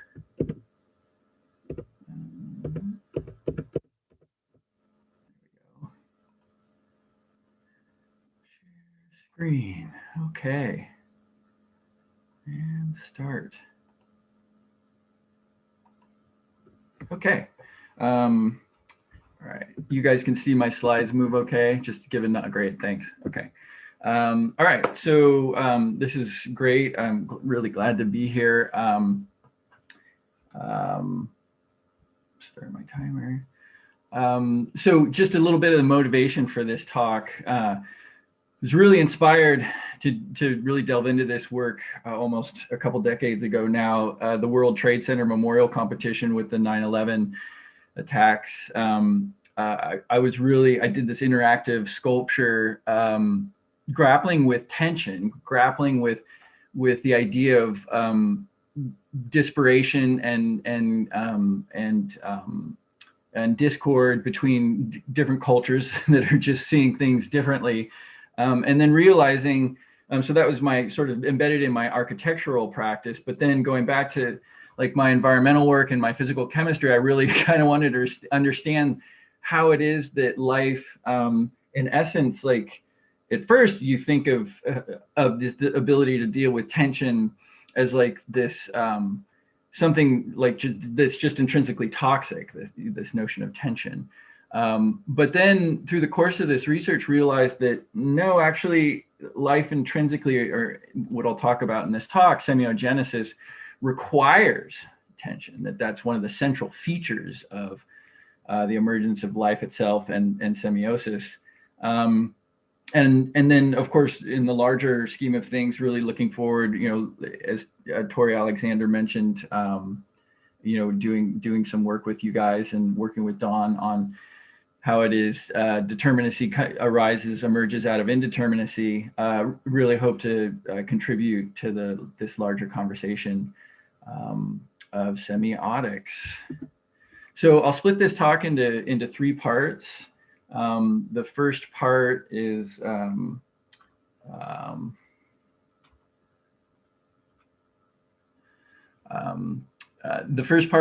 just sort of forming the question, like trying to understand the question starting out, and then through this out of my architectural practice, coming up with an intuition. And then the final two sections will look at semiogenesis, somewhat rigorously in theory, and then somewhat rigorously in practice. So starting with something perhaps more familiar to folks is just a good old architectural practice. So what was interesting about this is that the idea that, for example, in architecture, we do a lot of sketches in order to grapple with what are in essence a bunch of contradictory constraints. We have to deal with the site, the client needs, the structural parameters, and a lot of times all these constraints, if you will, really compete with each other. And so what we were taught in grad school, interestingly enough, is to essentially allow all these disparate constraints, you just hold these in our mind, and then just wait for the solution to emerge. I mean, that's literally what we're taught in grad school. And believe it or not, it works. So the trick is, though, is you think that the process, people talk about process, they're really talking about, these sketches up here, and these are just 2 of, hundreds of sketches that you literally superpose on each other, such that we use trace, right? So we use this semi-transparent paper, and layers upon layers, you all have like 20 of these pieces of trace, and you'll literally be seeing all these different layers, this history superpose on itself, as each layer is really just a capture, maybe Nora Bateson's hints, if you will, that they're just sort of states, they just capture states. But it's really important to realize that they're not the actual process. This isn't where creativity actually lives. It actually lives in the gaps. It lives in the gaps. What I realized is that, that mysterious thing that our professors told us to do is just allowing the solution to emerge from the chaos, if you will. So just to reiterate, the sketches are not, the process themselves. And what I realized later is that there's infinite potential. Well, I guess every architect sort of realizes at some point that you could have an infinite number of design possibilities in any given project. And then on top of that, you could have an infinite number of possibilities between each sketch, to go from this sketch to this sketch, thinking of all the different parameters in their disparation, in their conflict, in their tension, coming up with solutions that deal with both of those, all those different constraints, really dips into a kind of a literal infinite number of possibilities. So I was just fascinated with how this was remotely possible. So then a little U-turn here. This actually goes back to my undergrad work. So before I went into architecture, I studied physical chemistry and environmental sciences. And then in order to really dig into understanding how this might be possible, I thought I should really dig down deep in order to not fall into too many fallacies.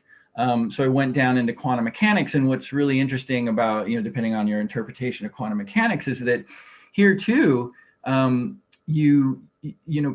mechanics is also grappling with this paradox between continuity and discontinuity. In other words, you have this process which seems like this continuous thing, but then you have these sketches, these intermittent sketches that you do that are sort of capturing the process, but they're really just very minimal reflections of a much, much deeper infinity. And again, when I use the word infinity, I mean that quite literally. That, so for example, in quantum mechanics, this isn't a stretch. This is just the Schrodinger and the Copenhagen interpretation, essentially looking at how it is that a particle, so to speak, is essentially a sparse coherence, constructive interference amongst an infinity, a literal infinity of possible momenta, right? And so this completely gets to the heart of Heisenberg's uncertainty principle, and that this last portion down here is actually an impossibility. Like, this is what Heisenberg's uncertainty principle is saying we cannot do. In other words, perfectly localize where the particle is, because it's necessarily, each particle is necessarily born of, emerges from all the momenta, the continuous distributed momenta. Now this gets to philosophical considerations of difference and disparation, and all the way from Guy Simondon to Donna Haraway, this idea that it's relations all the way down really is something that I came to believe. But it's important to be careful here because so I looked at what Peirce had to say about this, and I was heartened when I looked at his collected papers that firstness is really would put the emphasis on the potential relations, right? So this particle is a potential particle, right? Because it depends on the relation between the infinity of momenta. And so, Guy Simondon, for example, would actually largely agree with this, this idea of potential, and this, I think, resonates a bit with what Don was talking about in his talk. Okay, so this brings me to my intuition in trying to grapple with how it is life leverages the tension, leverages the so-called noise. So if you have this interference pattern, say, just drops on a pond, right? It's simultaneously, each drop can be thought of as a distinct event, but that simultaneously these ripples illustrate the interference pattern that they all share. And so that the pattern as a whole entails physically both the distinct events and their interrelation simultaneously. And so that this continuous medium is both both the distinctions and their interrelations. And it was kind of funny. It was really a mundane experience. It's kind of an everyday experience. I came up with this. Again, I was grappling with how it is I would do this interactive sculpture for the World Trade Center competition, and I really wanted this way that visitors to the World Trade Center Memorial could see themselves reflected in an interactive sculpture, and it raised all these philosophical problems that I just mentioned. And then I was in my kitchen and I was just looking at a baking dish filled with water, soaking as we all do. And the sunlight was coming in through the window, bouncing off the water and then reflecting onto the wall. And I bumped the dish and all these ripples started. And I looked at the reflection on the wall and I was just blown away with the idea that all these different disparate kinds of constraints, the dish, the sunlight, the transduction of my having bumped the dish, all became I don't want to say represented, but entailed, if you will, in the reflection on the wall. And I realized this dynamic reflection that was dancing on my wall had an infinity of possibilities. But that infinity of possibilities was constrained by each of these superposed, in the interference pattern, entailed the superposition of these distinct realities. These distinct phenomena came together as kind of one, if you will.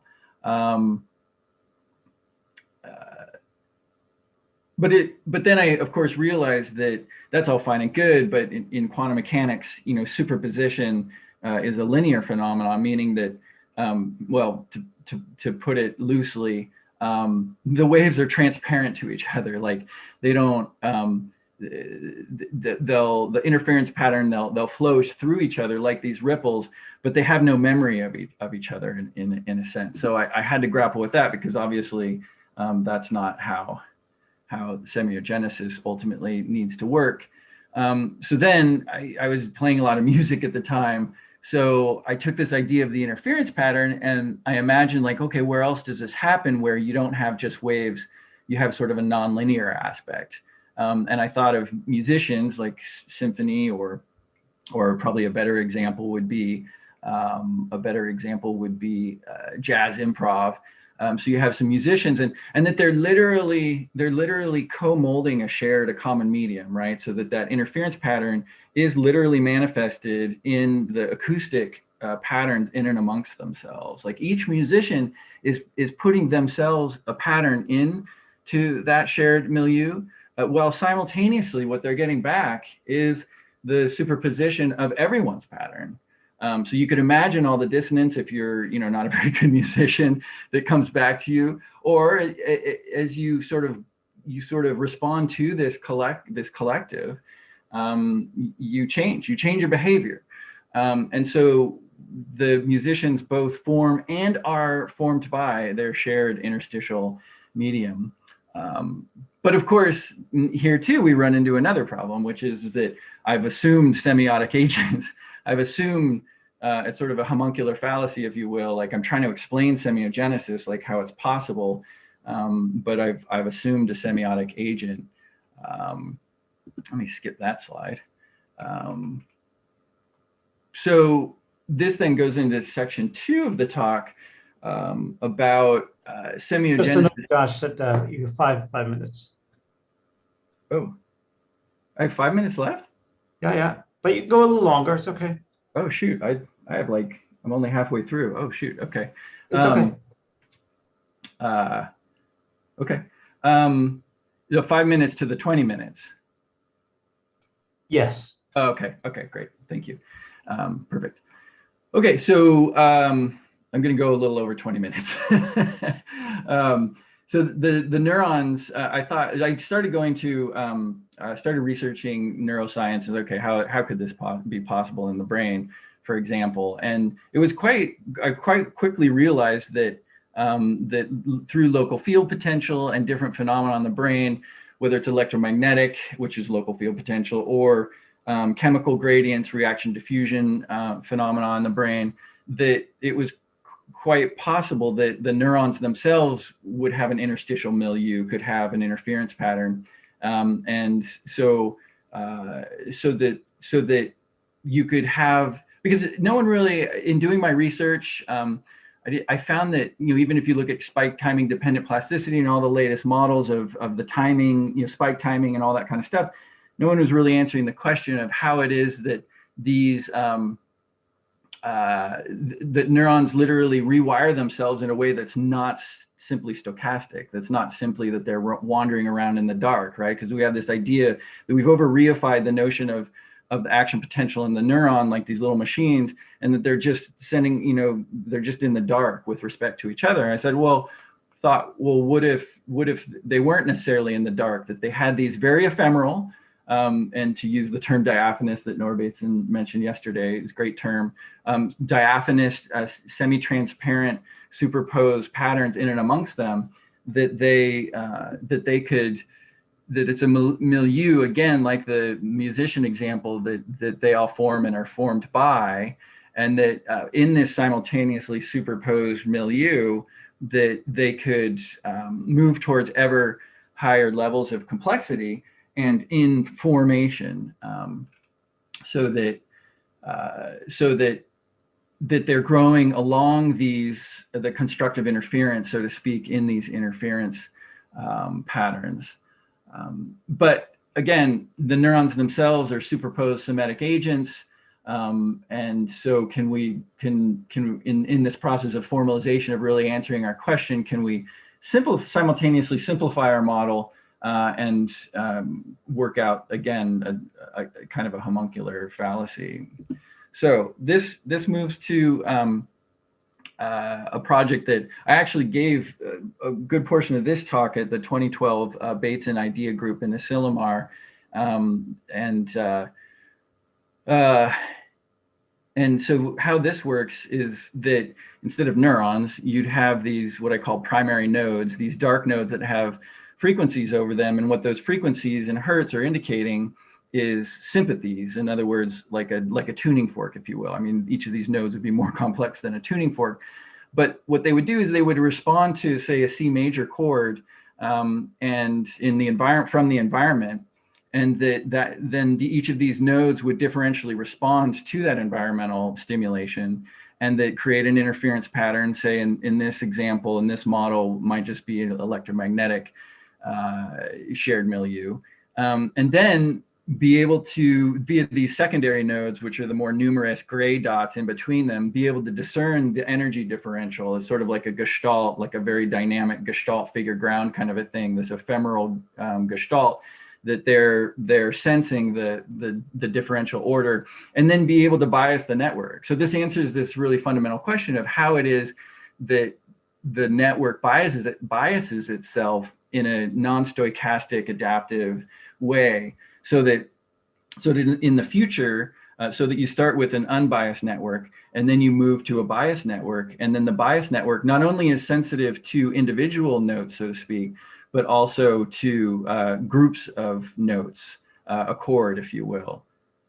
And that brings me to complexity. So my definition in that 2013 paper for complexity is exactly this idea that that you have these different levels of dynamics, that as the network biases itself, you have the first level attractor A, let's say, which is like the C major chord I was talking about in the last slide. And then let's imagine that exact same finite matrix, that exact same distribution of the exact same physical matrix could also become differentially sensitive to another attractor, say attractor B, which might be an E minor. Now we can imagine that once those biases are instantiated physically in the system so that it's sensitive to these distinct patterns, that then those can now be can co-occur to create what I believe is like C major seventh or something. I mean, the music theory doesn't really matter. The point is that you have now a second level attractor, because you're building off of, you're not getting rid of these former patterns. Those former patterns still exist in this second level attractor here, but it's a distinct pattern. It's fundamentally a new pattern that's composed of the other patterns. So this is the final slide for the theory section, and I'll go very quickly through the practice section. But to summarize the theory, the idea is that, and this gets to semiogenesis, like a somewhat formal definition of semiogenesis, which in my 2013 paper I called refinement, which for you Simondonians out there, you could loosely think of what he would call thinking individuation, or individuated thinking. Not life, because the system is not living. That's not the claim I'm making. But what happens is that over time, you could imagine these parabolae, again, this parabola here, as the system develops, as it incorporates more and more biases, and then patterns of patterns, patterns of patterns of patterns, et cetera, that this Umwelt, if you will, would grow. And necessarily, and I don't have time to get into it, but relevance necessarily has to kind of oscillate. This is really important, because what this system is not doing is minimizing or maximizing. All this free energy principle and all the maximum entropy models, I argue, that over-cohere on a single attractor, like even neural networks are, cohering on a single attractor. That's what I would call a death state. You need to oscillate like an annealing schedule, if you will, and that the relevance as it anneals as it coheres and then decoheres, coheres and then decoheres, as it ratchets, and this trajectory here, this trajectory along sort of the average of relevance oscillating in its sort of homeostatic envelope, if you will, that this trajectory, this polynomial regression is semiogenesis. That this is the acquisition of new signs internally, the internal generation of new signs. 20 minutes. Great, thank you. Okay, just a couple slides here to sort of sum up where things are with all of this. So this was part of a poster I did for the cognitive science folks over at Berkeley back in 2012. And it's funny, I actually ran into Christoph Koch, who was hugely inspirational for me with his work on aphaptic coupling, basically showing that you couldn't explain neural activity based solely on spike timing, dependent plasticity, that there was something else going on. And he was the one actually who empirically showed that there needed to be something else going on to explain how it is neurons did what they did. And I talked to him, I was like, oh, what about local field potential and having it being causal and, you know, feeding back and da-da. He wasn't into it. So anyway, back in 2012, this wasn't even really a very popular idea. But I'm really excited about the biosemiotic community because I feel like there's some kindred spirits here with this, with the people being more comfortable with this sort of infinite possibility space, this noise, if you will, the interference pattern here and that I'm representing with the purple here, which is just like a section, if you will, through a three-dimensional interference pattern. And then again, you have the primary nodes and then the blue secondary nodes measuring the differential order, the sparse order, in harnessing the sparse order in the noise. And then this is just talking about sort of where the design is. I've done some, I've tried to build this thing, but that's a whole nother degree.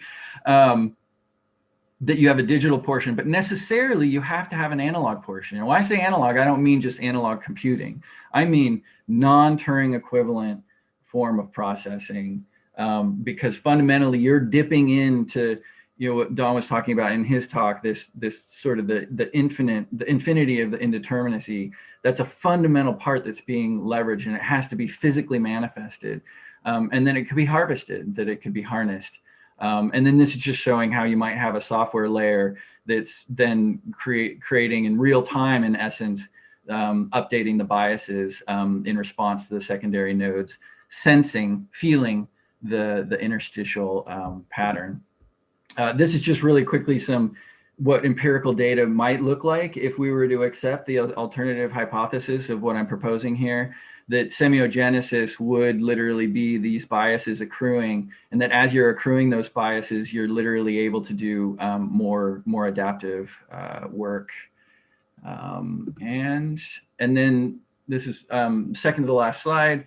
This is just, again, really as Victoria Alexander just mentioned in the last talk, some work that I'm doing with both her and Oscar Castro. This over here on I guess would be the right, is a sketch that Tori and I were going back and forth on, trying to understand the Kuramoto model, which is a really fascinating model going back like 40 years, how it is chemical oscillators could cohere or decohere in such a way that emerging out of this really large population of diversely tuned chemical oscillators, you could get the capacity for a slime mold to have internalized an external, the periodicity, the frequency of an external stimulation. And then we argue that this is a form of iconicity that's intrinsically being and non-stochastically emerging. And then we get further, as Tori already talked about, get further into how indexicality might also be a part of this. So to sum up, I just want to kind of get back to a slightly more informal definition for semiogenesis, which is a process whereby a system continually increases its average relevance, as illustrated by engagement, sensitivity, Umwelt, or potential awareness, to its surroundings by increasing its own internal capacity to harness the sparse order, within the so-called noise, the result of increased relevance, into an ever more complex internal structure able to increase capacity to do complex work. Thank you. Josh, that was absolutely wonderful. We've only got 2 minutes. I can't imagine this is not going to have a million comments. They're going to have to wait till the discussion session, though, because we only have 60 seconds. But Josh, if you go to your slide 13 really quick. I'm taking a privilege here. 13. I'm sorry? 13. Yeah, I'm taking a privilege here. No, this one, yeah. The next one. Yeah, okay, same thing on the left. If I could think of a model of what the sign, vehicle, interpretant, and object consist in, for me, it would be precisely these interactions. I'll leave that there, and we'll go to our next talk. And in the discussion session, I'm sure there'll be plenty to discuss. Okay, but we want to stay on time so that we can leave. Okay. Totally. Okay. So, yeah. No, Josh, you can certainly respond to that. Oh, yeah. No, I mean, I'm happy to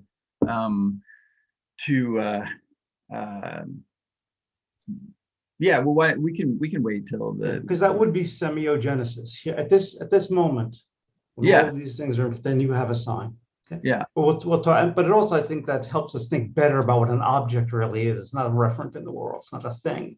Well, what a that's sign, purpose, mentomen is, and what an interpretant is. Yeah, right? I will say one thing really quickly is just that I think what Simondon in his work, and I was really heartened to discover, thanks to Jagmer Dennison, discover Simondon, that he's really carefully pointing out that you can't presuppose, in talking about relation, you can't presuppose the relata, right? You have to explain those two first.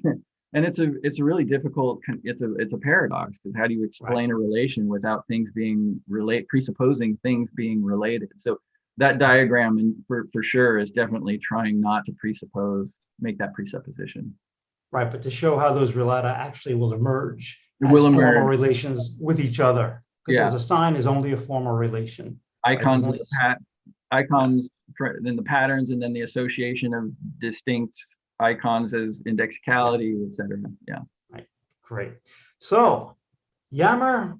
Oh, Vefa Karate. Is Vefa with us today, Yammer? No, unfortunately not. He's with us in away spirit. from concert. Okay, he was also at our first gatherings with Yammer. Will talk to us about how to address the circularity involved in semiogenesis. And again, I hope everyone will stay on for a long talk afterwards. Yes, thank you. I'm glad that my talk is not later, because all the things that I was wishing to refer to are accumulating, and I'm really running out of resources. So let me jump into the subject. Already many presenters, such as Yogi, for example, have already addressed the issue of circularity. Now, the question we want to go into, all right, if you think of the usage of an already established sign relation, it pretty well easily fits into the circular picture. But what about the emergence of a new sign relation, like the emergence of anything else new, actually? So is there a circularity involved in that? If yes, what kind of circularity? So seeking for an answer to these questions, I will try to make use of Gilbert Simondon's ontogenetic thinking. Okay, let me continue. So since time indefinite, common wisdom has associated life with circularity. On the other hand, practical common sense, which is derived from short-term observations of short-range interactions, offers a mode of thinking based on linear causality, implying a necessity and determinacy parallel to the arrow of time, while determinacy, of course, harbors all the ambiguities Don indicated so nicely yesterday. Well, this kind of thinking also constitutes the fundament of classical physical sciences as we know them, which encounter serious difficulties when applied to life. So towards mid-20th century, it was cybernetics that offered a solution to, well, one of these problems by simply introducing a causal row in the opposite direction, back. So what engineers did was to construct systems where data gathered from the environment via sensors was fed back to the system and then used to detect deviations from some desired behavior or some desired output, and used to automatically to correct these deviations. And here you have what is introduced as an artificial agent that imitates the goal-oriented behavior of a living agent. Well, that of course already suggests a definition of agency, which would not necessarily what we would like to buy. Unfortunately, these engineering feats were typically accompanied by rather reductionistic interpretations of the living agents themselves. Here you see the magazine page introducing Gray Walter's 2 children, 1 electronic. So, of course, this kind of thinking encountered resistance and reactions from within the cybernetic movement, like expressed here by Heinz von Förster, for example, who said, instead of searching for mechanisms in the environment that turn organisms into trivial machines, we have to find the mechanisms within the organisms that enable them to turn their environment into a trivial machine. Of course, I have to object to turning the environment into a trivial machine, but let's keep that. So that was already the beginning of second-order cybernetics, which was followed by autopoietic theory. So let's go back to the essence of cybernetics, which is somewhat shared by all the followers. Bernard Scott gives a nice formulation. A simple but powerful formulation of the essence of cybernetics is that its key concepts are process and product. Indeed, this production cycle logic is shared by all theories that followed, including the more recent complex system theories. So here we have a production cycle where we can even identify the auto and the poiesis in autopoietic theory in a system that is thermodynamically open and the unity and identity of which is maintained by a organizational closure combination of already established parts, and also, of course, I have to add operational closure. Okay, but let's also focus on the second part of this formulation. The main methodology of cybernetics is to model the form of processes and their products abstracted from any particular embodiment. So there is an abstraction involved here. And that's exactly what allows Gilbert Simondon to claim that cybernetics is the beginning of what he calls general alagmatics. Only the beginning, but to understand this statement, we have to focus on what he means by that. Alagmatics is a word he proposes for theory of operations, which he derives from the Greek word alagma, meaning change, vicissitude. Well, behind this idea lies his claim that any being is maintained by becoming, actually, and therefore it necessarily has these 2 complementary aspects as operation and structure, which is somewhat very much related to what Josh was saying regarding continuous and discrete, digital and analog, etc. We can talk about it indefinitely, but these 2 aspects simultaneously exist. And he says, okay, classical sciences are analytic sciences, which focus on the structure and the relation between structures. But he says we need to complement this with a theory of operations too, which of course cannot be decoupled from the study of structures, but an abstraction is needed. So that's why he says cybernetics is the beginning of general alagmatics. But why only the beginning? Okay, let me introduce a combination. So there seems to be circularity there, which we may tend to simply compare or identify with this production cycle on the right. But that would be wrong in general.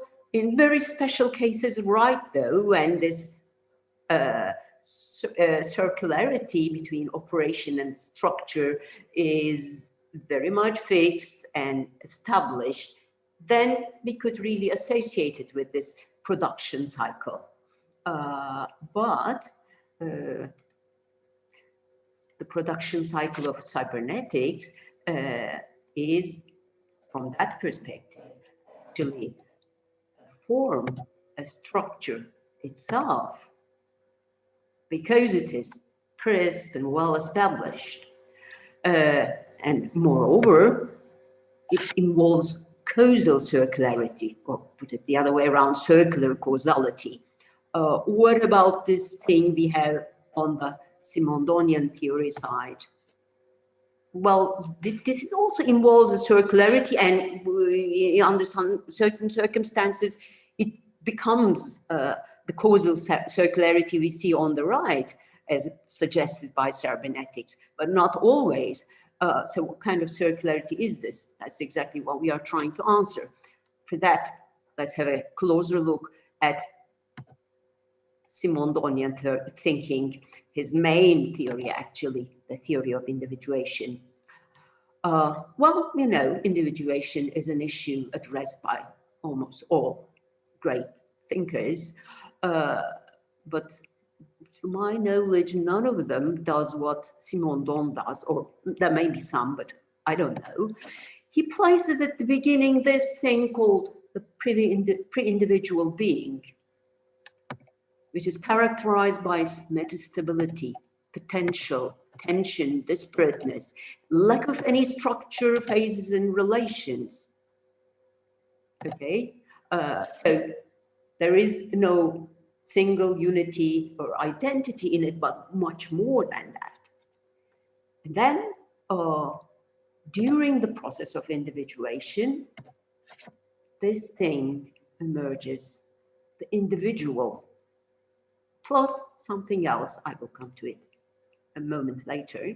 So this couple of operation and structure, this being that can now be analyzed as a relation between operation and structure. But please note, the process of individuation itself is an operation. So you see this recursivity in Simondon's thinking, which gives us fractal-like self-similarity between operations at different levels. Okay, so Simondon intended his theory as a general ontogenetic theory, therefore needs to be applicable to all domains of becoming. For that purpose, he introduced 3 different modes of the same process, the first being the physical mode. His favorite example for that is that of a supersaturated liquid in a flask. If you leave it unperturbed, it will stay in that metastable state full of tension, but the slightest perturbation from outside, for example, if you drop a crystal, you would unleash the process of individuation where the tensions are resolved, the crystal starts to grow, and eventually you end up with a flask where all the tensions are resolved. You are left with a crystal and around it suspended in a saturated solution. So altogether you have no more tension left. Here you have an individual milieu couple. The physical individual is the crystal, the milieu is the saturated solution, no more tensions left. Okay, the next one is the vital mode of individuation. Please note, the vital mode does not come after the completion of the physical individuation. No, it enters the game by suspending the completion of the physical individuation. So discovering mechanisms and processes to prevent, to leash and unleash physical individuation. So let's put at the beginning something which need not be the absolute beginning or the primordial soup. You can put anything because that can be applied from any stage onwards, because we know that the individual tensions in the vital mode will not be completely resolved. So at any stage, there will be some tension preserved.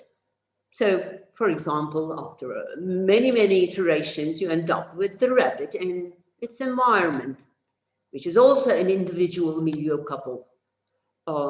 Okay, the rabbit is the individual, the milieu is its environment, let's say, but don't think that the rabbit is the structure and the environment is the operation. No, both in the rabbit and the environment, there is structure and operation and constant interaction and a lot of unresolved tensions. Okay, one might ask, it was simple for the crystal to, how to distinguish the physical individual from the milieu, but how are we going to distinguish the rabbit from the environment? Well, the rabbit is maintained as a unity and it preserves its identity thanks to a complex of mutually supporting processes which are in relative internal resonance, to use Simondon's word. Okay, well, the third would be the psychocollective mode. I will not go into that, but you can imagine here the tensions are even more amplified. Now let's try to put things together. Let's have this operation structure coupling, which we can call, well, in some parts of his work, Simondon calls it the analytic state, because it's a structure. It is a relation that we can recognize as a being, because it does have a structure made up of operation and structure. Okay, as opposed to the pre-individual being, where there is no structure, no phases, no relations. Okay, and then we have this operation of the process of individuation that makes the system, no, not the system, the pre-individual being gain some structure that can be now analyzed as a combination of operation and structure. In case of a physical individuation, of course, the operation gradually vanishes and you are left with the structure in some cases. Okay, so individuation here corresponds to the emergence of the phases of being, which is also the operation and structure, emergence of relationality, and the emergence of the individual. Well, this passage we should really compare to the Persian Tücher in Taikism, the chance flow, where chance should not be understood as randomness. It's something much more than that. Anything that resists determinacy, actually. To refer back to what Don mentioned yesterday, here, actually, the dynamics that we can afford to leave out of our models because they are not structures, all of a sudden start to entering our field of vision. This is the passage from the pre-individual being towards the analytic state.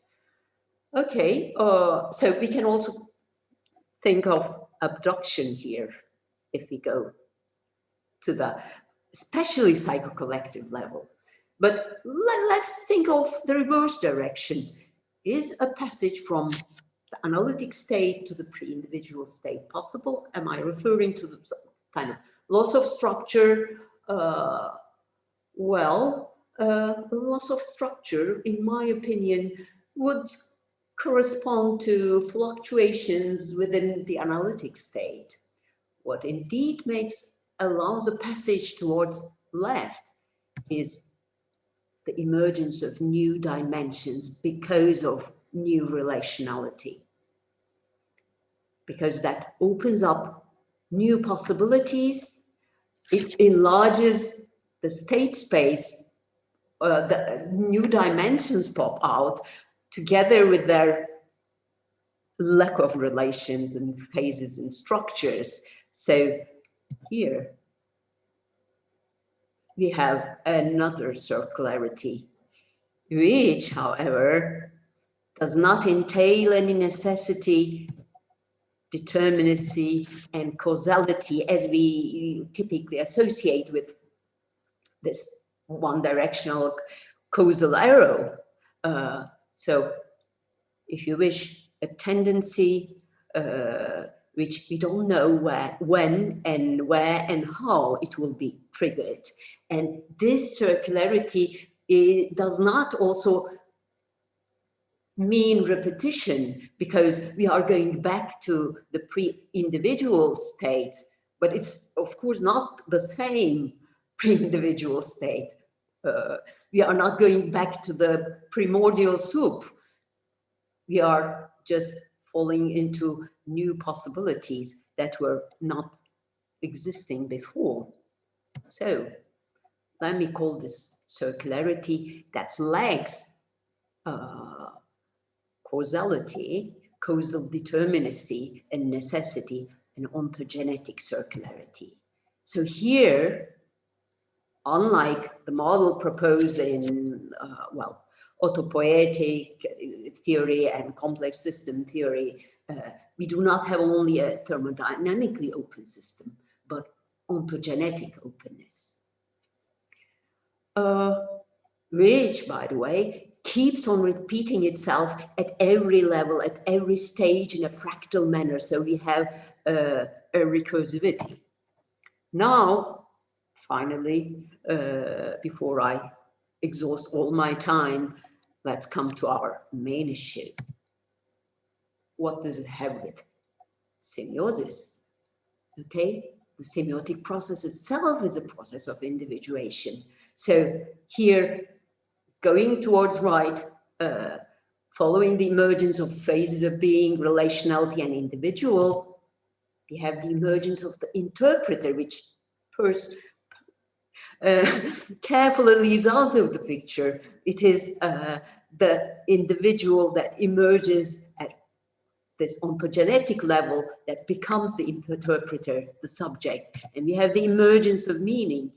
And this process of individuation is semiogenesis.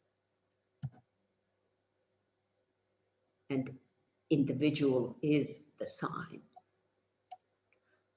In the opposite direction, we have another concept that we are very well acquainted with from semiotics, from biosemiotics. It is the unfolding of the semiosphere.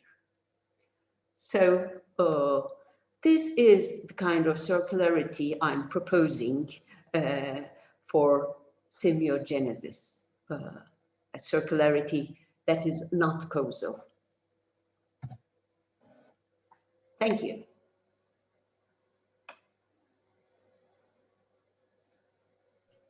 Bravo, Hammer.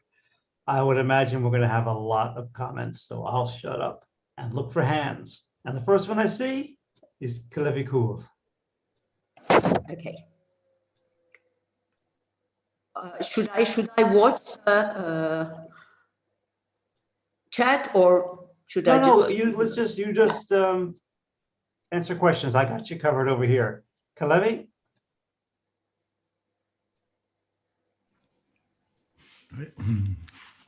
I just, that was my applause. Yeah, say, I'll leave the question a bit later. Okay. Okay. James Rose? Hi, wonderful presentation. I've been working in a similar parallel area for years, and so just a phrase to capture it is self-communication. So that is the process and mechanism of establishing that individuation. Does that ring a bell with you? And I'd appreciate any comments. Yes, it's definitely self-communication, actually, because exactly the internal resonance, which Simondon uses to base the unity and identity of an individual, is, implies the self-communication, the communication between all processes at all levels, how they mutually are attuned to each other. And well, on this occasion, I also have to indicate, this is never a perfect alignment of these processes, but a tendency to adjust to each other. And the nice thing is, internal resonance, why he calls it internal resonance, it should not be understood as resonance between processes and phenomena within the interiority of the living individual, but on the contrary. Right, it's a continual process and it's a development of evolution. But the main thing, and the reason that I chose to use communication is just that, other words, the terminology in communicating is very, very important. So to get the ideas across to mass audiences and understandings, the easier and more common terminologies I'm turning to is finding a better avenue, a technique, a tactic to share these ideas. What I want to complete is why Simondon uses the word and how he uses the word internal resonance. It's not resonance between processes within the interiority, but it is the resonance that defines what belongs to the individual and what does not. So resonance is what defines the unity and identity, and it's never complete and full. That's also a fact.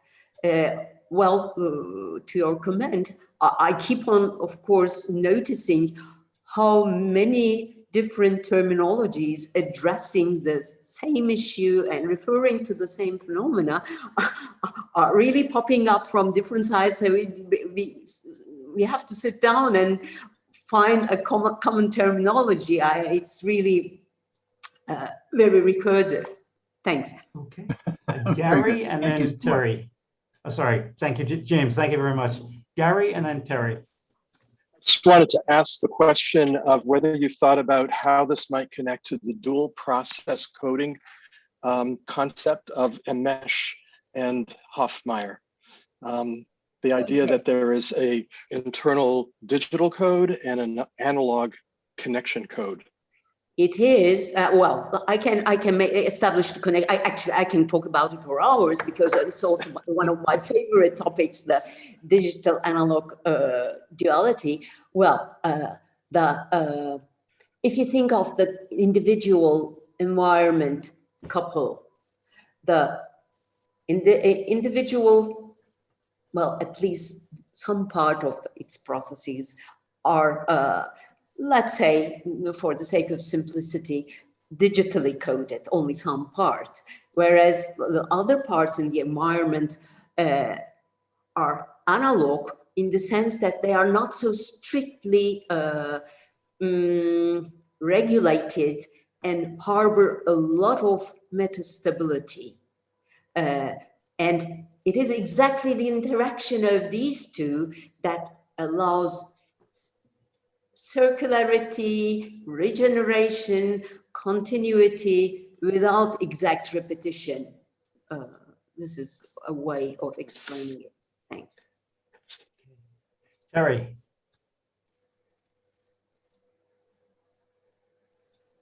All right, wonderful. Can you hear me? Yes. Yeah. Okay, good. You ended your talk in a place where I thought you were going to go further, and I'm hoping you will a little bit, which has to do with, in a sense, going beyond Peirce in the sense that I found interesting as well, talking about not interpretant, but the interpreter.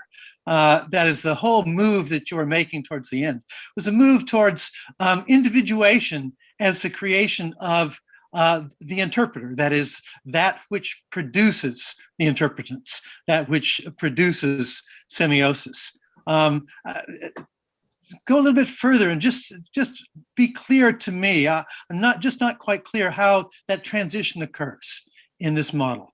Oh, that requires really a deeper study of the third mode of individuation. Actually, I haven't started yet making this study into psychocollective mode, but already in many living organisms, we have the beginning of the psychocollective mode. So it is exactly there where the more interesting and I mean more anthropomorphic interpreters emerge, and it's a bit early for me to answer this question. Let's leave it for later. In the following years, I promise you, I will say more about it. Peter, I'm gonna flip the question first before I ask Peter. Wouldn't one Peircean way of looking at it is that there's interpretant first and then there's interpreter, right? There might be a system that once starts engaging in sign relationships and having interpretants becomes what we think of as the interpreter, the individual. If any Peirceans want to weigh in on this, Frederick or Gaiman, I'd be interested in hearing that. Let me say that this fits also with Gary's comment about and previous comments about circularity in general. That is, that there's some kind of internal communication that you need, you might say, internalized semiosis before you have an interpreter. So that in that sense, it's not that one precedes the other as much as they're, to use Josh's terms, they're superimposed.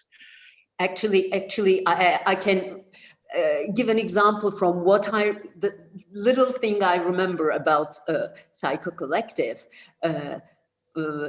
In that mode, the individual, let me try to remember his complicated sentence, the individual inserts himself as a subject into the problematics of ontogenesis kind of thing. So it is this kind of recursivity that initiates the mode of psychocollective individuation. Okay, that's a lot to chew on. Peter and then Kalevi.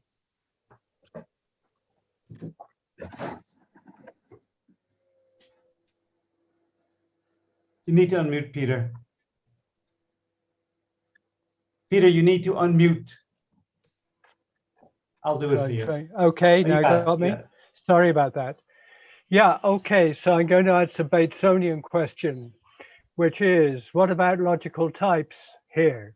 You can't just sort of swim off, and I'm not quite sure about the collectivity, because you're going to get into paradox, and you're going to get particularly paradox when you consider recursivity over time.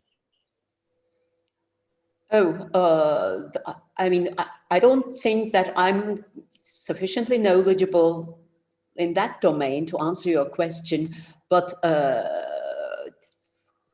well, you also have to wait for me to study more psychocollective individuation to answer this question.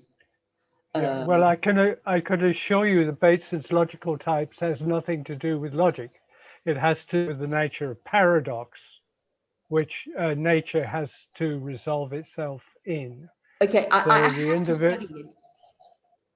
I have to study it to compare it with Simondonian modes of individuation. Well, Peter, from what you hear, what does it suggest to you? Well, I don't know that Bateson had a resolution to this, because I think his discussion of logical types, which of course he borrowed from Bertrand Russell, and also from McCulloch. McCulloch was big on this too. I think he sort of agreed that he misused it, but he says, so far as paradox is concerned, it's a crucial question, that in natural systems you'll run into paradoxes between the individual and collective, and this is one of the things that Luis Bruni is good on, because he talks about synchronicity as a mode which really resolves some of this probable paradoxical situation. But I'd like to just bring it one back to the previous one, which was discussing neural capacity on this. And what Bateson pointed out, for semiogenesis, what we would call semiogenesis now, although he didn't give a name to it, was intensity. And it's very interesting that he introduced two forms of intensity, and he was so glad that McCulloch had the same ideas in the neural relationship that he had discovered in the cultural relationship, because he did a study with Margaret Mead of dance and trance in Bali. And one of the things about trance is, of course, it is a dance, which in the Bali example, often is a dance with a kris or a particular knife. And you get in the trance-like states in which people injure themselves. And this is a peculiar sort of intensity in the cultural sphere.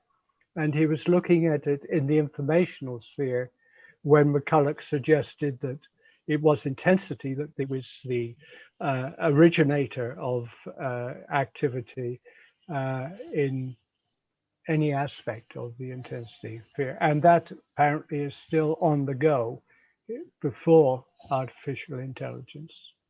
Okay, I can say one thing about the paradoxes from the perspective of Simondon. There is no paradox, because paradoxes would only exist in the modeling part.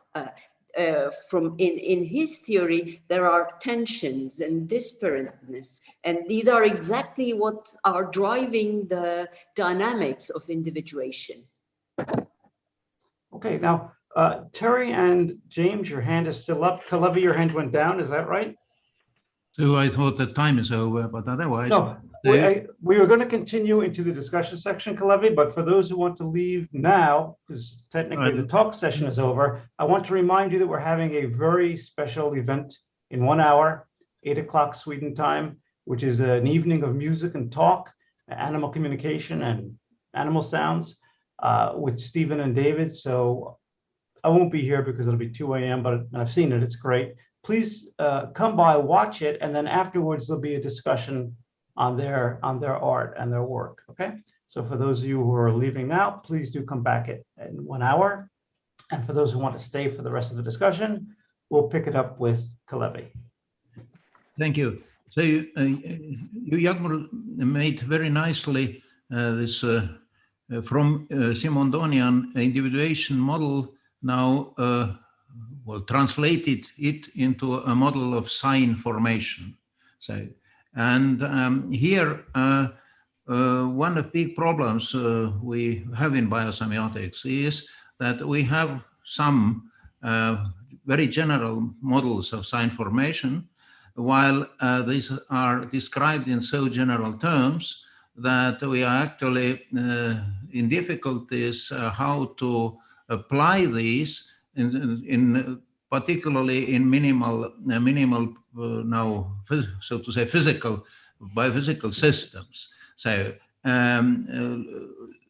Persian system model is in a way similar, because this is also described in very, very general terms, and where via that model we can find the minimal semiotic systems in the world, we really cannot precisely say. Now, if to compare Simondonian, say, sign formation model as you do it, whether you can see that it is in some sense, in some aspects, more operational or more useful, or adds some operational aspect in comparison to Persian model. Oh, that's a tough question, because I really don't feel like a PERS expert at all. I would pass this question, for example, to Dawn, who has gained already some acquaintance with the Simondonian thinking. So may I ask Dawn to answer some part of this question such that I could comment on it? My acquaintance with the Simondonian position comes largely secondhand through the teaching sessions that Yammer and Josh have been putting on. So I myself don't know if I could speak to that, except to say that, correct me if I'm wrong, Yammer, the vital mode of individuation is what we would call the biological, correct? As opposed to the physical mode, or is it not that distinct?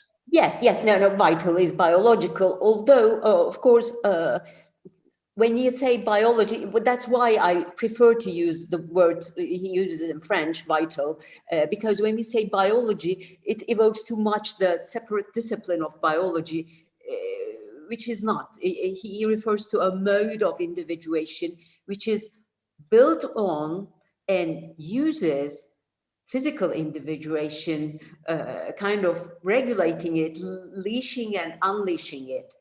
So, right, and that's the key, because it's leashing and unleashing what we've referred to variously as, possibility states, semiotic indeterminacy, things like this. You call it pre-individuation, as opposed to the physical pleroma systems that don't do that. So to Kalevi's question, if we're looking at the smallest threshold between the living and the non-living, that's the kind of distinction we would make. Does the non-living exhaust its pre-individuality? Does the living access it somehow and do something with it?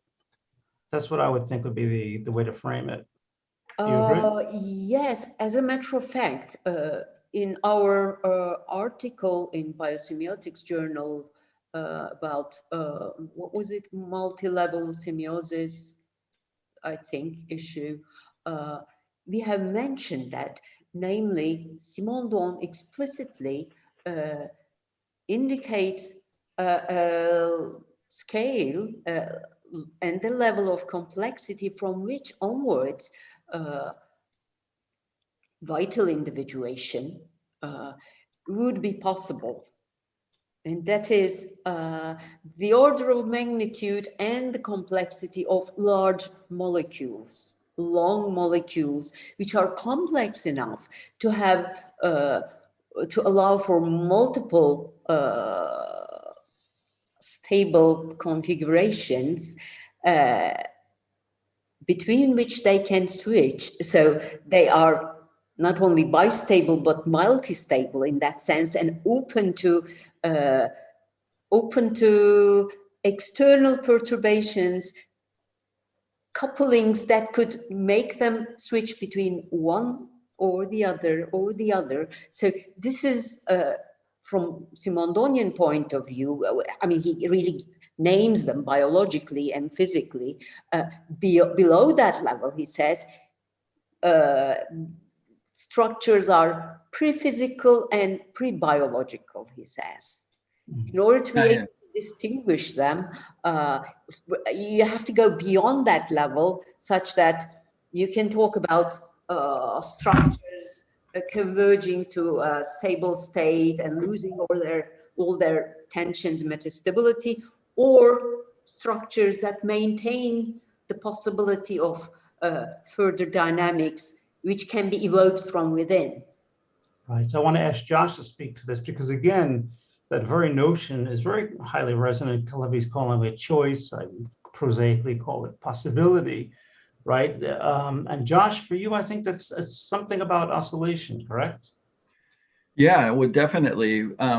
But before I comment on oscillations per se, I'd like to riff off where Yagmar just left off, because it's exactly how I would answer Calavi's question, and also address Peter's notion of, dealing with the paradox. And Simondon has a nice way of distinguishing between the physical individuation and vital individuation, talking about neoteny.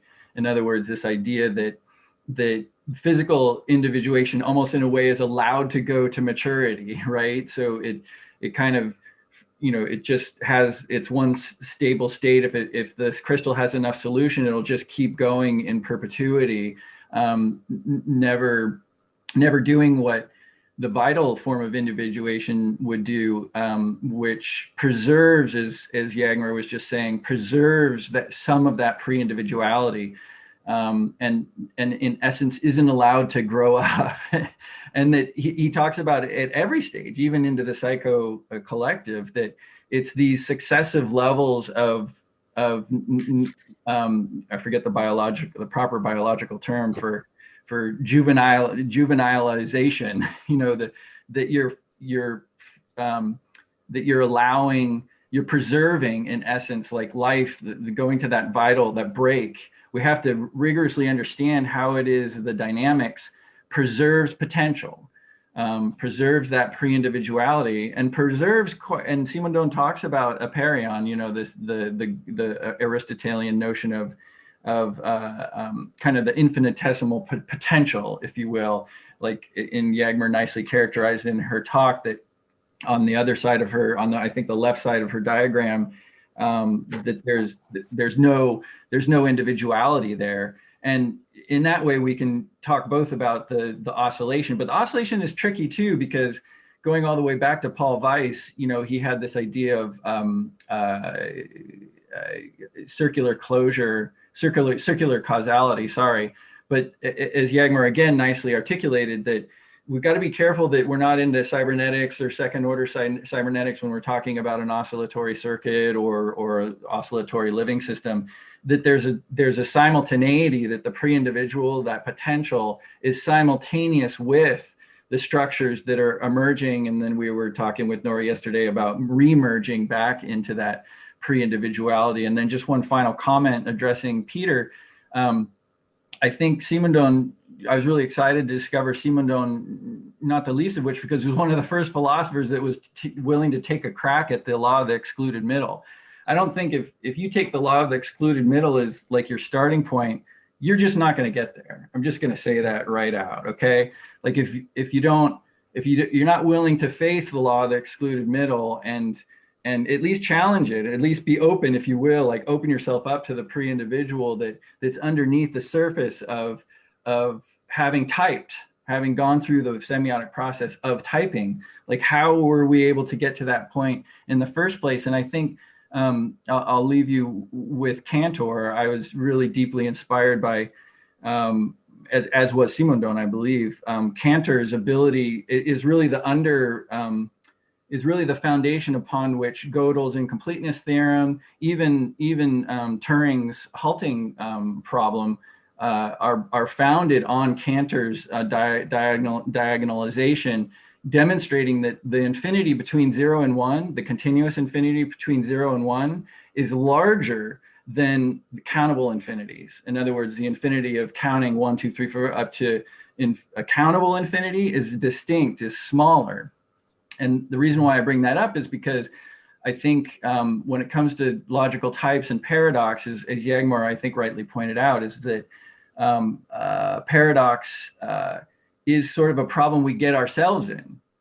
And that life, in essence, lives by virtue of the fact of not getting itself caught in paradox, pre-human anyway, that it faces the tension, and then in solving the tension by generating internally these new dimensions out of this infinity between 0 and 1, if you will, out of this pre-individual, out of, pulling out these relevant possibilities, that you actually generate more tension. And it's a never-ending process. There's no solution to the paradox. There's no. I think this is very resonant with Calevi's idea that any system that can operate under logical laws is not semiosis, right? It is precisely that moment where the law of the excluded middle is not serving you, that you need to move into some kind of new semiotic state. Would you agree with that, Kalevi? I would add here one sentence that if oscillation is indeed in the bottom of semiosis, as you seem to now propose, this means that it gives us a measure of simultaneity. That means the length of that minimum present for semiosis. So I think that's not so much discussed in semiotics, that we can start from certain oscillation from even just on any semiosis. So, but I think that's a possible model indeed, because that can be just connected or linked very well with that idea of simultaneity as having a minimal length. James, is your hand still? Oh, sorry. I just wanted to, James, is your hand still up? Oh, yes, yes, it is. Okay, I'll let Yammer answer Kalevi's and Josh's point and Terry's, then we'll talk to you, James. So I would be careful in using the word oscillation, because as an engineer, it evokes in my mind a periodic behavior, which is strict repetition, which is not what should be assumed here. It can be something that seems to us as a perfect repetition, but that's because, most probably because we are not able to observe all those hidden dynamics that are not yet manifest. So that's actually what I was also trying to indicate when I said there is no perfect repetition in this circularity. When you go back, when the system goes back to a pre-individual mode, it is not the same pre-individual mode. I mean, how can you compare one lack of structure to another lack of structure? And even on the structure side, when you are comparing two structured beings, well, you can have some resemblance, but exact identity is not possible. So as a matter of fact, it is thanks to feedback and negative feedback, thanks to its error corrective behavior, that the deviations in such repetitions are minimized, such that under certain circumstances, in certain domains, certainly in technological domains and most of the time, but also in all those areas where you can, for example, live with code biology, there is a strong repetition which is actively maintained via negative feedback, but it does not capture all aspects of the being.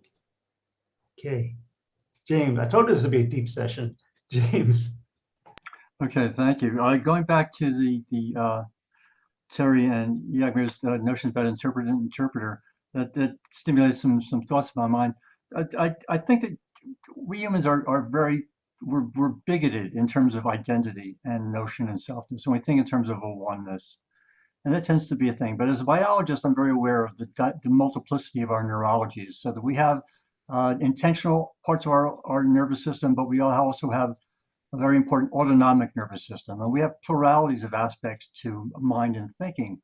And in a linguistic semiotic sense, that as I was studying Whorf years ago, it occurred to me that we have a very strange phenomenon that we don't always put a lot of awareness to, and that is, as we are responding and talking together, part of it, as we're recalling ideas, we are almost as if we're thinking backwards in time, searching for ideas in order to think forward. But the other thing is too, that as we are creating experience, words and ideas, we are freshly experiencing our own words, even in the moment as we think they are something preordained that we're just expressing outwardly. We are co-experiencers of our own, what we co-produce. So that counterplay back and forth gets to be where it drives us to like, well, which are we going to prioritize, the hearing or the production? Which are we at any given time when we're really a multiplicity of all these phenomena simultaneously, and we handle it with very good aplomb and very good ease. And that's how living creatures endure in life experientially. I see Yagmir nodding yes, a positive. So your thoughts? Yes, I mean, that what you have been saying looks like an approval of why Simondon is not necessarily and generally, generically proposing structure and operation as coming into play sequentially. They exist simultaneously. As a matter of fact, in the part where in his thesis, where he introduces these ideas, this duality, he really introduces this referring to the wave particle duality of light. So these are really dual aspects of the same thing, he says, which cannot be separated from each other. And that pretty well fits into what you are saying. Just a second, I have to switch on the light. In the comments, we have a very, I'm sure, cryptic or deep comment by Terry, and then Gary. Terry, you want to expand upon this small but probably quite intense comment? Well, all of this comes from the discussions of circularity and the way that different people have dealt with paradox. And this is, in a sense, the circularity of logical types.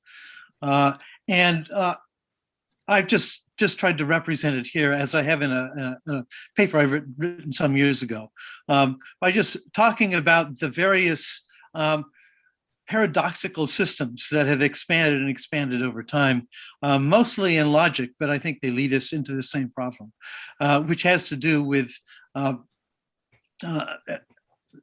begins with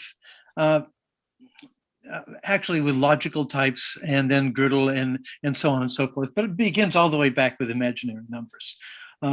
They force us into this indefinite circularity, and you can try to resolve each one of them by, you might say, to resolve the square root of -1. You're actually forced to continually compute it. You can't stop, because once you substitute, I equals a -1 over I, substitute I for -1 over I again. It just really, that produces a continuous minus plus minus plus minus plus, except where I equals 0, where any of the values equals 0, and that allows you to produce indefinite dimensionality. And the problem we have here is that as soon as you get this kind of circularity, I think we indeed have this problem we've talked about, that is, you can't stop openness, that the system has to remain open. And this is what gets us into time. We can't escape time. We can't escape openness. And both Gary and I have been sort of talking around it in different ways. And I think that's a good thing, yes? If I could add something, okay. First of all, the minute you partition a system, you've got problems, right? That's the concept that comes out of Basil Hiley and David Bohm's book called The Undivided Universe. So you can't divide a system into the interpreting and the interpreted, right? That's an artificial division. First thing. Second thing, what the hell are imaginary numbers all about anyway, right? I mean, so I learned something about that from a woman named Ruth Kastner, who is the originator of the possibilistic transactional interpretation of the quantum mechanics, and the idea being, and also John Kramer, who originated the transitional interpretation, which is the idea that when something is imaginary, it's going backward in time, okay? When it's real, it's going forward in time, and when it's imaginary, it's going backward in time, and that's the nature of transaction.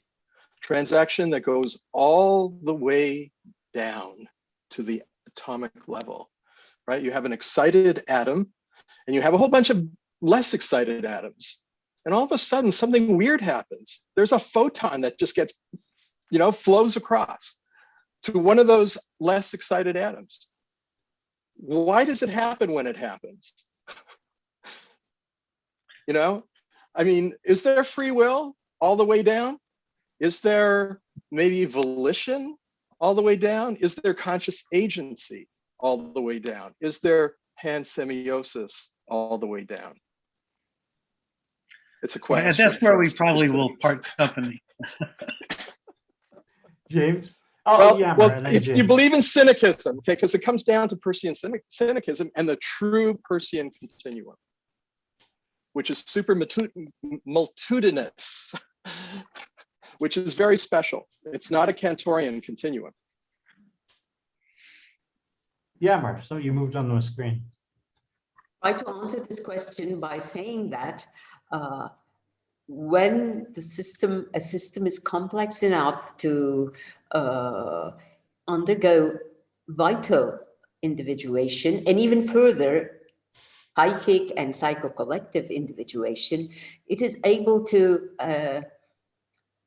even amplify the metastability and the tensions. So it enters such an unstable state, so much pregnant to changes, that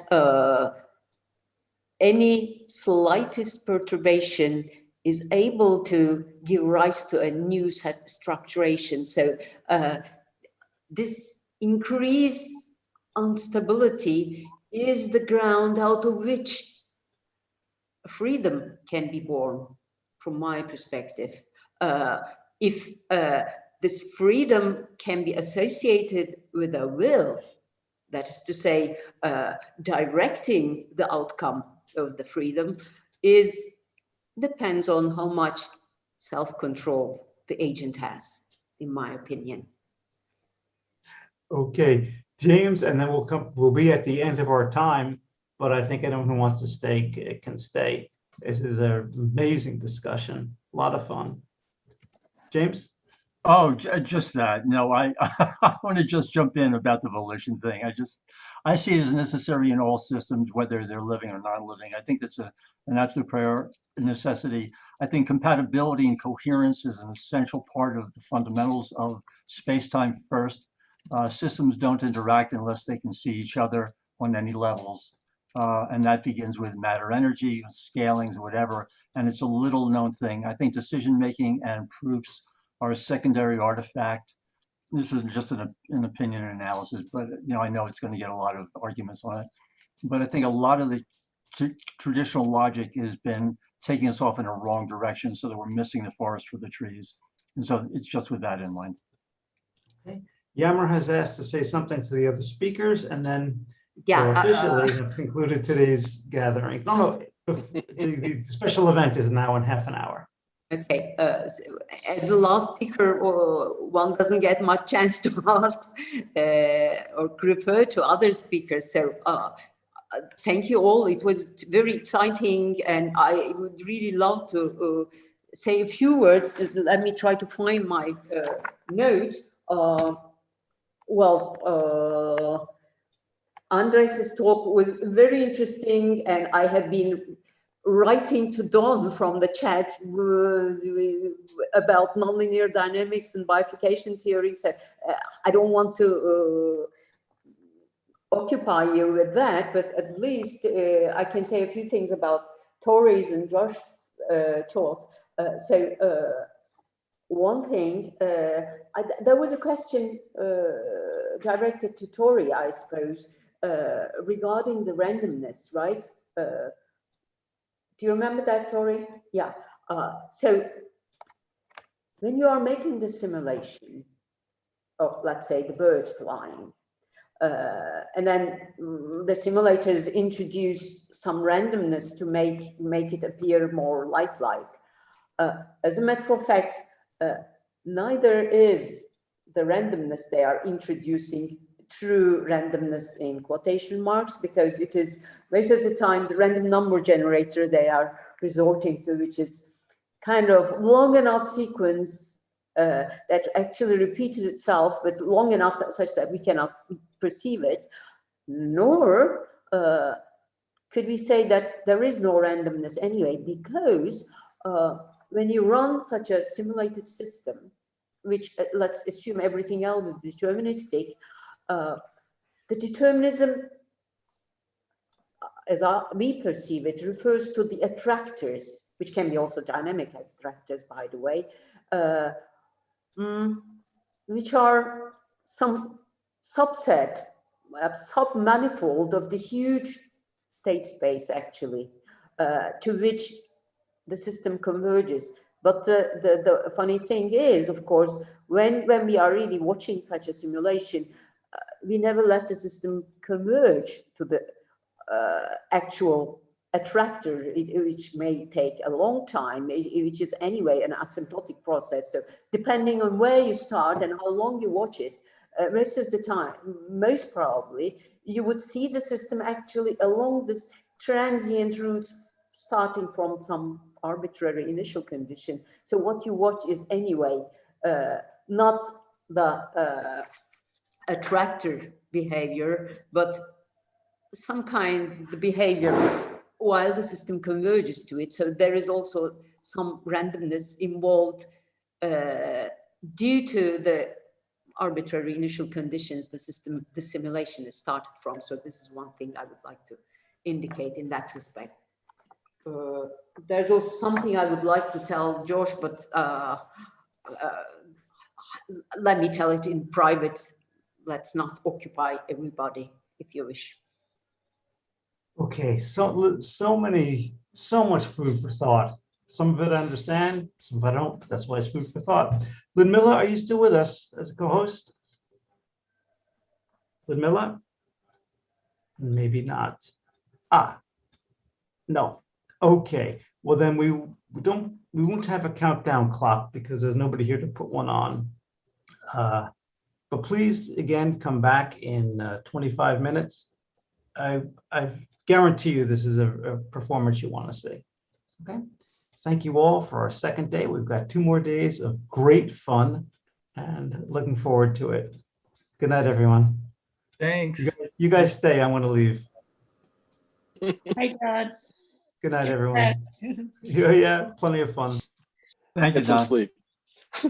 Josh, do you have a second? I was wondering. Yeah. Hi. Yes, I really wanted a follow-up question to you about the logic thing, because that's really worrying, to be honest. I come from a philosophical background, like analytical philosophy, and for me to accept that you're ready to so easily sacrifice classical logic it's scary. And it also makes it even more difficult to get to people in the mainstream. Don't you think that we should be trying to sort of find a solution that can deal with these problems using some kind of classical logic?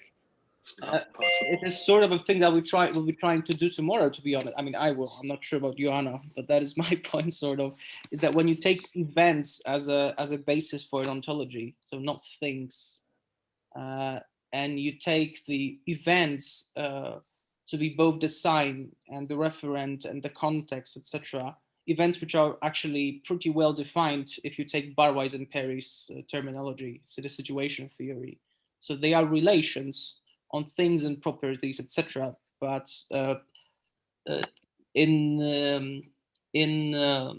by the fact of them being the relation, they also sort of create some kind of a new entity that is part of the world, basically. So relation is absolute, and event looks at part of the world that's doing thing. And Barwise and Perry had some good results applying this theory both to linguistics and to other things like some social interactions. I'm not sure if that's the more common application.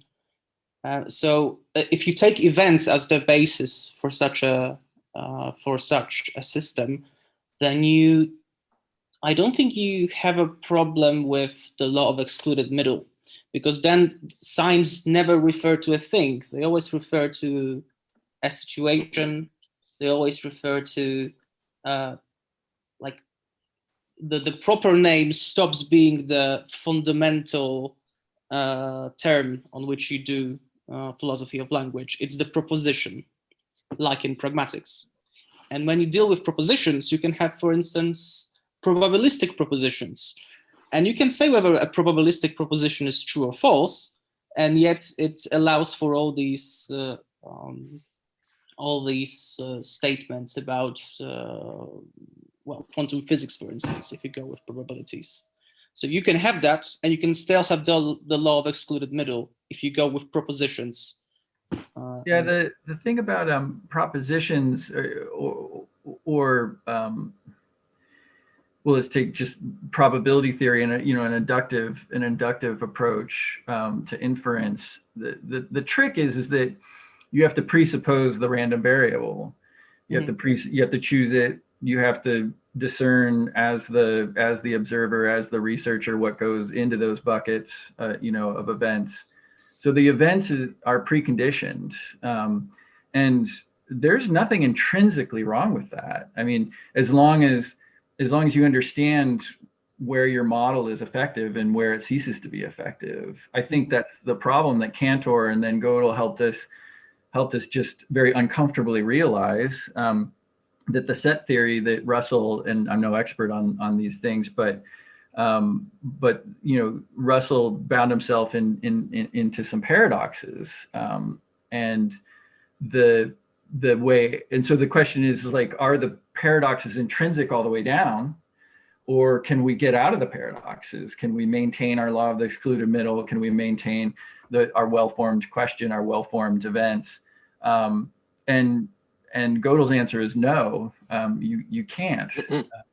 And so it's not so much that our models don't have a place or that the law of the excluded middle doesn't have a place, but the law of the excluded middle presupposes, as Jagmer was talking about just a moment ago, and Simondon talks about a great deal as he's critiquing the law of the excluded middle, or even transitivity in logic, that A equals B and B equals C, therefore A equals C. The problem is that as the system, necessarily the contexts that you're not tracking, that you can't track, are evolving, that in fact transitivity breaks down, and that those equivocations, that even A equaling A become, identity relations become problematic, yeah,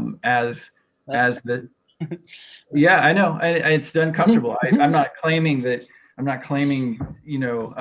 that this heterodoxy is comfortable or even really well accepted.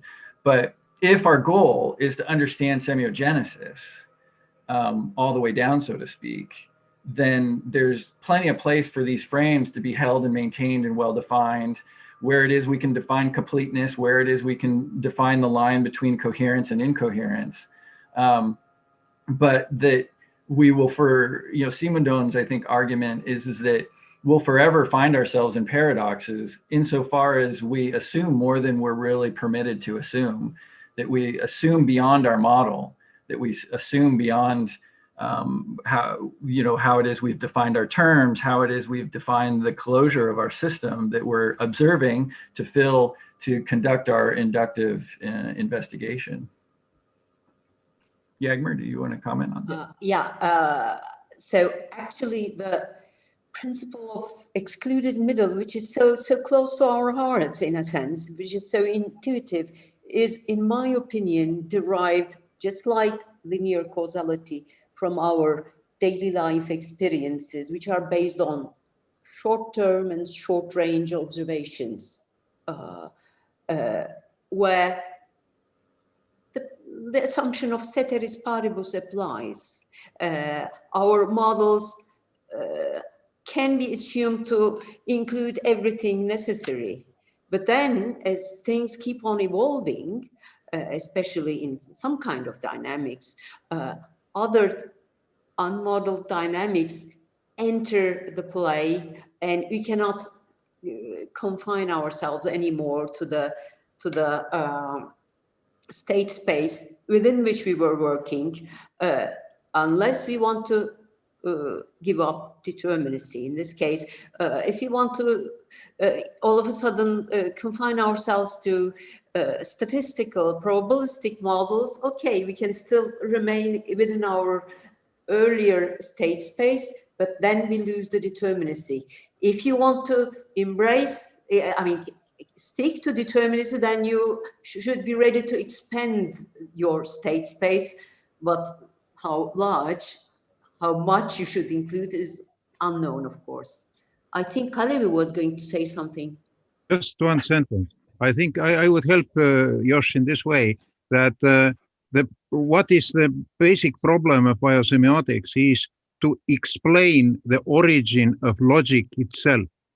So that means, because from where knowledge comes, that's the main problem, but going down, the first thing is to understand from where logic appears at all together with life. So, and now whether we can describe now that origin of logic itself using the classical logic as the language of description or not, that is now actually your question in a way. So, and here, maybe even we can, but we should just understand that our problem is very deep in here. It's the first origin of logic itself. Yeah. If I may, again, from sort of a metaphysical point of view, if I were to be blunt, I'd say that, well, logic, of course, is a symbolic system, but it's about abstracts only.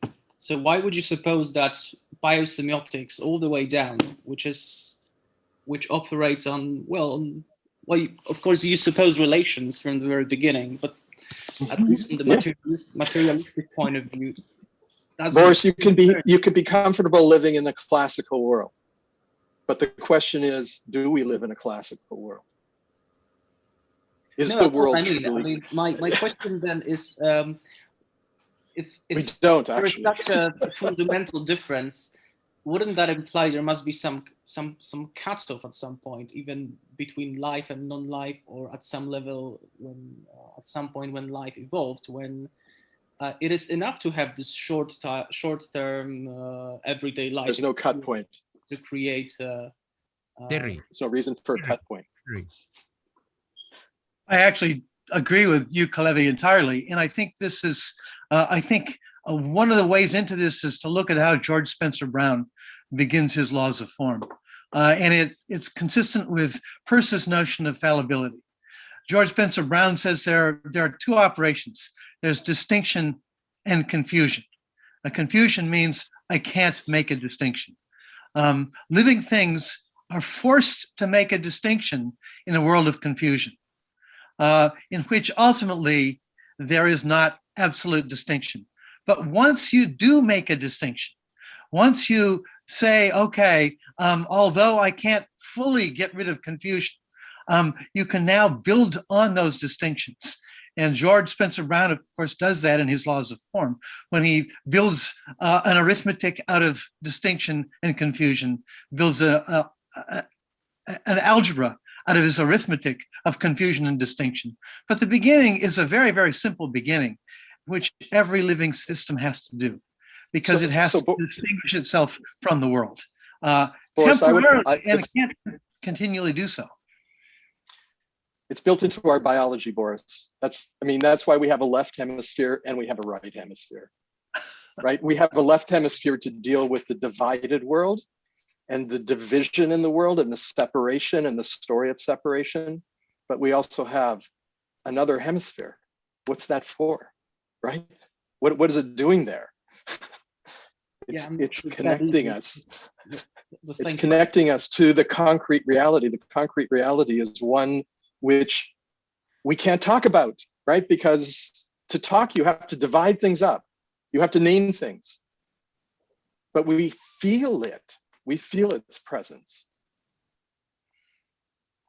And the question is, do you deny that feeling, and do you say, well, all there is what I can see, and that's nominalism, right?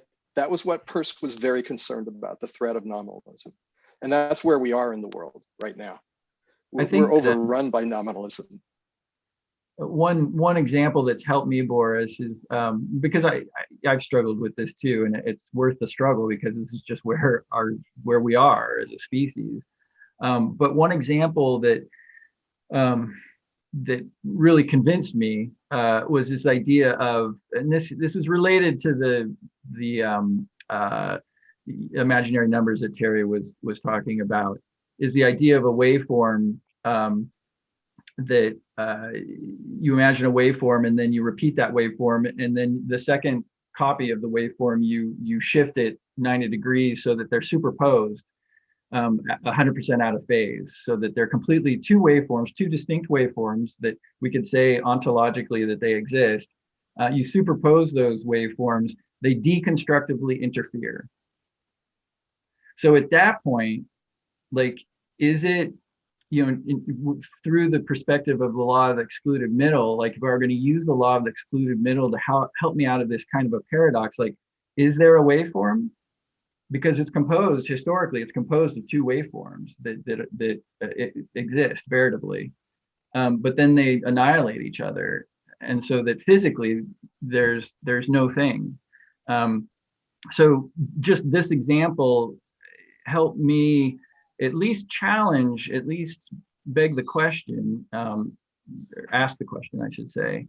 What is the law of the excluded middle hiding us from? And so I just wanted to just ask myself, like Calavi nicely framed, is that I don't want to get stuck in fallacies.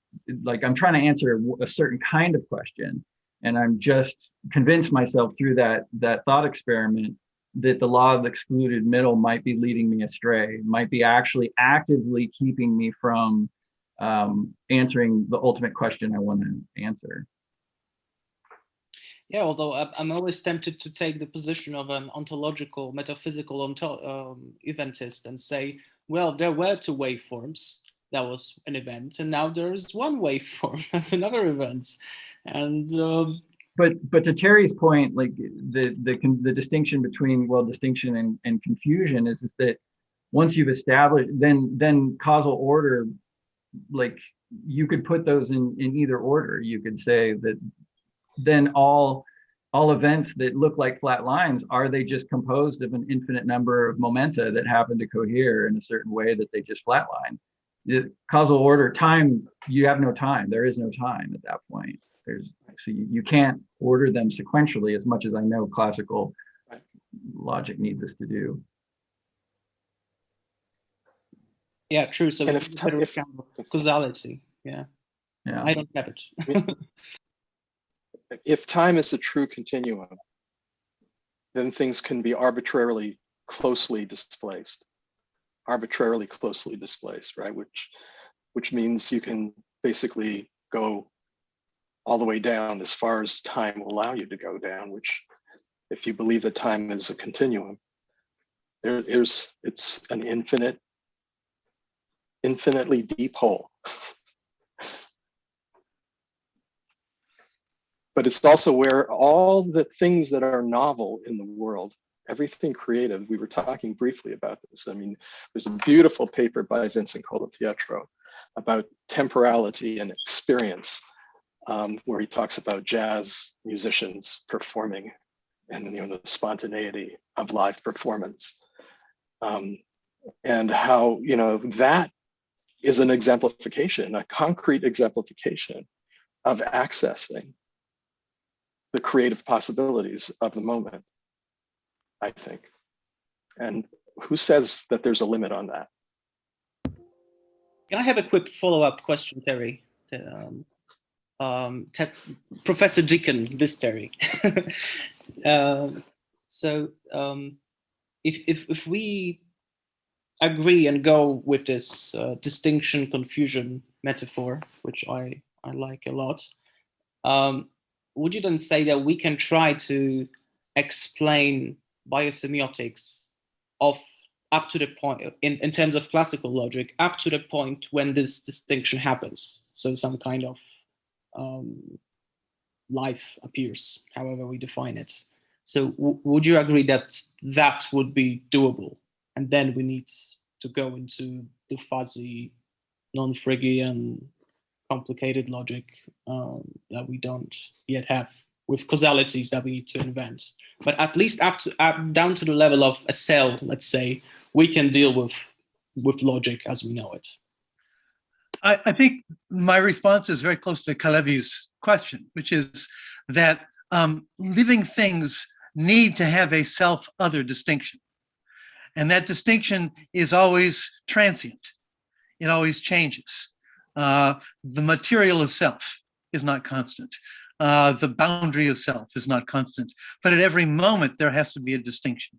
And from that distinction, something else has to follow. Living things in that respect, I think even at the very origins of life, are creating distinction. In the non-living world, I don't think it's as clear as that. What's happening in the living system, of course, is it maintains distinction over time. Living things are in the process of maintaining themselves, maintaining their self-other distinction. The rest of the physical world, things just simply transform one into another in sort of Peirce's cynicism sense. But also this means that this is why semiosis always has to deal with the problem of fallibility. That is, distinctions are never finished, but because of the nature of the pragmatic nature of life, we have to make distinctions in a world that can't be finally distinguished. Nevertheless, that's sufficient to keep you going. And living things are constantly doing that. And this is, I think, what creates the logic. The logic is artificial in that sense. It's artificial, but it maintains over time. It maintains existence. So, Kalevi, you want to respond? Just to add part of confusion, because this distinction and confusion, it seems that distinction is a simpler thing to describe than confusion. So yeah. Confusion normally is described as just a logical paradox, but look at this is deeper in a way. Because confusion is exactly the moment of freedom. So confusion is exactly the moment of what allows free choice or preconditions for free choice. And that is very, very interesting here. So that you actually are even do not have precise access via classical logic to describe the phenomenon of confusion, I would say. In effect, I think it's also related to the concept that I like that links both the logical and mathematical to the statistical, the stochastic, the synergistic, and that is the notion of constraint. A constraint always has some freedom within it. There's always some tolerance when we talk about constraint, but one can provide a very discrete constraint. And I think that all semiosis, I mean, this is my own take on this, of course, is based upon identifying a constraint, something that is present, something that is absent, even in a context where the precision can't ever be absolute. But the constraint itself is processual. Yeah, exactly. The constraint is not constrained, right? I mean, it is potentially constantly in flux and undermined. It gets undermined over time, but in effect, what I'm saying is that living things have to make distinctions in a world in which distinctions are always fallible. So it raises an interesting question, which is, for me, has been problematic, and that is this, this cut point for life, right? I mean, and the distinction between physiosemiosis and, that is semiosis contained within inanimate structures, and semiosis that becomes apparent within the context of life. And that I know from my reading, of course, I wasn't part of this when this was all happening, but from my reading, I know that this was a point of deep contention. For example, between John Deely and Tom Stiebiak, right? I mean, that you have to be alive to be semiotic, right? And then the question is, can you extend the whole concept of semiosis to the inanimate? And my argument is that, I mean, that you must, right? I mean, in fact, that's the basis for this idea of pansemiosis, that everything has the capacity for transaction. And that goes all the way down to the individual atom, the subatomic level. And if that's the case, you know, then we're just special cases. Yeah, but and I think that's the distinction that Kalevi and I are making. The Kalevi and I would probably not. I mean, I don't want to speak for you, Kalevi, but I certainly see that the origins of life. I'm on the Sebeok side of things, so to speak. That's the origins of life is the origins of semiosis, and I think it's a confusion between whether semiosis is in the sign vehicle or in the interpretive process, whether it's a process. And so my distinction has to do with it being a very distinctive process that life engages in. Yeah. So, and John, of course, said that he's not a pansemiotician, John Dealey, certainly. Right. But anyhow, even being that, this doesn't remove the question, what happens with semiosis together with life? So that question remains anyhow. So that's therefore, yeah. But biosemiotics in a way has an interesting start. I would argue that that a stop is unnecessary, right? That in fact, if you assume, you know, cynicism, you know, that the world is founded on continuity, then there is no stop. There is no place of discontinuity. We impose discontinuity. We put discontinuity onto the foundational continuum. Still, there is death when life stops. Does it? That's a big question. Well, so I mean, if you think of even quantum theory, which in one sense plays with this difficulty of continuity and discontinuity, quantum theory requires discontinuity. And I think the interesting thing about discontinuity is that it allows boundaries. It creates boundaries. It creates, you might say, what's analogous, you know, if you think about the difference between in mathematical theories like this, you think about the difference between spinor relationships and tensor relationships. Spinor relationships have the possibility of discontinuity. That is, things can be in breakdown points, and quantum theory allows both. Which is what I think is motivating this interesting challenge. It creates both continuity and discontinuity. And it's one of the reasons that relativity and quantum theory never actually found a nice, neat boundary together, because in fact, one is a continuity theory and one's a discontinuity theory. Well, it's interesting because I just interacted with Basil Hiley about this over the issue of non-commutativity. Right? That is the issue of ordering and whether ordering is part of this, right? I mean, because the algebra of quantum physics is an ordered algebra and it comes out in spin, right? I mean, it's like you have to open the door before you walk through it, right? There has to be a sequence of events that allows things to go the way they're going to go. Dear friends, but now, since Don is sleeping and cannot interrupt our discussion, but our next, our concert people are now here. So let's make this time continuous directly to the next. Yeah. Discontinuous, yes.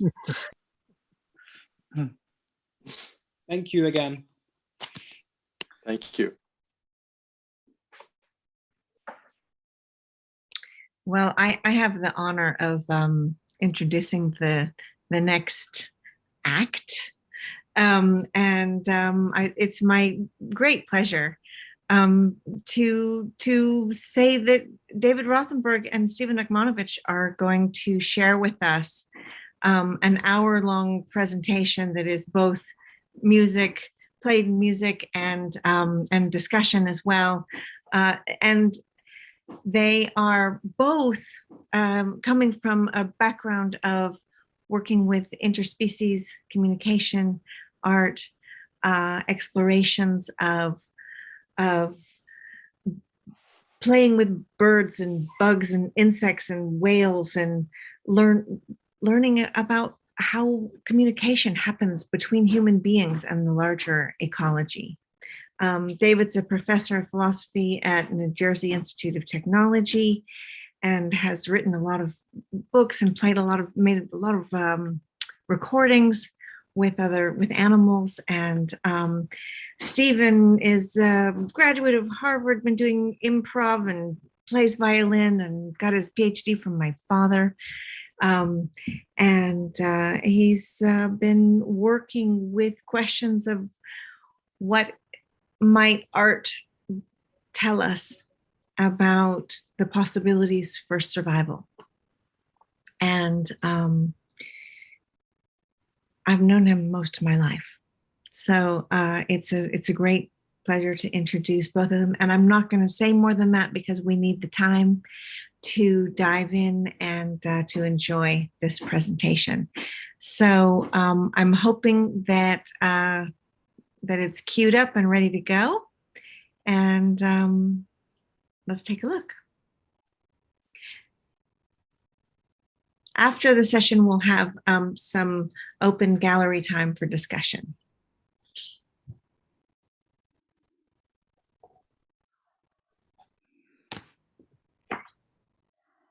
Well, it's great to be here with the biosemiotics folks. I guess the theme that we're all interested in is how the living world is constantly talking to itself. Yes, and I believe I've been to this conference in person once in Tartu and met a lot of people, and we even turned that into a book, a whole anthology of all the talks from that conference. And actually, at that event, I met many people who later I collaborated with over the years. So it was a kind of formative experience, and I'm happy to be back. I wish we were there in person, but the world is no longer in person. The semiotics of communication has moved into the virtual sphere, and we're stuck in it. This is the real world, muchachos, and we are in it. We are indeed. So that brings me to a statement by Dogen in Japan in the 13th century, who said that, he said, whoever told people that mind means thoughts, opinions, ideas, and concepts. Mind means trees, fence posts, tiles, and grasses. It does. And animals and their sounds. Yes. And if you think of these sounds as music, they are immediately far more accessible to us because we can understand music when we have no idea what's going on. It's not something you have to translate. You just have to feel your way into it. Yes, and translating itself, I'm thinking, if we were actually with you in person, all together in the old way, I've been to so many conferences in places like Germany and Japan, where everyone else has been, they've allowed me to give my talk in English, but everyone else was so compassionate as to have spent years learning English in school, so that I and a few other people could give our talks in English. But meanwhile, I'd be sitting there in the audience listening to talks in German or Japanese or whatever the language might be. And I'd be quite delighted not to be able to, in quotes, understand what was being said, because I was interested in the music of the sound. And every once in a while, sort of like dolphins or flying fish jumping out of the sea, there might be a word or phrase that I understood. or a name that I recognized. And I started latching these things together and forming some idea. But the ideas were of not much consequence compared to the music of the sound and the flow of the syllables. Kind of like listening to Finnegan's Wake in the car, which I was doing the other day. Was it read by the author? No, it was not. There's a couple of recordings of small bits read by the author on scratchy old recordings, but there's a brand new recording of the complete Finnegan's Wake that just came out last week for Bloomsday, published by Naxos, read by a couple of wonderful Irish actors. And it's a wonderful thing to be driving your car to the post office or the grocery store and be able to have the syllables of Finnegan's Wake babbling and flowing along, latching onto your brain here and there, latching onto your muscles here and there, to your bloodstream. Yeah, we forget that when writing was invented, it was just shorthand for something you had to read aloud. There was no such thing as silent reading. The words on the page were only there to be turned into sound.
Isn't that so much easier than talking? Isn't that so much more immediate than explaining, than trying to qualify and explain what you're talking about? To qualify and quantify.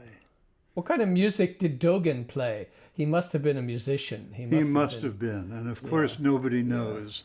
So in those lacunae, we can guess.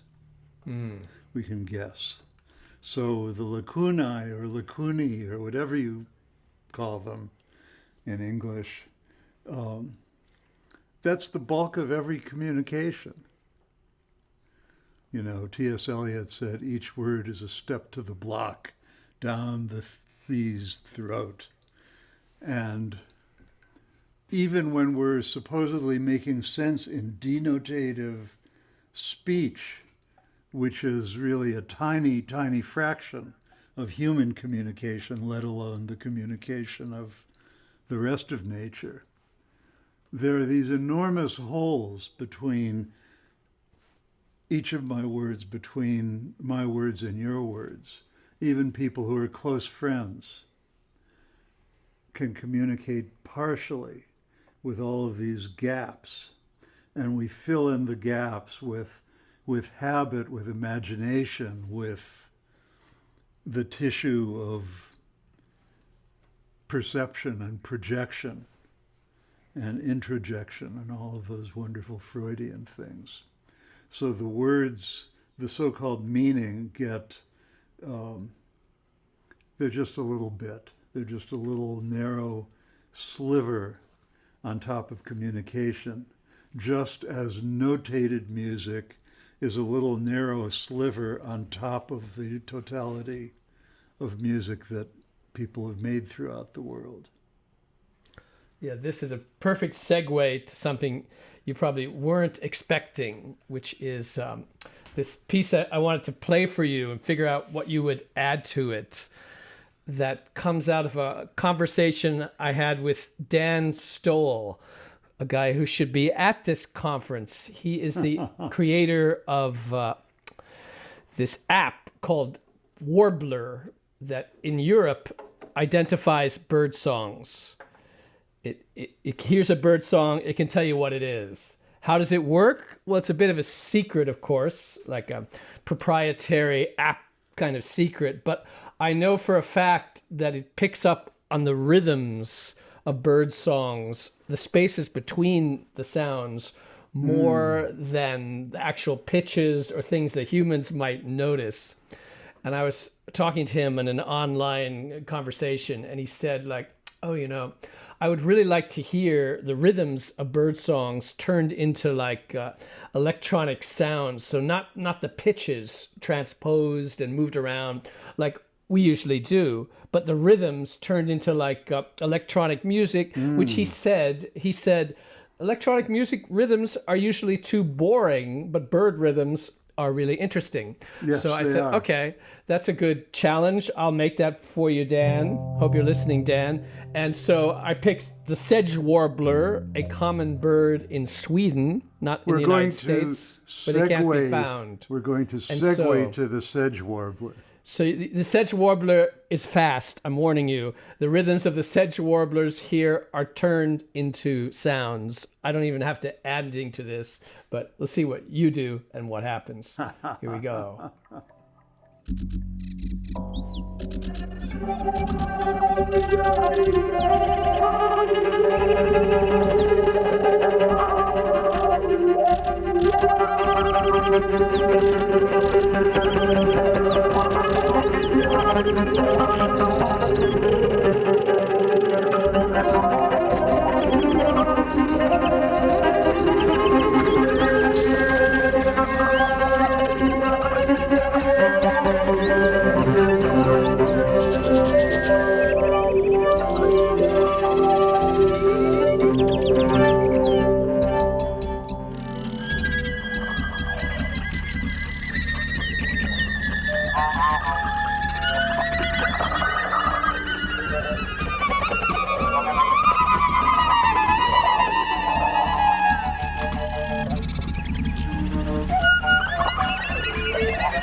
that's a little secret from the world of bird songs. If That's you can fabulous. turn it into I can't wait to hear it. Morse to see his app. code and kind of like the rhythms might include the secrets of how to tell one from another, if you want to tell one from another, because as we all know, hearing is forgetting the name of the thing one hears.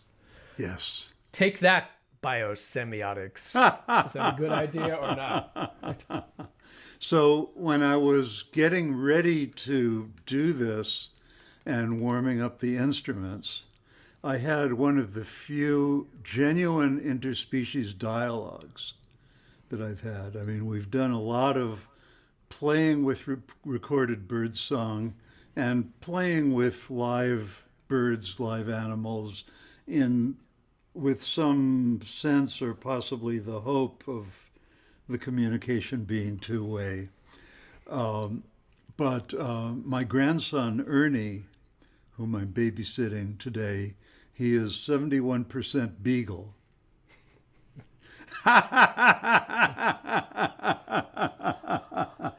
And it has happened every once in a while that I would be down here in my studio and he would be up there on the stairs in the upper part of the house, and he'd hear me play the violin and he would start singing along. And he was do this thing which wasn't quite barking and wasn't quite howling, but was really singing along. And I've never been able to figure out after the fact what I did that set him off, but today I was able to go upstairs and I was like playing at the foot of the staircase. It was like I was Romeo and he was Juliet, and we were having a dialogue up to the balcony and really singing back and forth to each other. And I've occasionally had that experience with dogs. And it's clear that it's possible to have a two-way conversation with animals where some kind of meaning is being passed back and forth. Yeah, you know, I spend a lot of time listening to underwater pond sounds. Yeah. I'm trying to find out what's going on beneath the surface, where there's this strange mix of plants and animals, rhythms and noises. And usually I stick the hydrophone in the water and plug it into a speaker, and I just listen. Sometimes I play along, and usually, you know, that's what's happening. But I tried this at a lake called Lake Awasting the other day, and I plugged in this speaker, and right after the sound started to come from beneath the surface, this duck arrived from the distance, flying at an incredible speed, like, and just landed in the water, climbed up out of the water, and sat next to the speaker singing along. Like,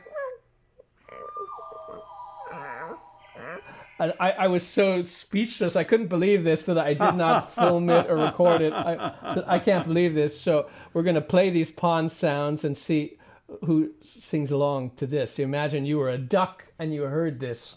What would it make you do?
Ayo molo, umolo, umolo. Yaloleme, yaloleme, porime na yole. Porrimele, porrime ciacciamo, porrimele moyo. Nayamo, nayamo, ciacciamo. Maiaiulo, maiaiulo, porrimere,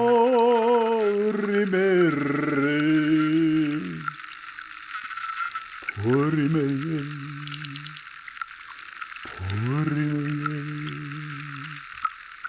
porrimere.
So speaking of pond scum, I've been really fascinated lately reading about the research about the mycorrhizal networks that connect trees and all this wonderful stuff. Gregory Basin would have loved to have been alive to see this research, where trees in the forest are talking each other through nutrients, through the fungi or fungi or however you pronounce them.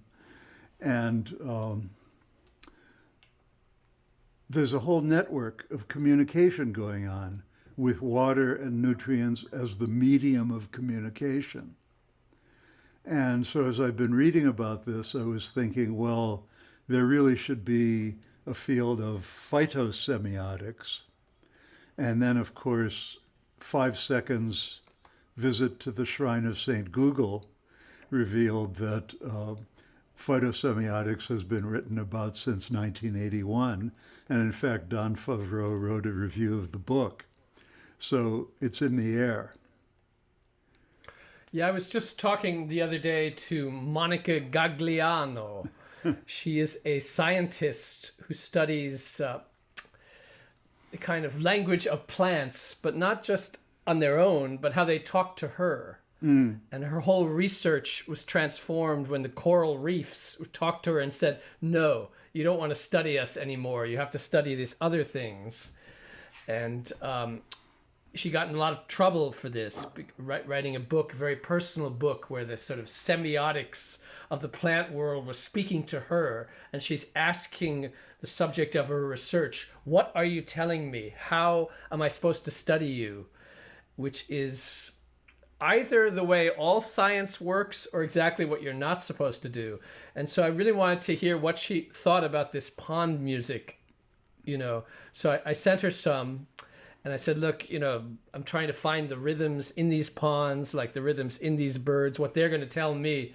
And she said, yeah, this is great what you're doing. You found a way for nature to talk to you.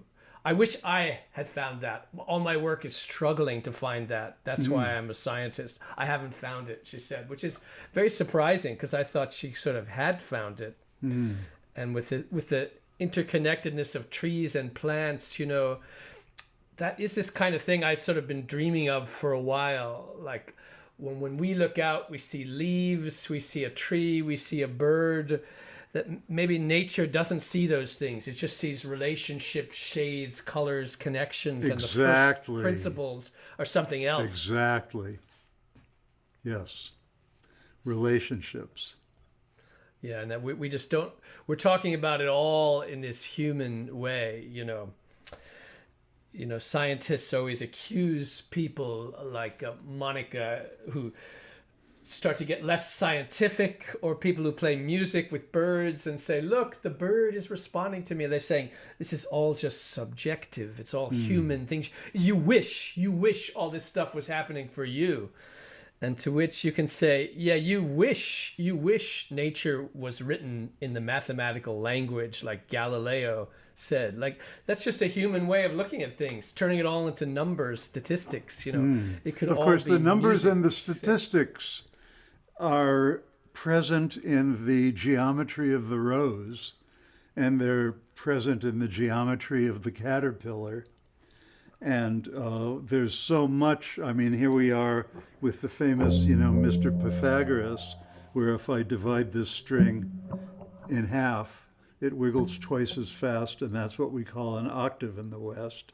And things like the overtone series are built into the basic structure of the universe, and that's all mathematics. You know, and the link between aesthetics and mathematics is very, very profound. To me, art and science, William Blake, who had a lot to say about the Umwelt, by the way, you know, Blake said, the sun's light when he unfolds it depends on the organ that beholds it. And Blake said, as the eye, such the object. So Blake talked about how art and science, a single enterprise, cannot exist but by naked beauty displayed. And when he said naked beauty, he meant data. He meant really seeing what's out there. And art and science are one in the sense that they are the search for more and more data, and the search for patterns in the data, and the search for better, clearer perception. The place where they diverge is replicability. Like if you list the features of the scientific method, they're really all the same as the artistic method, except one is reversed. So in science, results need to be replicable so that I find out what I find out here in Charlottesville, Virginia, and somebody in Estonia finds something, and we need to know that they're finding the same thing. Whereas in art, the subjectivity of the perception as primary, and the things that make your perception unique and different from mine are exactly what's most interesting about them. Yeah, once a band I was in was invited onto this radio station to talk about music, and then the radio show host said, who would you most like to jam with from history, your group, And the drummer said, oh, definitely Pythagoras. Yeah. So our next piece is called Jamming with Pythagoras. All right. Thank you.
It's hard to really imagine what it would be like to jam with Pythagoras. I mean, whoever he or she was. Right. We sort of imagined it was a world of austere rules and regimentation, but maybe they were all like dancing wildly around the fire and being kind of Dionysian craziness and making the philosophy come right out of the flames, of the scream, everything all at once. I'm sure we don't have the ancient Greeks figured out, just like we don't have the birds, the pond creatures, and anything really figured out. You know, what they're doing could always be the opposite of what we think. Yeah.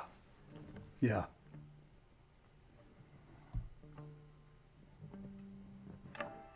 It's the language of primary process. Mm. We hope to translate the language of primary process into secondary process so it can come out in words and concepts. Okay, But here I have a biosemiotic example here. This is famous from biosemiotics and zoomusicology. The notion of deep mysteries and structure hidden in the song of the Eurasian skylark. People have examined this bird song. It's so complicated and fluttery, and when you slow it down, you find all these mysterious things, but the biosemiotics, you know, is full of critique, and the critics of this say you're just finding artifacts, you're just finding things that are not there, you're getting caught inside the technology, you're hearing things that your machines reveal and they're not really there. So let's just see whether you think they're really there. We take a skylark and we transform him and see what happens.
And That's then an you hear that incredible bird. sound, and you're singing in midair, and That's an incredible why? bird. What's it doing? And then how are we supposed to understand that with all of our tools and signs and symbols? You hear this, you witness it. What do you do? How do you make sense of it? That's the essence of biosemiotics right there. Humanity, nature, sign, symbol. How do we make sense of that which is being sung, not for us? Not for us. We're Maybe just it's a all for little us. Maybe part we of are it. here Yeah. for that. Yeah. Well, Okay. here we are, folks. So we'll be talking live. Yes, thank you Okay. for listening to this. Basically a live presentation. We've just prepared it live for you. We're not going to edit this. This is what we did. And now we're going to talk about it. So thanks a lot.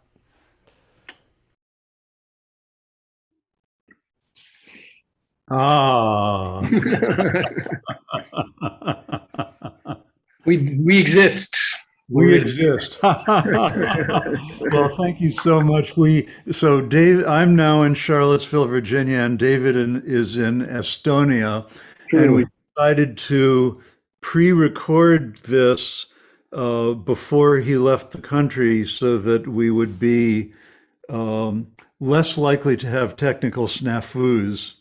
But of course, we had a technical snafu anyway with those wonderful gray bars and, you know. What gray bars? What gray gray bars? Were there gray bars? I didn't see any. Yes. So we'd love to open it up to questions and discussion and anything that's on your mind. I'm reading the chat here. I just want to say it was awesome. thanks for the performance. It was really something else. And yeah, I really enjoyed it. Thank you so much. You made my night. Thank you. Thanks. Sorry about these gray bars. I don't know what they are because I didn't see them. How did it sound? Did the sound work? Sound worked great. That's good. Yeah. So I just have to tell you that my dog, whose name happens to be Blake, was speaking and singing along. That's after you heard the word Blake. Yes, Blake. That's Blake for you. Yeah. Hi, Mats. So maybe a question here, because I have heard David doing music together with birds and other sounds of nature for rather long time now. Could you briefly describe this, say, evolution, your own evolution in this, has there been sort of real, deepening of understanding during these decades? You're doing something like 3 decades of already. Must be something like that. I mean, I started doing it. I mean, when I was a little kid, when my family moved out of New York City to Connecticut, then I took long walks in the woods and was listening to sounds and just thought it was kind of interesting. And then when I was in high school, I heard there was a local musician named Paul Winter, who apparently was famous for playing music with whales and birds and wolves. And he lived pretty close to me, so I got to know him. And then I learned that you could do this. And then I thought, oh, I want to join your band. And all of his musicians says, you do not want to join this band, believe me. You do not want to do that. Start your own. And then I thought about that, but I really didn't get interested in it again until I met a kind of another senior figure, the Canadian composer R. Murray Schafer, author of a famous book called Tuning of the World. He was a composer who brought whole orchestras out into the wilderness to perform operas that he composed and things like that, as well as writing this book about listening to the sounds of the environment. When he turned 60, there was a conference celebrating his life and work. And there I met many people who were playing music with different creatures. And I thought, maybe you could do this. And one of them was Michael Pestle, an art professor at Chatham College. And he invited me to the National Aviary in Pittsburgh, where I started playing with birds there. And then I said, there really is something interesting here. I should pursue this. And then I went more into it.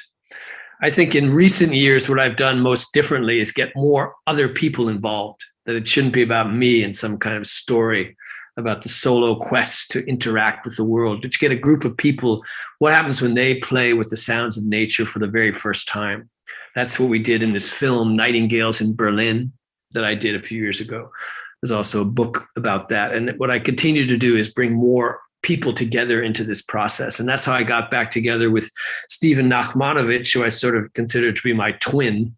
Like, we just think the same way. We have the same artworks and musical scores on our walls. And I think maybe he's a little older than me, but otherwise we're the same. We finish each other's sentences.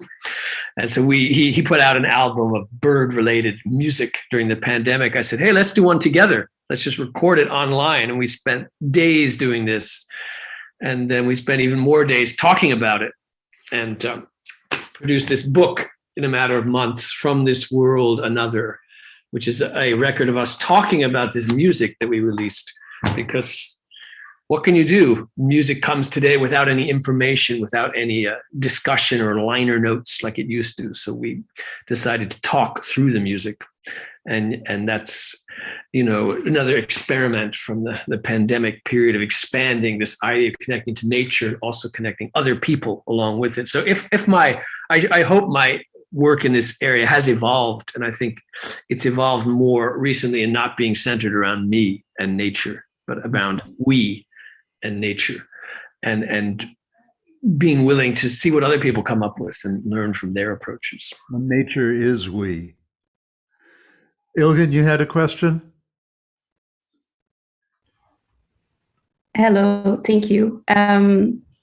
I've been following the conference since yesterday, and I'm really reading about biosemiotics very recently. So so forgive my ignorance with this question, and I'm a poet, so I can be like messing around a little. My question will be on the relationship between semiotics and freedom and how it might tie up to biosemiotics. So I tried to listen to the whole recording without minding the linguistic directions of it, but as a sonic entity as a whole. And Nahmanovich's voice was coming from a peak down through the slopes of a mountain range, while Rosenberg's voice was turning into a web of hallways in a big building that are connected to each other while he was talking. And then Wonderful. when you actually started to play your instruments, what I realized was that the whereabouts where you merged together were unusual, mostly ethereal planes and states I have no particular vocabulary for, just a cluster of thoughts and sensations. So the question is all communication semiotic or biosemiotic? And communication, I use it for the lack of a better word. What I mean by it is an open, interactive process of connectivity. Does the semiotic necessarily reframe this connectivity or not? And when it does so, does it annihilate its freedom? Thank you. How are we supposed to answer that? That's a Where's big one. Pythagoras and Blake when we need them? Well, I'll say your question immediately reminded me of a line from a Bob Dylan song where he says, "Ah, my friends from the prison, they ask unto me, how good does it feel to be free?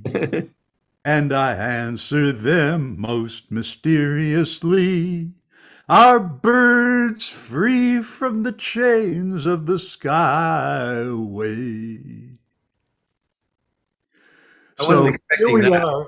When we do music, I mean, David and I are both longtime improvisers.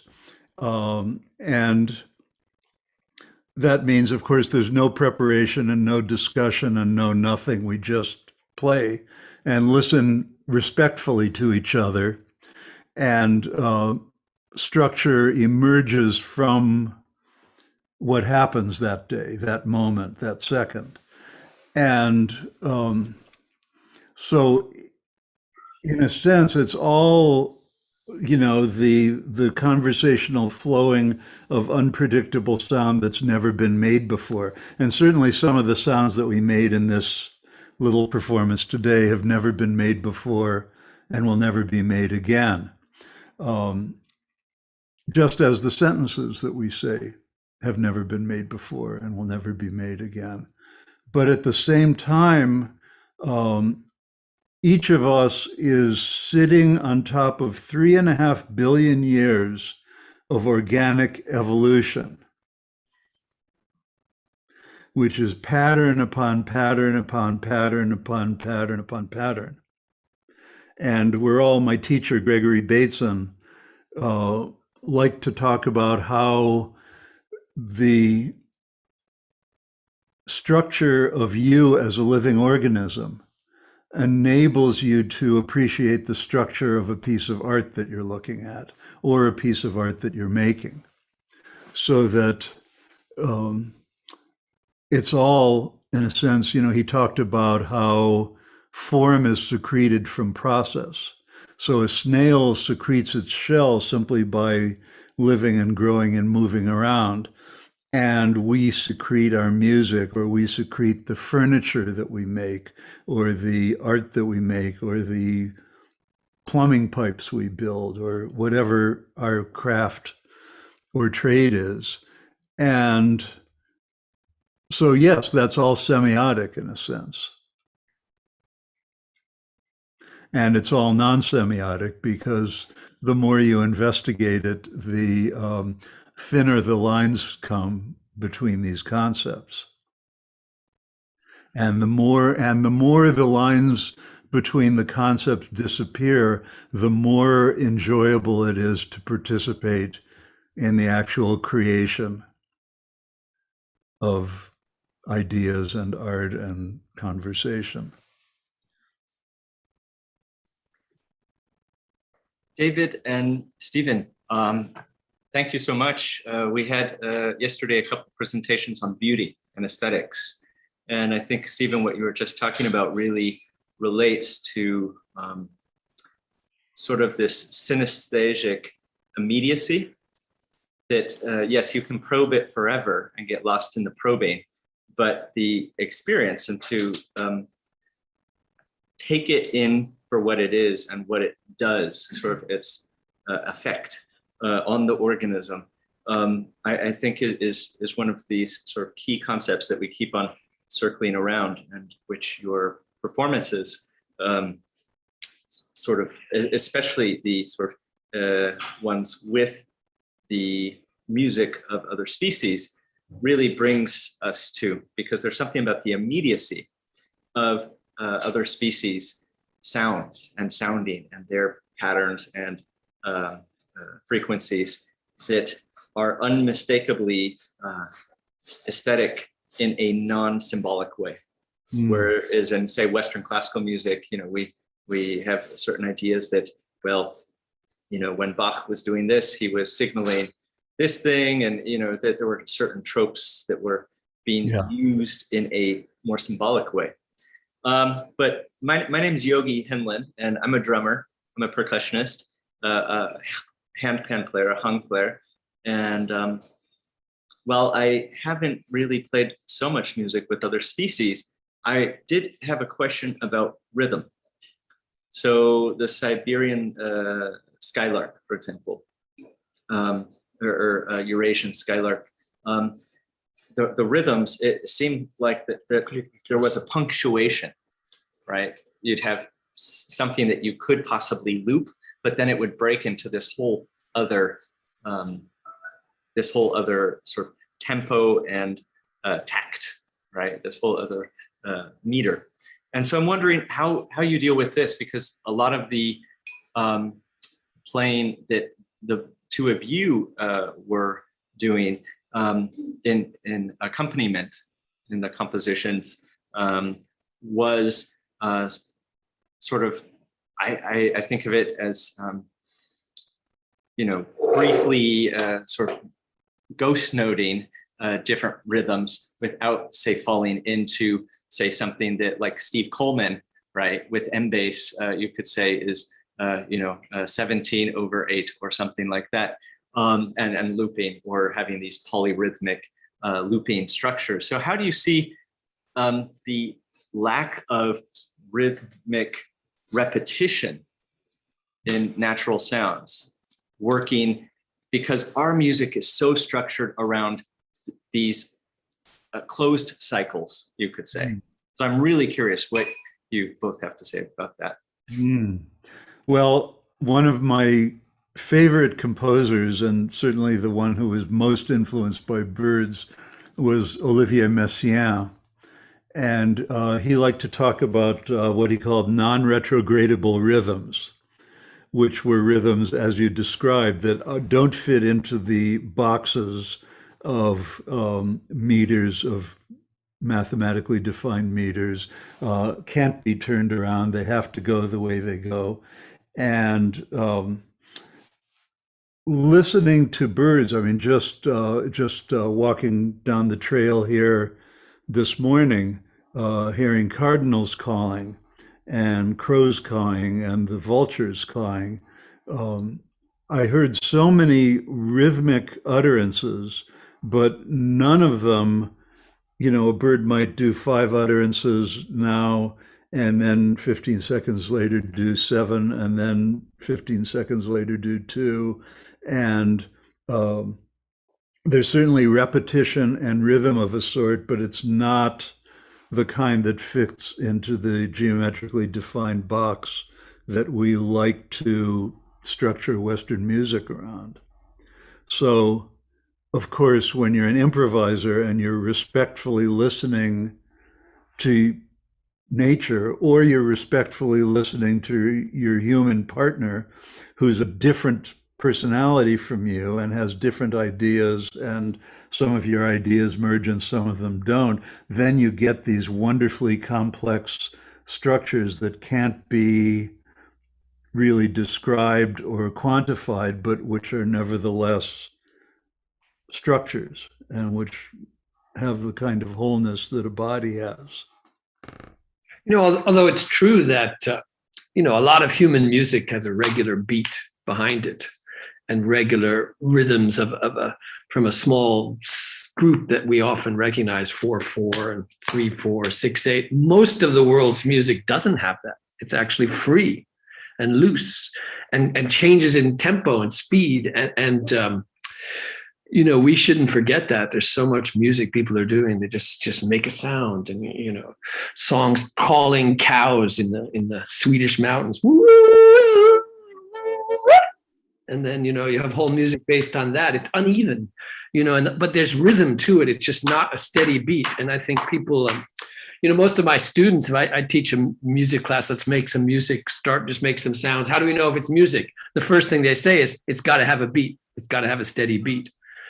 And then one of the first things I try and teach them is, it's not really true. You could change it. And actually, it's so much more interesting if you quickly change it away from the familiar. Like, people often say, my music's, you know, it sounds too boring. Why does it all sound the same? Just make a piece in 7. You just make the tempo change. You know, it's going to be more interesting right away. That's one thing we can learn from these birds. And, you know, the pond sounds we heard were a mixture of rhythms, kind of uneven but repeating ones, and occasional this bzz. And that's kind of plant versus animal in the ponds. The plants make all these regular overlapping beats. And I was, just as Stephen in our video talks about, well, you know, there's this whole kind of plant semiotics. I was amazed to discover it. Just yesterday, I was amazed to discover there's 3 giant scientific anthologies on the rhythms of plants. None of them discuss this pond rhythms I'm talking about, but there's a whole vast field studying rhythm in plants, and it's mostly about how they grow, different things happen over different amounts of time. But you read some of these articles, they do use these musical analogies. Like, scientists are reaching for the notion of, when they say rhythm, when they decide to study the rhythms of plants, they're looking for some kind of regularity. But I think they know that the regularity mixes with the irregular. And that's something that nature has, that when we try and calculate things, we can miss it if we try and make it too regular. That was the example with the sedge warbler turned into electronic sounds, like this guy who's an electronic music fan and an expert on calculating the qualities of bird sound so that an app can identify them. He said, you know, I've heard all this music. It's too boring. The beat is too regular in these clubs and festivals. Why can't we learn from the birds and make rhythm from their rhythms? So I said, okay, let's try around and play around with that. I think all of that is helpful for people trying out to expand their notion of what music can be, which is the basic reason I got interested in music and nature sounds, to expand the sense of what music could be. Yeah. I mean, to get back to Hilgen's question about, you know, where is the freedom?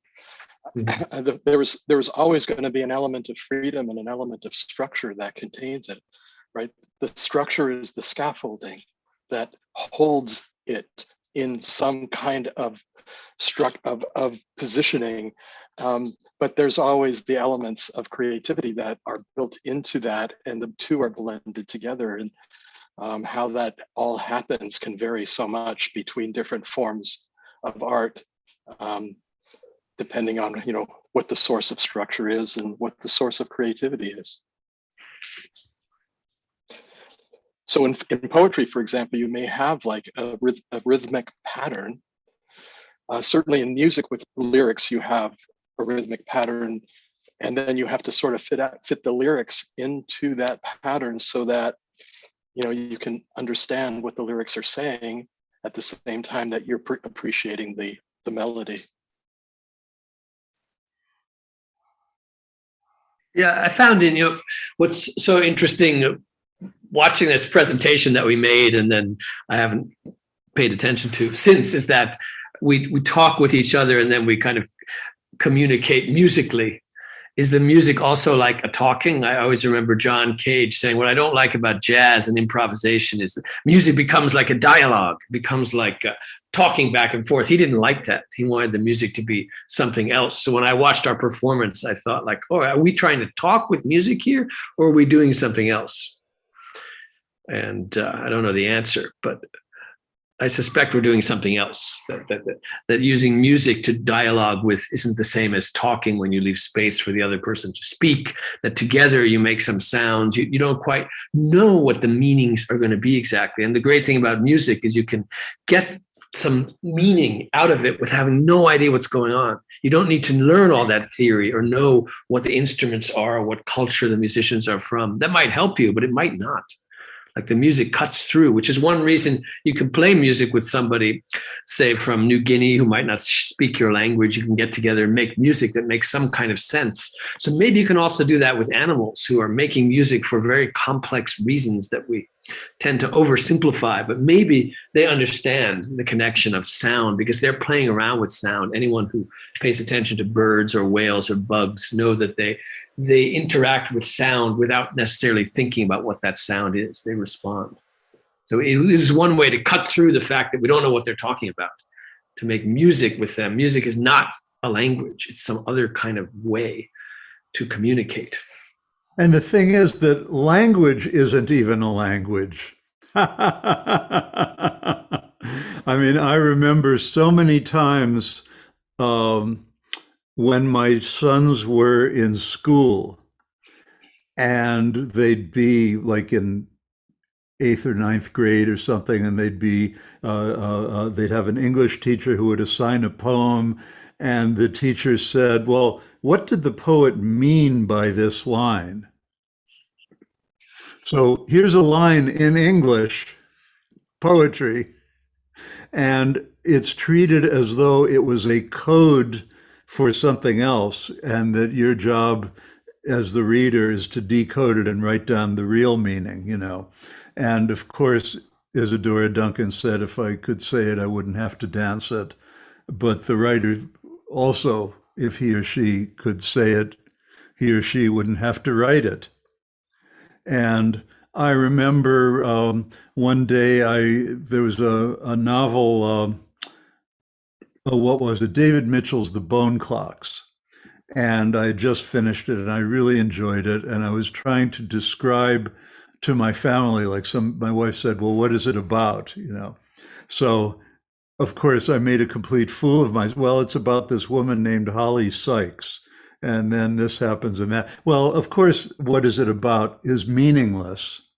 So what I learned, you know, the thing that suddenly hit me when I realized what a fool I was making of myself trying to describe what a novel is about, is that not only can't you describe music in words or painting in words, you can't even describe words in words.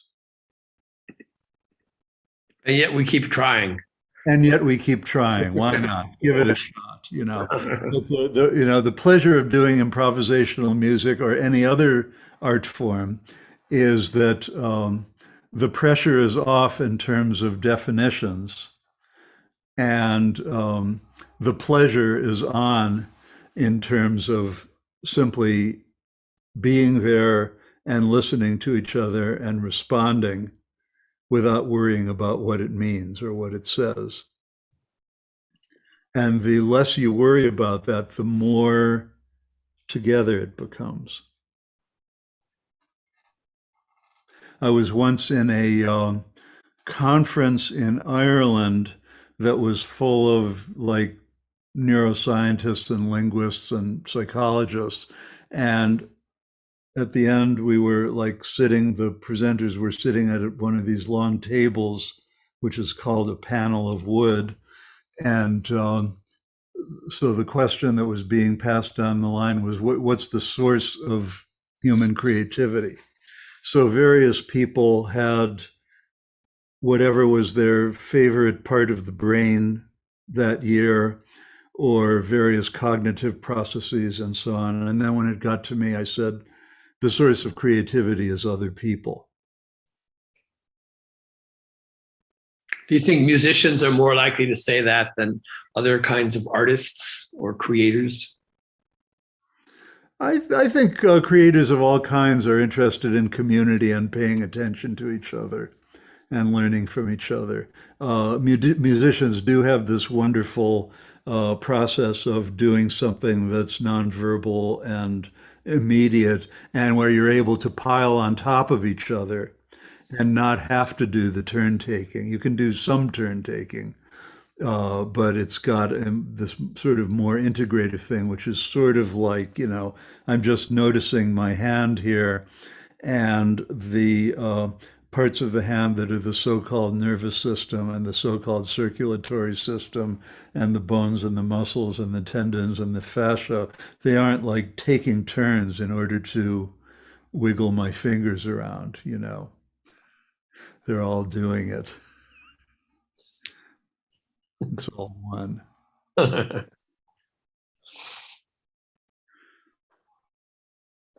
yet, the context of live performance, right, is different in fundamental ways, or recording in a studio versus recording otherwise. I mean, but the live performance and the active interaction with an audience, there's a lot of magic there. Yeah. I'm reminded, if I may, of Robert Frost saying that we all dance around in a circle and suppose, and the secret sits in the middle and knows. To your example about, I visualize musicians or dancers, and it's only by virtue of all of them doing their actions together that in this middle, the supposed, empty space, something actually knows. Yeah, that's right. That's right. If this were a live performance and we had those gray bars coming down, we would find ways to crawl under them and around them and incorporate the gray bars into something. Were they moving these gray bars? Did They moved a little bit. But did they cover up the whole video? They covered up about a third of you. Oh, I see. And then sometimes it went all the way down to cover up your name below, and then sometimes it popped up. Interesting. Sort of halfway. And I mean, it sort of looked like what they used to use in the 50s to cover pornographic material or something like that. Yeah, it was being censored. What was going on was instantly being censored by the internet. That's right. So anybody else who would like to chime in? Yes.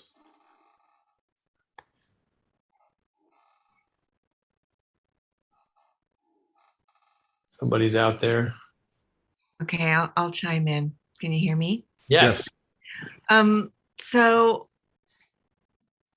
when we were talking about abductive process yesterday, there was a moment in the morning when I was talking about Gregory's way of looking at abductive process as the way one context describes another, which is a really interesting kind of approach to look at it through. I'm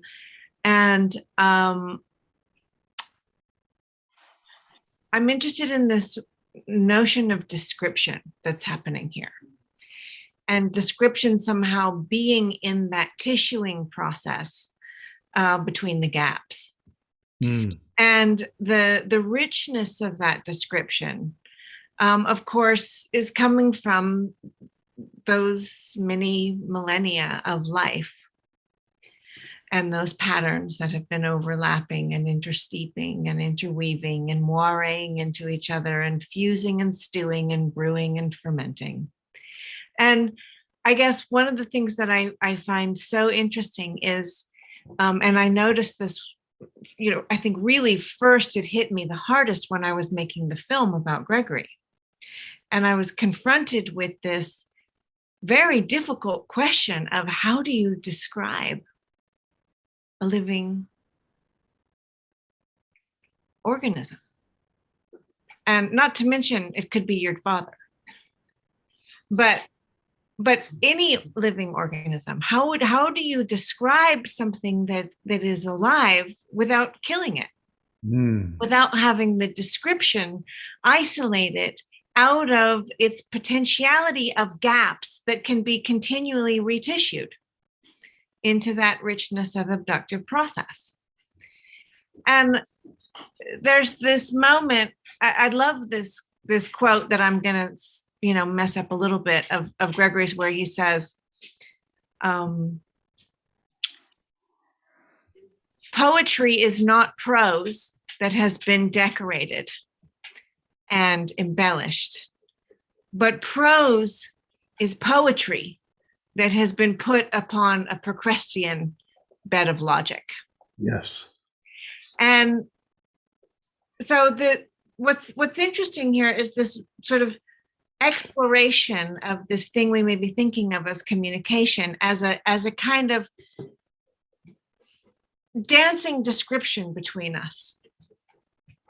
I'm describing my experience, you're describing your experience, but my description is about, is this abductive richness. Anyway, I was hearing a lot of that and what was going on between the species in your music tonight, and I just wanted to bring up description. Yeah, we hope those different species were describing us as we were like in the face of them, that somehow what they did ended up describing us by changing what we were doing. Well, there's a way in which, Gregory talked about how if I'm in the same room as you and I'm looking at your face, I'm making my nervous system is making a description of you or of whatever it is that you are, and my habits and my predispositions and my learnings and my evolution are making that description. And you hear a sound and you react to it, and maybe your action may be sort of an imitation, but it's an imitation colored by your predilections, your presuppositions, which are unconscious, which are usually unconscious, which are more complex than you can ever describe if you tried to describe them. The simplest form of duo improvisation or group improvisation is simply two people trying to mirror each other or imitate each other. And I'm sure you've all tried the dance exercise like this, two people just stand there mirroring each other's bodies and slowly move around in some way. And of course, you do this for just about 5 seconds. And of course, you both start cracking up laughing because you realize that you're honestly trying to imitate somebody else, or to use another word, describe what they're doing with your actions. And of course, you never can. And of course, it's colored by you. My impression of you is colored by me, and your impression of me is colored by you. And what we're doing is passing back and forth this incredibly complex transcoloration, of each other's perceptions. And here you are, musicians, doing this in real time, very fast, much faster than consciousness can process. And it's really interesting. You're in this big bouillabaisse together, and it has a certain flavor. And it's my presuppositions plus David's presuppositions plus those of everybody that we've ever met and heard and played with, back to our teachers and our teachers' teachers' teachers, all the way back to the protozoa. And it's just absolutely marvelous to play 5 minutes of music and have the whole history of living existence back to the protozoa be present in those 5 minutes, and to welcome them in. and to recognize that you really don't know what you're doing. And the more you don't know what you're doing, the better off you are, really. Do you think music does that more than talking together, or poetry, or is there something particular to music that includes this journey back to the protozoa more? Oh, I think any medium can include it. Mhm. Can include it. Yesterday in the conference, somebody was showing photographs of fungal chairs, which I found to be absolutely gorgeous. Who's supposed to sit in those chairs? Yes, I'd love to sit in those chairs and see what it feels like.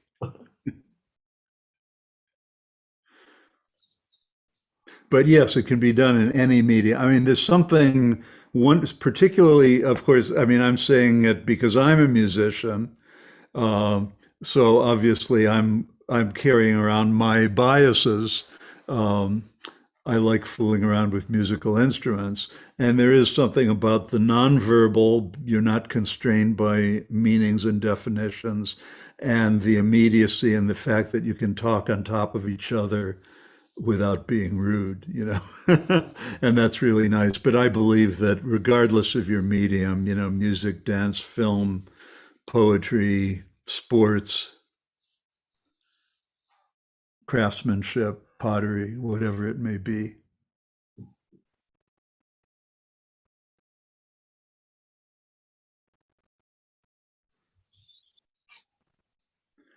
Read Pythagoras.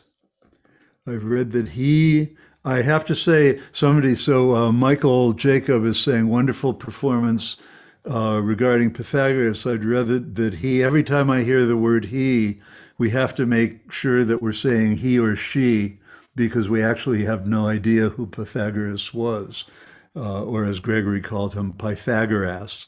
I've read that he heard the music of the spheres in a meditative state, so perhaps he was in fact dancing around the same circle from the Frost poem. Exactly. Yes. Joanna has a question, perhaps. Can I speak? Yes. Okay, because yesterday I was echoing. Okay, so recently I've been really impressed by an article by an activist. Her name is Hannah De Jager, and she says that we focus too much on knowing the knowledge that we try to describe.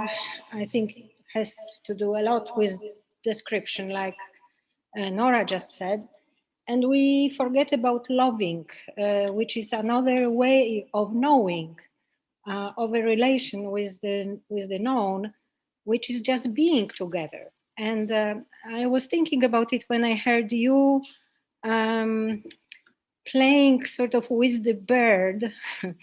And the crucial notion in this loving relationship with other being is that you have to let it be. So it was very well illustrated by your musical piece that that you had to let be the other being in order to know its rhythms, and then to synchronize and elaborate and be with the other being with your rhythms. And that's why I think music has really, maybe has it easier because those rhythms are so present. So I think it's from Kim McLaren, the letting other be, this very, very important concept. Thank you for this. That's wonderful. And you're connecting it with love is really important. You know, to let another being be is to love that being and to learn from that being.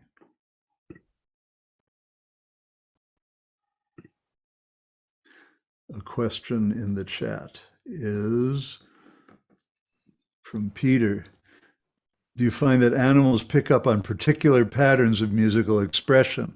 Do they tend to react more to repeated melodic motifs, rhythmic patterns, pitch contours, musical gestures? Do you think they react emotionally out of curiosity that your music is a novel sound in their environment.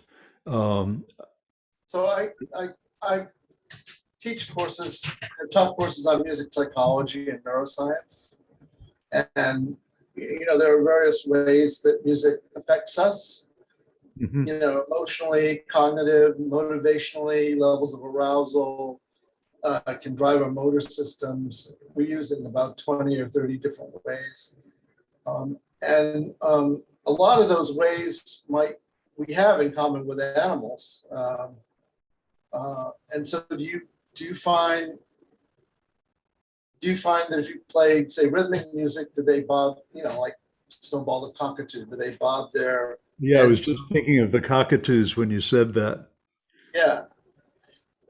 So in some ways, it gives us a little bit of insight into their umwelts and psychological worlds to see what kinds of musical sounds, patterns affect them in different ways.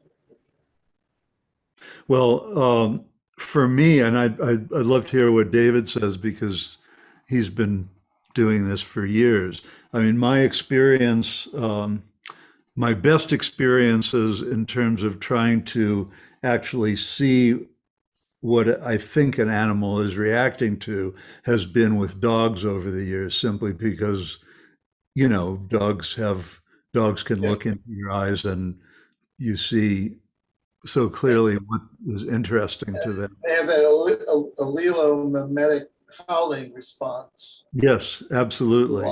And so I have to say, like, for example, I mentioned in the video that I was playing with my Grand Beagle, who's sitting upstairs right now. And I would try, like, I knew that he was responding to me and I was responding to him.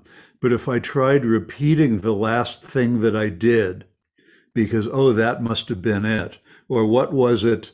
Like, I remembered one time I was down here and I was actually playing some Bach, practicing, and I heard him up there singing along. So I said, "Oh, that's it." So I ran up and tried to do it again, and he wasn't interested at all then.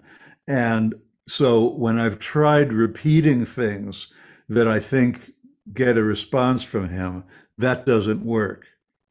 It's really, You know, it's maybe really, it's his love of you and not the particular music.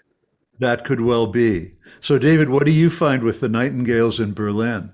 Well, I think all the things that Peter suggested happen sometimes, just like with different people, like all kinds of different responses can happen.